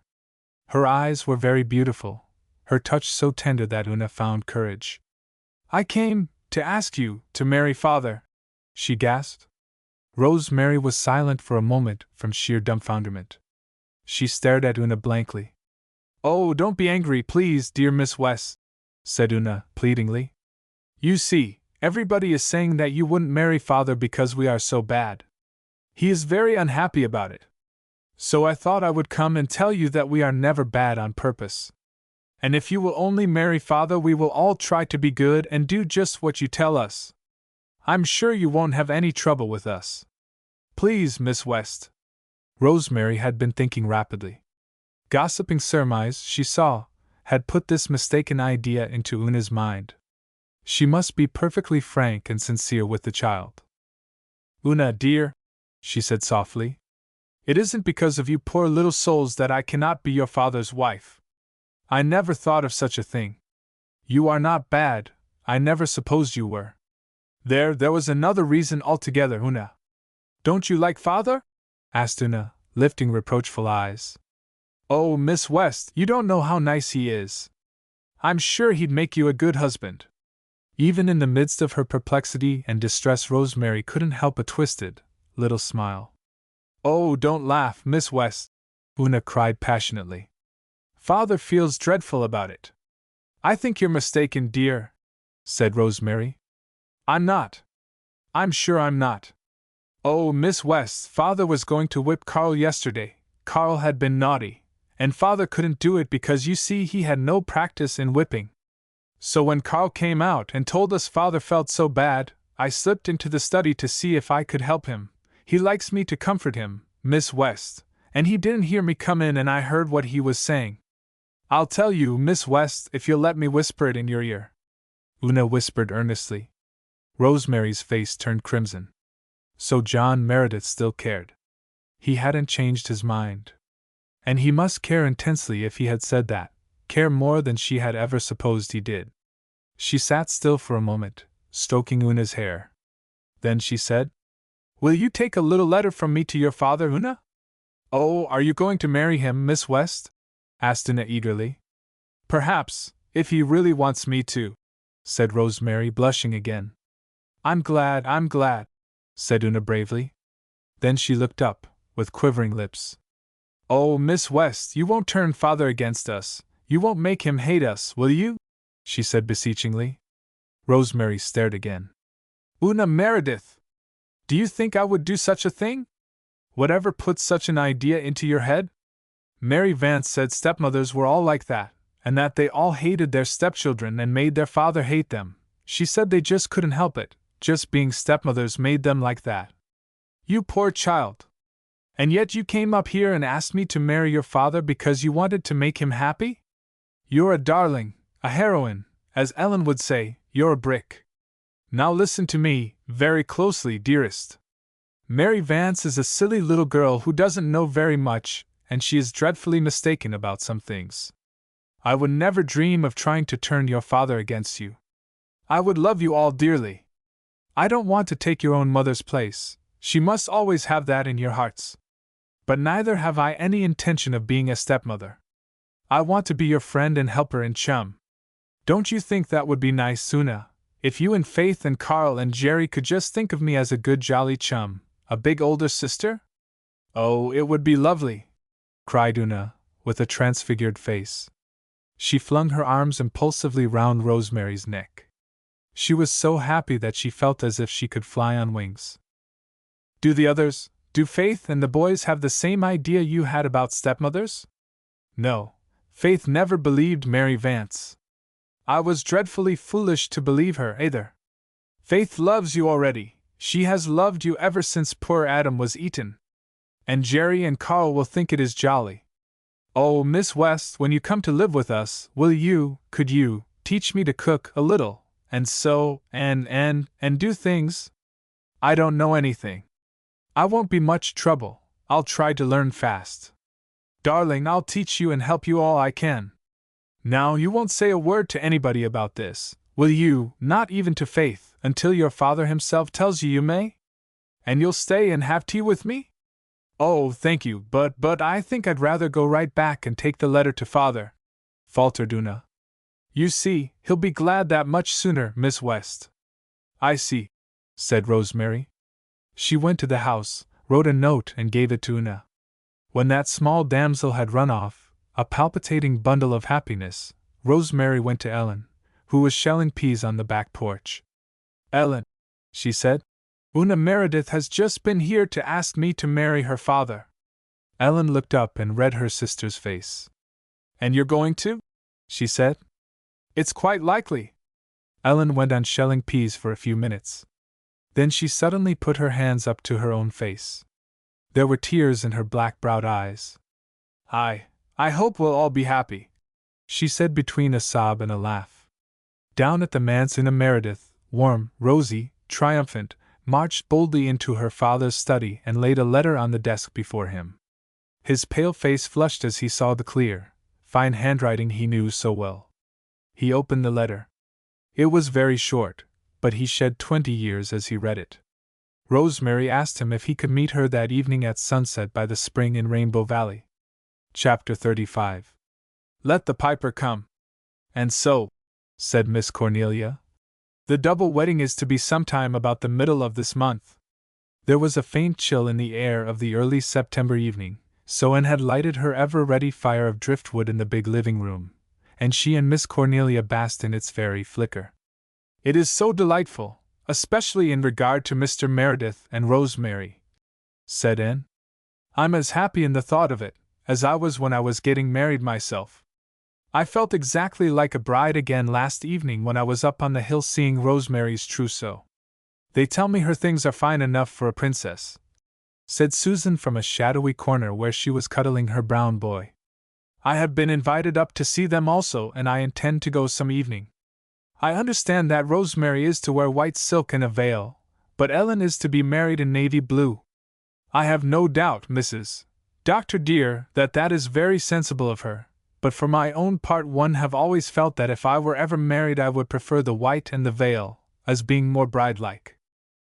A vision of Susan in white and a veil presented itself before Anne's inner vision and was almost too much for her.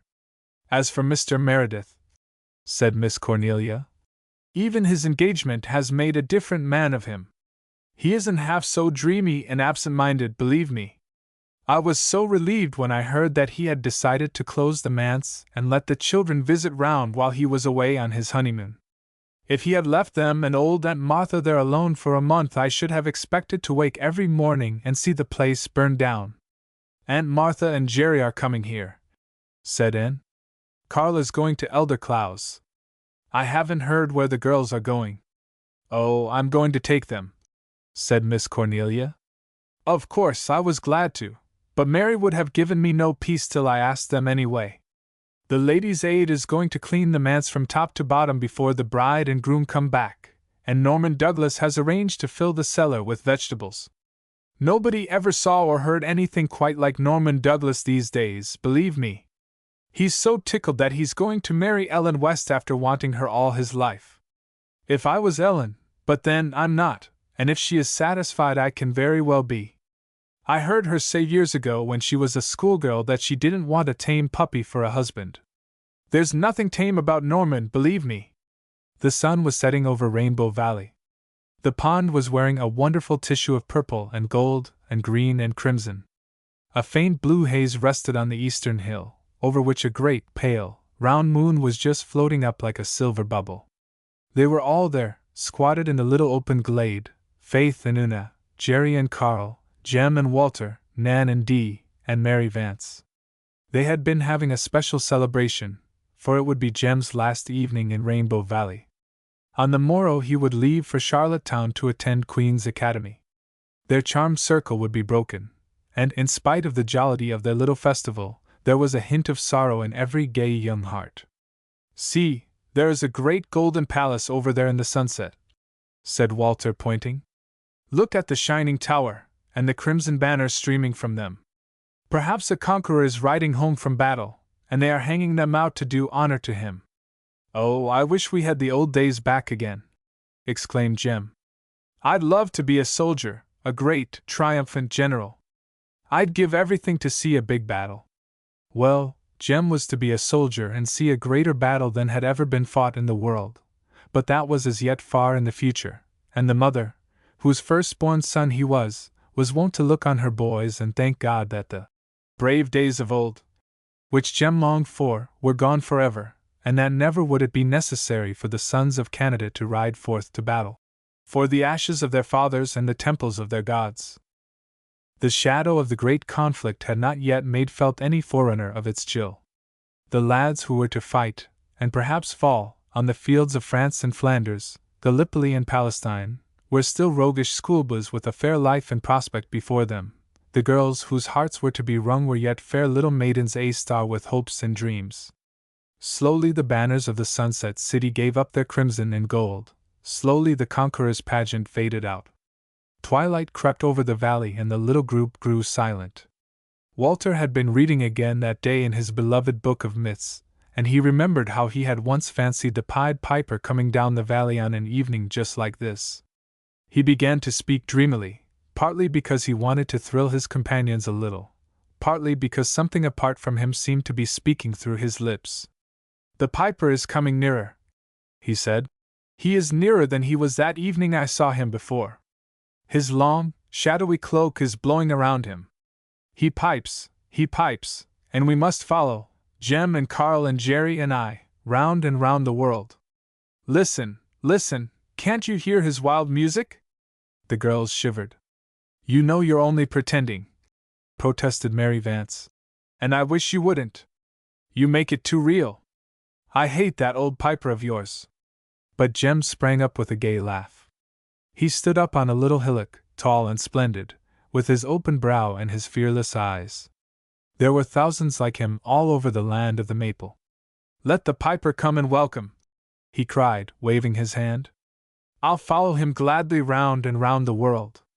The end.